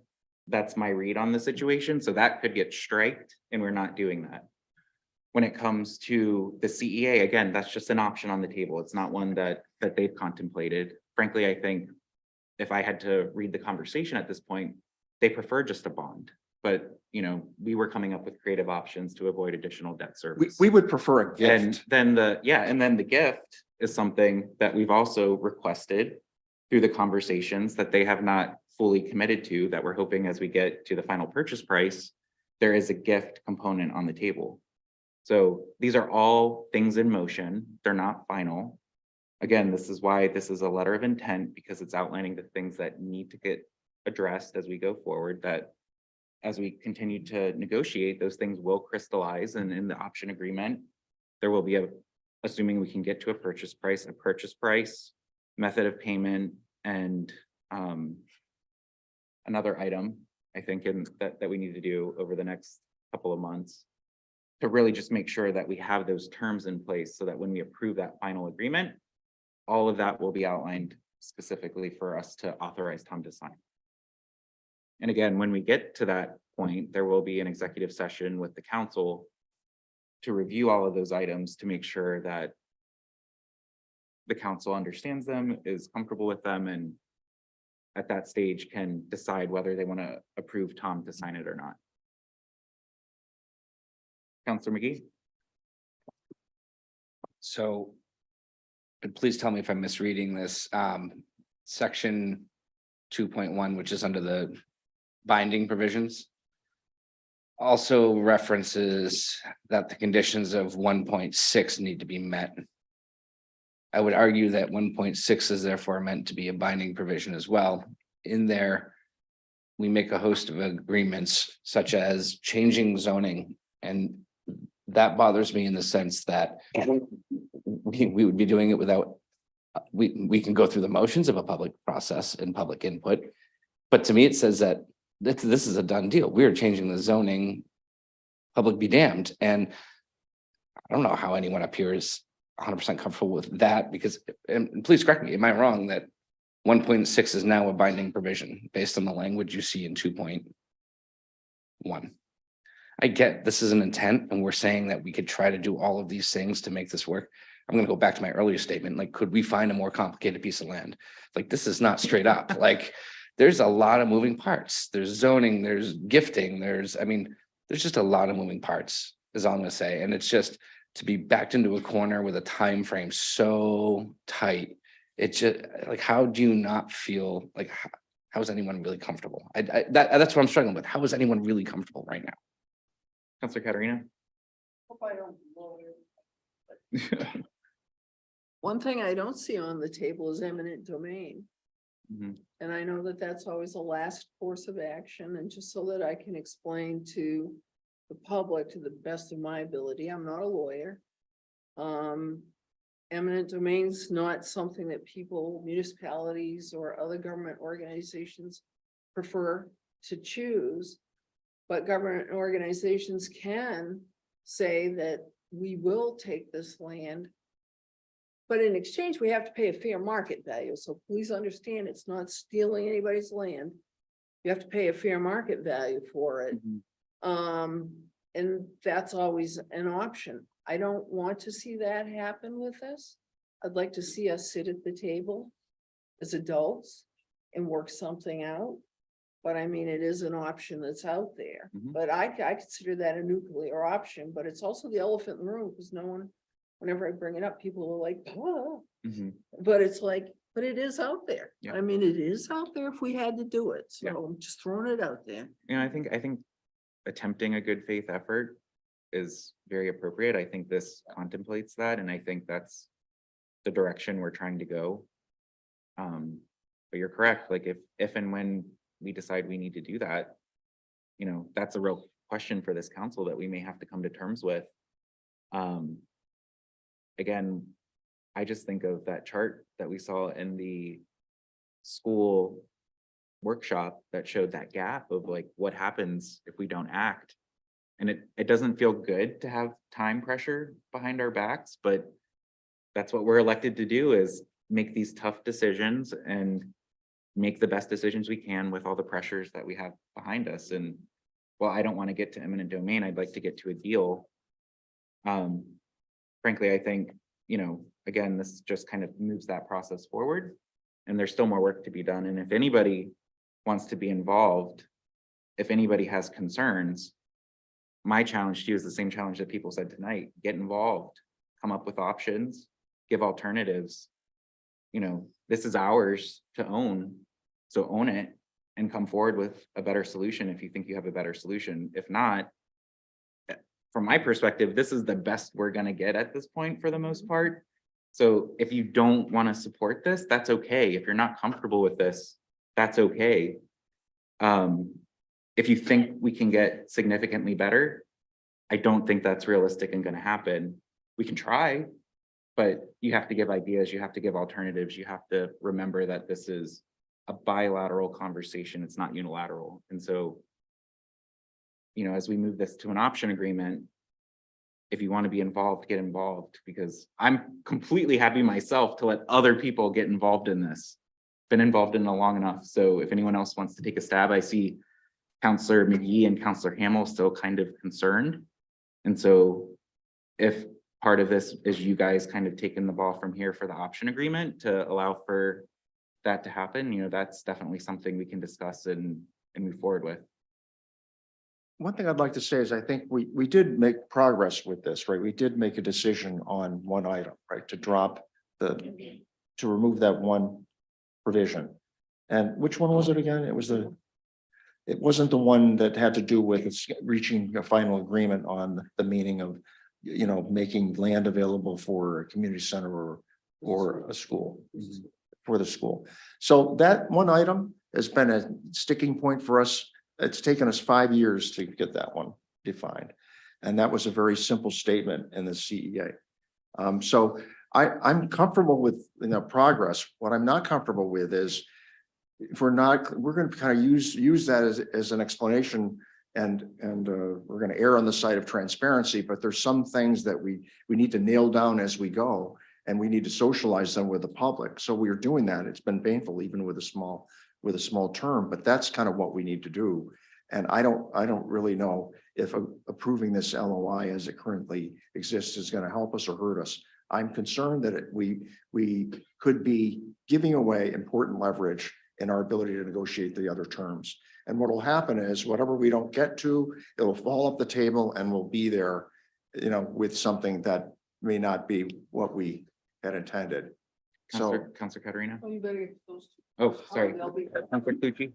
So just to react, because I hadn't thought through Councilor McGee's point about the reference to 1.6, but I'm not as concerned with that one because it's date bound. So if we don't satisfy those conditions by March 31st, 2024, which is over a year from now after the referendum,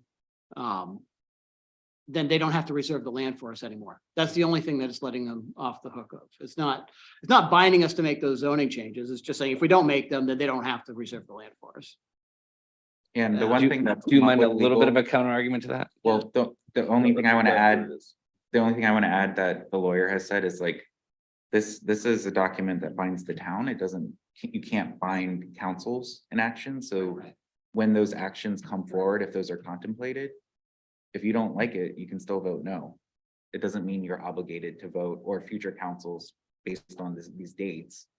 We can't obligate future councils to vote yes on something. So while this is part of it, if the council in the future decides, no, we don't want to change the zoning, then, you know, essentially we're not meeting that commitment and, you know, we lose the land.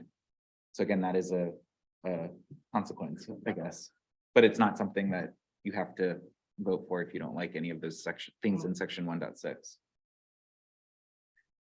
Counselor Seifer. Well, I have an unfortunate point of order. Yeah. We need It's to 10 o'clock. vote to extend business past 10 o'clock. So I will motion to extend business beyond 10 o'clock. Can I get a second? Second. All those in favor? All right, it's unanimous. Okay, back to order number 23-055. Counselor Katarina? The question. All right. All those in favor?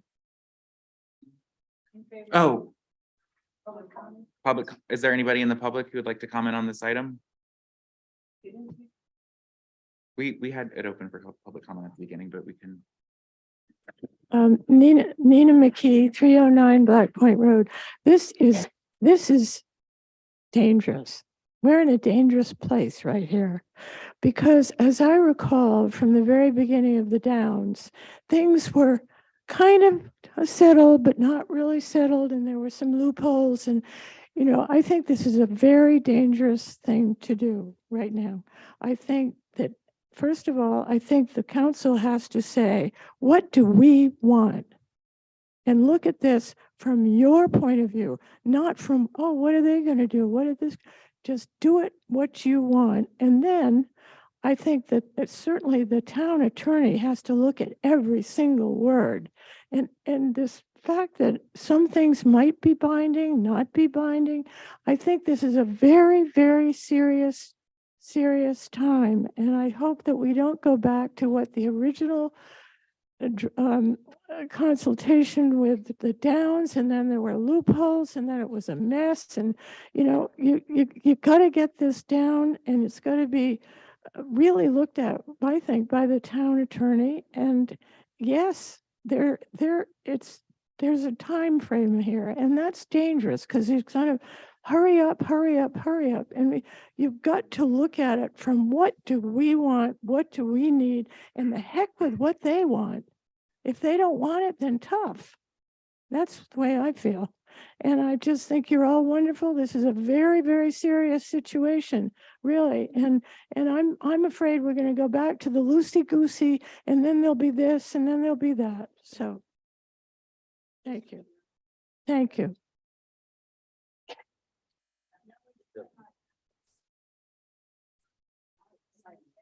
I also did say, though, at the time, for the school and for the LOI that were covered in the workshop, that I wanted to use that time. But I've had when people have comments on this, they know. Okay. Am I wrong? I let you do public comment, but I think the question was tabled. So by parliamentary procedures, we need to vote on the action. So I'm going to, That's correct. we had public comment. Hold on. That is wrong. Really? Wow. The public has not seen this. This is was the serious. first- This was attached to this, to the. Can you come up and please to the podium? Mr. Chair. I am allowing for public comment. Thank you. Counselor, Yeah, or look at the parliament. Ask Sorry. this Parliamentary, could you? please Thank you. Well, I think Can the you chair just- is 1 allowing. second, I 1 will. second. To question, and usually there's no no discussion after that, discussion. it's like table. Okay, but so it's- I will allow for what looks like the 3 people that are currently stood up to Thank offer you. public comment. And Thank then you. After that, I'm going to respect the tabling, and I'm going to limit it to 3 Well, minutes. it's So, not tabling, it's moving the question. oh, sorry, moving the question, sorry. Thank you, Mr. Chairman. And I basically am going to agree with what Counselor Hamel and what Counselor McGee has said. And first of all, just to talk about the process a little bit, the public has not seen this. This was, showed up as an attachment to an agenda that's over 100 pages. So unless somebody had an interest in looking, the public is not aware of this. And in looking at, I went back and I looked at the CEA with what everyone's talking about. And the developer agrees to reserve land within the developer property for the inclusion of a site suitable for a school and associated supporting land. There's no end date on it like there is for the community center. And it's not subject to, letter of intent or anything. It's just that that's part of the CEA. And I totally agree that the 2 points in the letter of agreement. I've negotiated a lot of contracts in my professional life, and I agree with Counselor Hamel. I would not sign something where the terms are not very specifically called out. And if we were really doing something in good faith and hearing what you said, Mr. Chairman, maybe this is the best we can do, but that's not good faith. What good faith to me would be is to do 2 appraisals, not have a qualification about how much the land is going to cost based on the appraisals, but you appraise, I appraise, just like when you buy a house and you come together and see if you can cut a deal. I also can't agree with all the method of payment points because the seller reserves the right to refuse any and all methods of payment. So where does that leave us? And this is not a healthy thing for the town. It's also, if you do an appraisal, and I'm punting because I just saw this like in the last couple of days. If you do an appraisal in the next 60 days, and we're obligated to pay $25,000 a month until the end of December for land we may not ultimately buy, or for a school referendum that may not ultimately pass, that's over $400,000 that the town of Scarborough, the taxpayers, are out of. So I would, ask the council to table this and to give it more consideration and go back to the table and try to hammer out real terms, or move on, go to the second choice for this school. Thank you.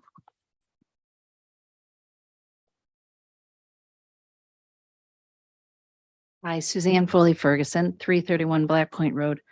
I'm pretty familiar with letters of intent, and I have not read this one because I actually didn't really know this was on the agenda tonight.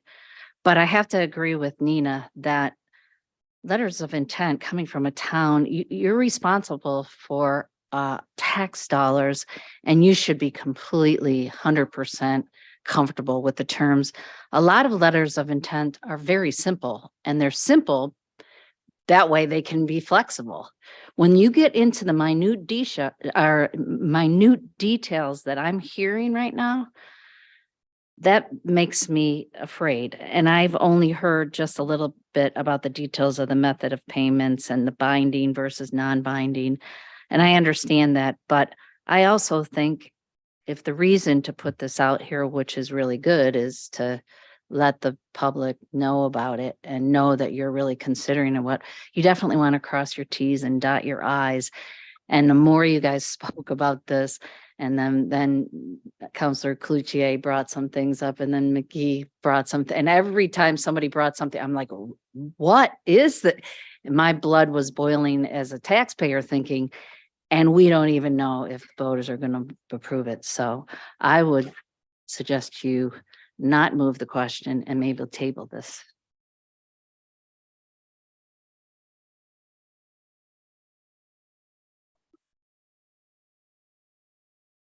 Richard Hayes, 21 Martin Avenue. I don't think that signing a document that releases one party or the other from current obligations is the right thing to do. I appreciate Council Clucci's removal of, and the rest of the council agreeing to the removal of one aspect. But as Councilor McGee has pointed out, there appears to be other relaxations to that will happen by signing that document. I don't think that should happen at this stage. I think you should negotiate with the developers, with the two appraisals, and not eliminate, as I said, any of the current terms that bind either side. So, thank you. Right. So with that, Councillor Katarina asked to move the question. And as Councillor Chair, I have the ability to say no, right? Right? I do. Yeah. Yeah, so I'm gonna. Right. So. I know that's what I said. Yeah. No. So I can, So the chair can say no. yeah, And I'm an answer. then what? Okay, so I didn't move the question, so discussion still? Well, let's table this then. to the next meeting. If you're not going to accept it. We're in discussion right now. So right now we're in discussion. Public comment is closed. You have public comment later. Yes. Yes. Okay, so let's, yes, I allowed a second public comment. Yeah, I'm just trying to learn. yeah. So let's, is there any more discussion on this item by any counselors? Counselor Clucci, you look like you have, So I may have reacted impulsively by offering to amend your working document. It was in an effort to try to keep the train on the tracks. I don't honestly know that tabling might be a better solution right now. I'd be interested in other people's thoughts, just because I've read it, but there's a lot going on here. I mean, you're closer to it than us. You've been working on it for a while, but I don't know that I fully appreciate it. Although I think I'm pretty So- close now. I think I'm comfortable. I think I'd probably vote yes, but I just wanted to throw that out there. Counselor Shoup, is there any? No? Well, the one comment that I heard from the public, and again, I think it is a good point, and I think part of the complication in this is that you know, at some point this did get to the lawyers and the legalese started to take over. Even though our lawyer did review it and gave it the thumbs up based on the terms that had been agreed to. And even though some of the comments from the public were around going through the appraisal process, which is essentially what we are doing as the next step. Part of me wonders if it, and I'm not motioning for this just yet, but putting it out for discussion. Would you prefer us to simplify this by making it more of like a true term sheet that has something a little bit simpler than all of these other words and things for people to absorb that may be simpler for you to react to? Again, I'm just trying to understand what is it going to take to get this council to kind of be comfortable with advancing the process in a way that we can be clear on what the terms are that we're going to discuss to get ultimately into an option agreement. Question? What would be the next step after signing an LOI? That would be an actual purchase and sales agreement, right? It would be to work on the option agreement language. So it would be essentially using this as a foundation for adding probably even more legalese in addition to better defining some of those outstanding items that still aren't fully defined. I have one comment, if I may, following up on that.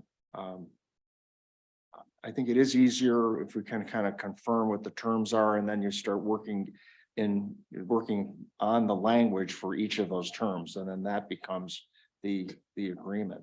I think what we have here is a hybrid, and there's opportunity and risk, but the risk for us is that we don't really know where we are, which is as a step along the way.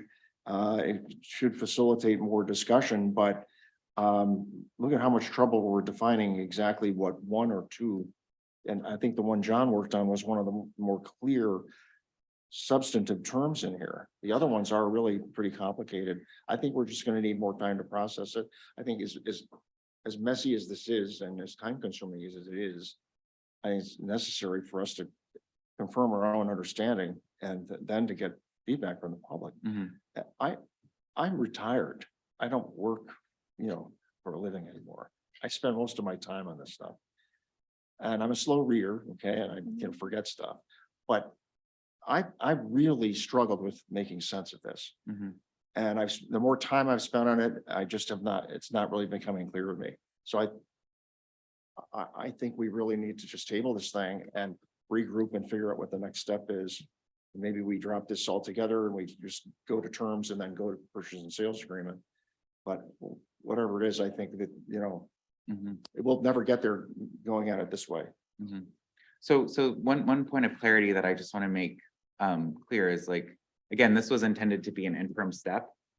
It does not need to happen tonight, but that does not mean that the project itself is put at risk. We still have that date for the option agreement by July 31st, which is ultimately the deliverable. So I don't want people to think that if we table this, that there's any delay at this stage to the project, because we still have a meeting to talk about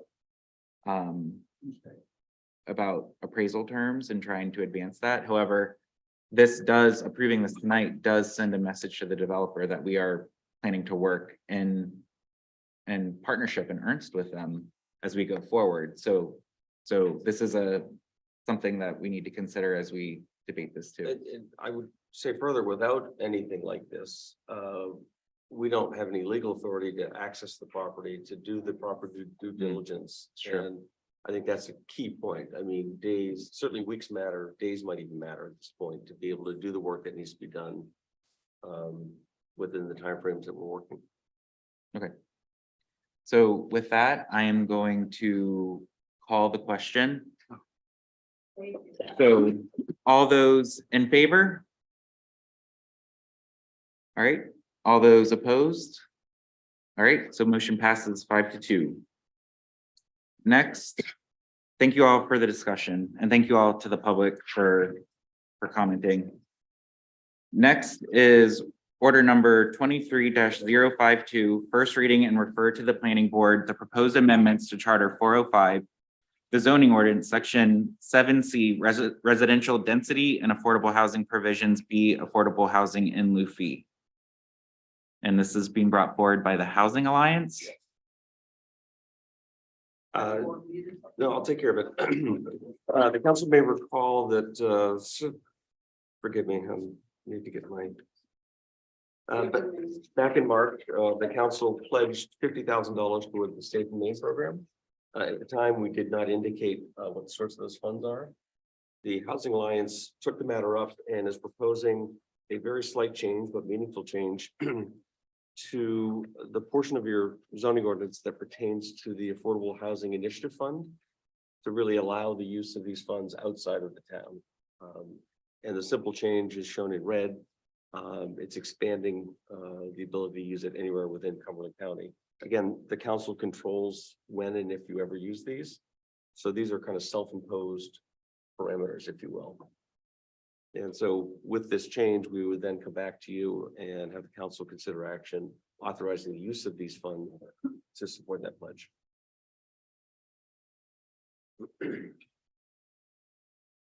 Right, and is there anybody in the public who would like to comment on this item?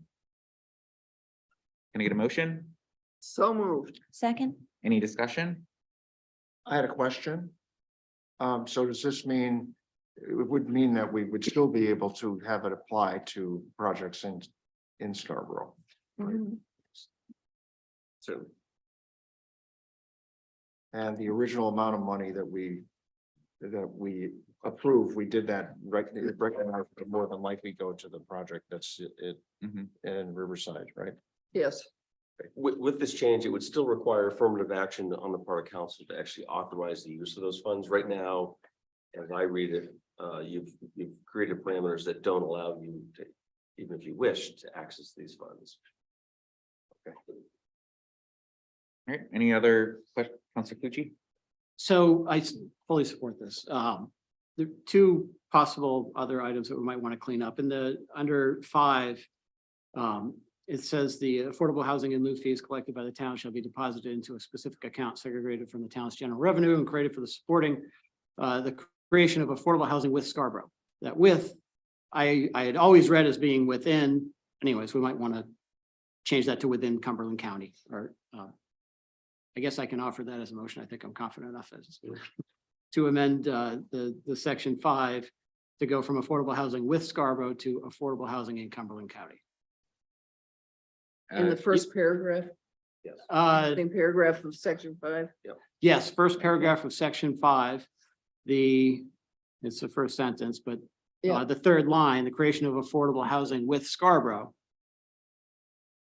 I could never make sense of that. It should say creation of affordable housing within Cumberland County, just to be consistent. Friendly amendment? Is with Scarborough even necessary? Couldn't it just be Yeah, created for the support of Great, creation of even better. affordable housing, period? Strike with Sarah. just great. Okay, I'll offer that as can we strike the with Scarborough in section 5? I'll second it. All right, any discussion on the amendment? One comment. With things like this, I'd like to get a better idea, of the good things that are coming from GP Cogs. So, this is one of them, and Councilor Katarina and I worked on this with Tom, but I want to make sure we have line of sight in terms of what might be coming our way in terms of, making commitments like this. I know we have the Housing Alliance who are responsible for making recommendations, but at the same time, I think we're gonna really need a better idea of what's coming on stream. And I understand that Tom and Counselor Seiler have been working, with GP-COG. So we haven't really had an update on that activity, and I think it'd be very helpful to get that. It may be good to have a future workshop where we invite GP-COG maybe later in the fall to potentially come and share. I would say a lot on the Metro Coalition, which is something that they run, the majority of the conversation is around housing, affordability, homelessness. And so they are in process of building a lot of opportunities for towns to consider to address this challenge. And so that may be something we may want to have them come and talk to the full council in the future as a workshop. Yeah, and because you just noticed in the paper that things are, you're getting towns that are put under a lot of pressure. Sanford, just got slammed with asylum seekers. Portland's kind of going the other direction. They're cleaning up all of their encampments, or at least the ones along one part of town, here near Marginal Way. So I just think it's going to be important for us to have some line of sight to what's out there and what's happening. And that also includes the stuff we did tonight regarding Comfort Inn and extended stay. So back to the amendment. Yeah. Can we, any other discussion on the amendment? No? All those in favor of the amendment? Okay, back to the main motion as amended. Any discussion? Counselor Clucci? Yes, I had one more, and this one's been bugging me for a while, so I'm glad this came forward today. So there's a condition F. And we put this in our solar panel ordinance as well, but it makes no sense to me. So the in lieu fees collected by the town shall not be utilized to fund affordable housing portions of a development which are otherwise required to include affordable housing in order to meet minimum zoning standards. Right. So I'm going to motion to strike that entirely because it makes no sense to me. So we're going to place additional requirements on certain districts. And the fees paid by other districts that we don't have the same requirements can't be used to help these guys. It was put in here for, I've researched the history, I can tell you about it, but after we signed the Downs CEA, it was put in there, I think almost to calm tensions or something, but practically speaking, we've got the 3I projects done in terms of something that's in the queue that is a good project, would also be eligible for these funds. But because we have this line here, they're not, we can't get them. So that's, I don't see much benefit to that restriction being in there, and I see more harm. Can I make a recommendation? Because honestly, my brain can't take what you just said and vote on it right now. Can we actually ask that go back to the Housing Alliance for discussion, and they can come back with a future recommendation on that particular item? Do you want to do that, or because this has to go to planning board and then come back, do you want to just send it back to them?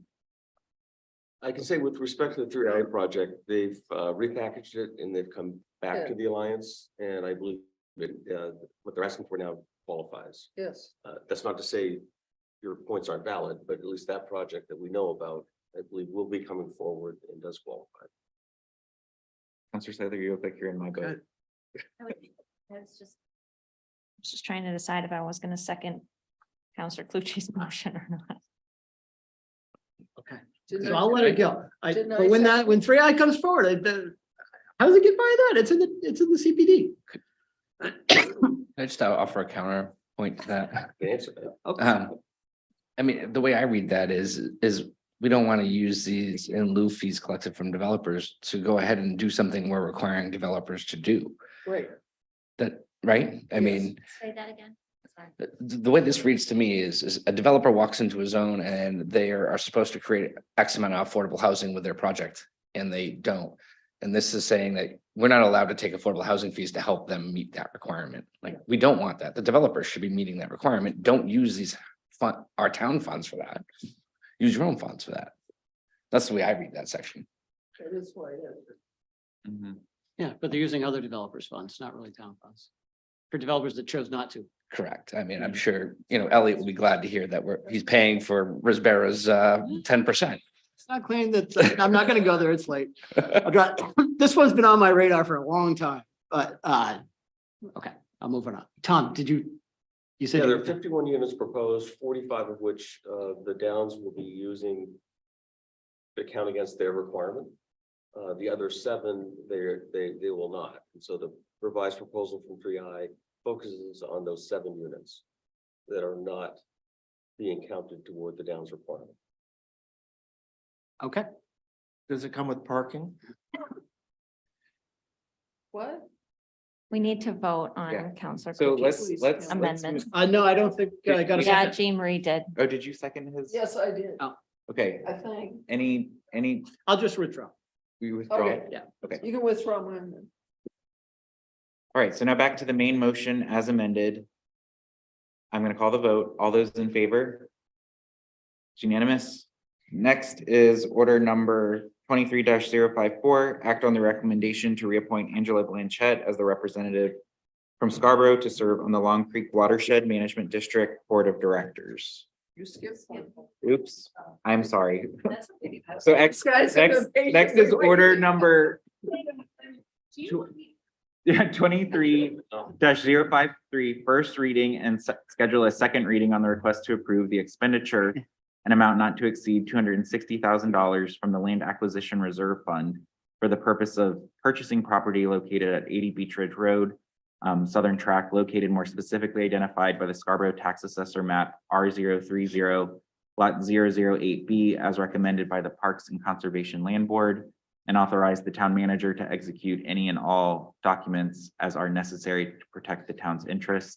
So Sue, before you set this up, I just want to correct the record because I did make a statement in my counselor corner around the town purchasing land that I think wasn't fully accurate. It was really acknowledging that the town has been partnering with the Scarborough Land Trust.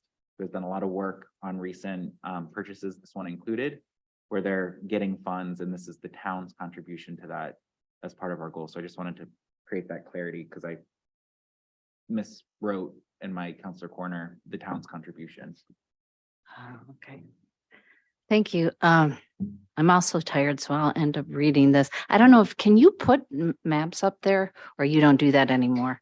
I don't think we really need to necessarily, I guess I'm thinking more for the public that doesn't have access to it, but this property, the Parks and Conservation Land Board is requesting that town council approve $260,000 of land bond funding to purchase 80 Beach Ridge Road. And it's going to be called Southern Tract because it's actually on West Beach Ridge. So it'll be West Beach Ridge Road, Southern Tract.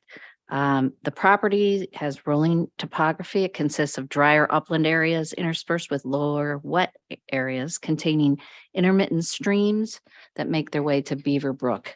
You can see Beaver Brook is at the edge of the property. It's a permanent stream, a perennial stream that forms the back property line. And Beaver Brook is identified the Maine Department of Inland Fisheries and Wildlife as a valuable wild brook trout priority area, which is all of the Nonsuch areas. So protecting this property will assist in protecting the riparian habitat and also some local aquifers. There's an aquifer up to the, I think it's northeast, I guess, I don't know. Anyway, there's a aquifer right nearby. The forest surrounding the brook contains critical breeding and feeding resources for reptiles, amphibians, birds, invertebrates, and it also acts as an important migratory stopover. Eventually, the water from this brook feeds the Scarborough Marsh, and we all know what a priority that is for us. The Land Trust is asking for the town to contribute 66% of the project cost, and the Parks and Conservation Land Board thinks this is reasonable. As far as active recreation, there's also a snowmobile trail across the property. And there is a notable deer wintering area that's been identified also. So we strongly recommend funding of this project. Thank you, Sue. You're All right, welcome. is there anybody or any questions for Sue? Is there anybody in the public who would like to comment on this item? No? All right, any discussion? Or sorry, can I get a motion? So moved. Second. Any discussion? Counselor Katarina? I think this makes perfect sense. It's a good use of conservation land funds. the bonds that we passed, the voters of Scarborough passed.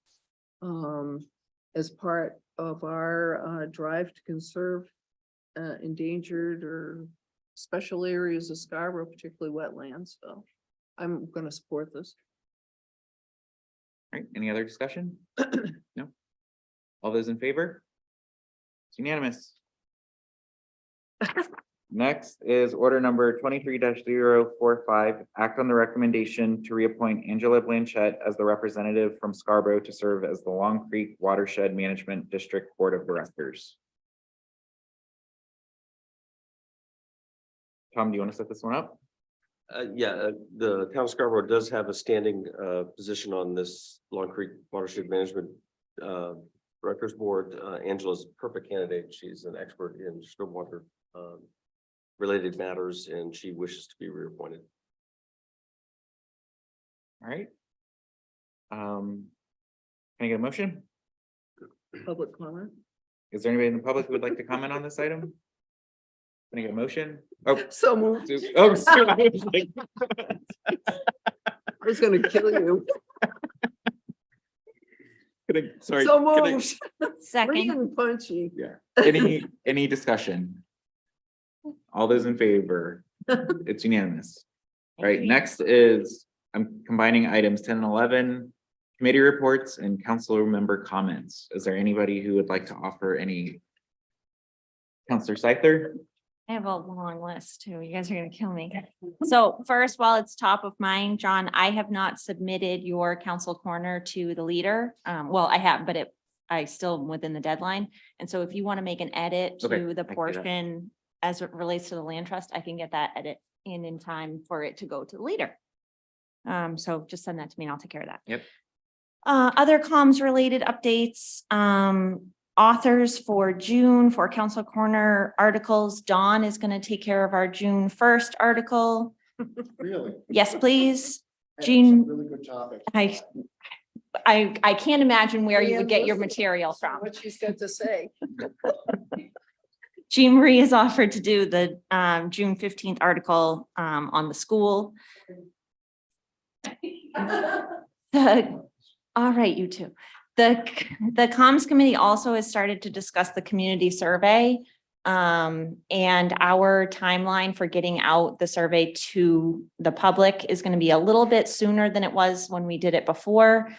So that the council will have time to have the results and time to set their goals. And so we're shooting for an end of August timeframe in terms of getting the final draft out to the public, which means that on our next agenda in June, we're going to be discussing the content for the survey. We had talked about getting the survey into a format where council could make comments on it. And so Liam was going to help me and get IT to basically convert the survey into either a survey of its own where you could kind of just say, yes, I like this. Yes, I like this. Yes, I like this. And then annotate it if you wanted to make any changes. And we can take that feedback into consideration as a committee, because I really feel like this kind of requires the all council eyes. I feel like people probably want to give feedback on this before it goes out to the full community. Yes, Don. Quick question. Yes, sir. When would the results be available from the survey? Do you know? The goal would be to have the results available after the election, but before the council sets their goals in January. So that would be the target timeframe. Last time, I believe they came in right about that time, maybe a little bit late. But I think we're still running the survey during the election last year or last time around. I think it's a great thing that we're doing this, great initiative, and I'd say if there's anything left that's still an open question where there may be an opportunity for us to do an advisory, ballot of some kind, provided the, supporting parties or, think it's a good idea. Who knows, we may be looking at something in March or in June, in terms of some kind of ballot measure. It might be good to, Adam, is that something we would normally do? As The part survey of like the this? survey? Like if you want to incorporate I'm not exactly sure on what topic you're talking about I in don't terms of I getting don't the pulse, but if you want to leave that feedback for us, we will take it up at comms. See what's And I going will- at the time and. So expect something from me related to the survey in the next few days. But the reason I ask is that I know we do always talk about an advisory vote, so, and I didn't know if this was the way to do it, or we just make something up ourselves. We just do something that would be an ad hoc measure, right, Tom? I'm sorry, I have not been privy to an advisory vote discussion, and I don't know how it relates to a survey, to be honest. I don't either, it's fine. Okay. All right, we're shutting you off. Counselor Slifer? Budget roundtable has been scheduled for 5:30, May 30th at 5:30 at the Public Safety Building. We originally had said we were shooting for May 25th, but we found out that the school department is also hosting a roundtable that evening. And theirs was already on the books, and I should have checked the school calendar. So we yielded to that.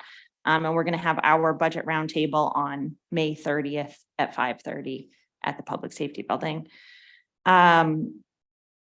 Council outreach was one of our goals. And I put it on the agenda every month at comms committee, and we kind of toss it around. And then Nick took some initiative and said, okay, these are the 3 things that we're going to offer to the council. And you don't have to say right now which one you prefer, but we're going to pick one of the following 3 things. 1, door knocking with partners, with postcards. We'll work out the details if you want to cast your vote for door knocking. 2, table work at Summerfest or possibly the election, where we would take turns and sit in pairs and do community outreach that way, which I kind of think is community coming to you, but that's beside the point. And then our third idea is some kind of volunteerism. And so we could look for a community partner, whether it's Project Grace or the food pantry or something. And we as a council would kind of center ourselves around some kind of few hours of volunteerism, if it's handing out the prepared meals for seniors, something like that. But the point is to do it together. The point is to have a little bit of council bonding over this. And so I would like some feedback on what people would like to do. And we're going to be making that final decision and then recommendation back to the council after our next comms meeting. All right, don't take. And then lastly for me, sorry, I will be attending the GPCOG Annual Summit. It is the 25th, so next Thursday. And as part of their annual summit, they host a little segment called What Works. And during the segment, people from the communities get 1 minute to stand up and kind of do an elevator pitch for something that they're proud of or something that works for their community. And so my intent is to pitch Counselor Corner Live.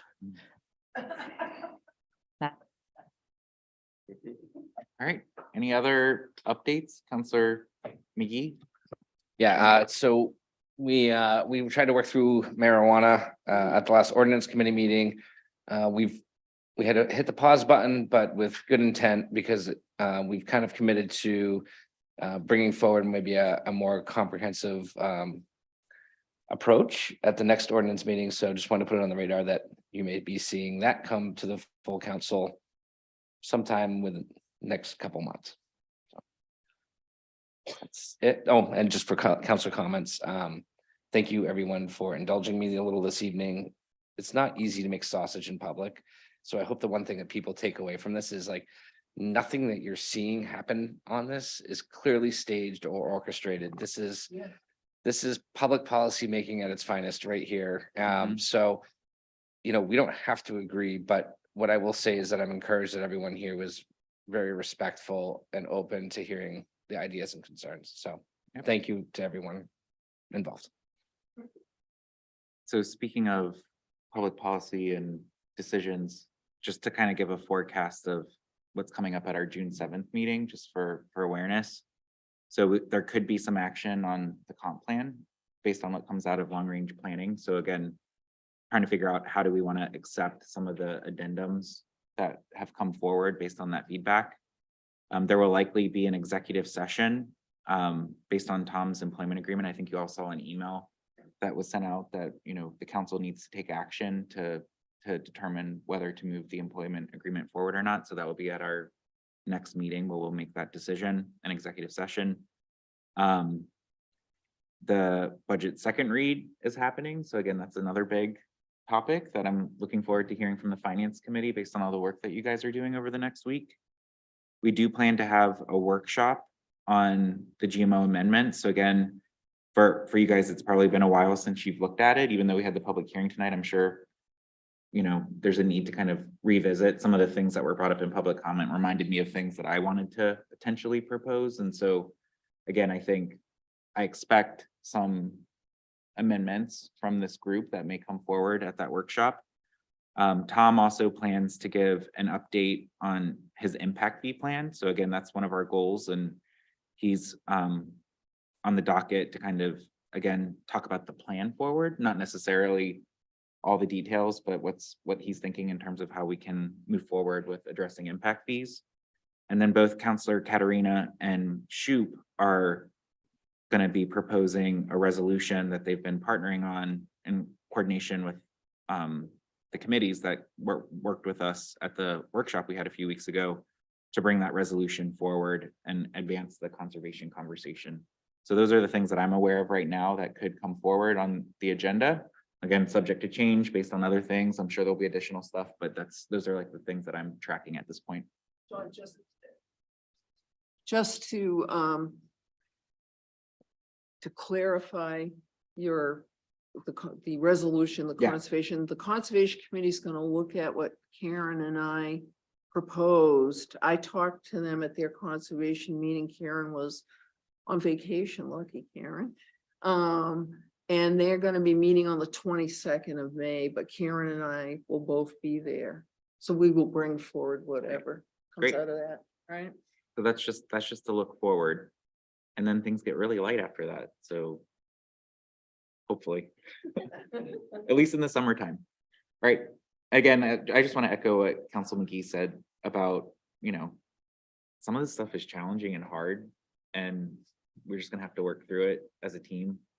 And again, we might not all agree all the time, and I think that's okay, especially when we're dealing with tough stuff, right? Like some of these things, well, actually, even licenses seem a little tough today. So maybe not just the tough stuff, but you know, again, I'm glad to be working with this group. So, all right. With that, can I get a motion to adjourn? So moved. Second. All those in favor? All right. Thanks, everyone. It's gonna be some kind of record, 10:44.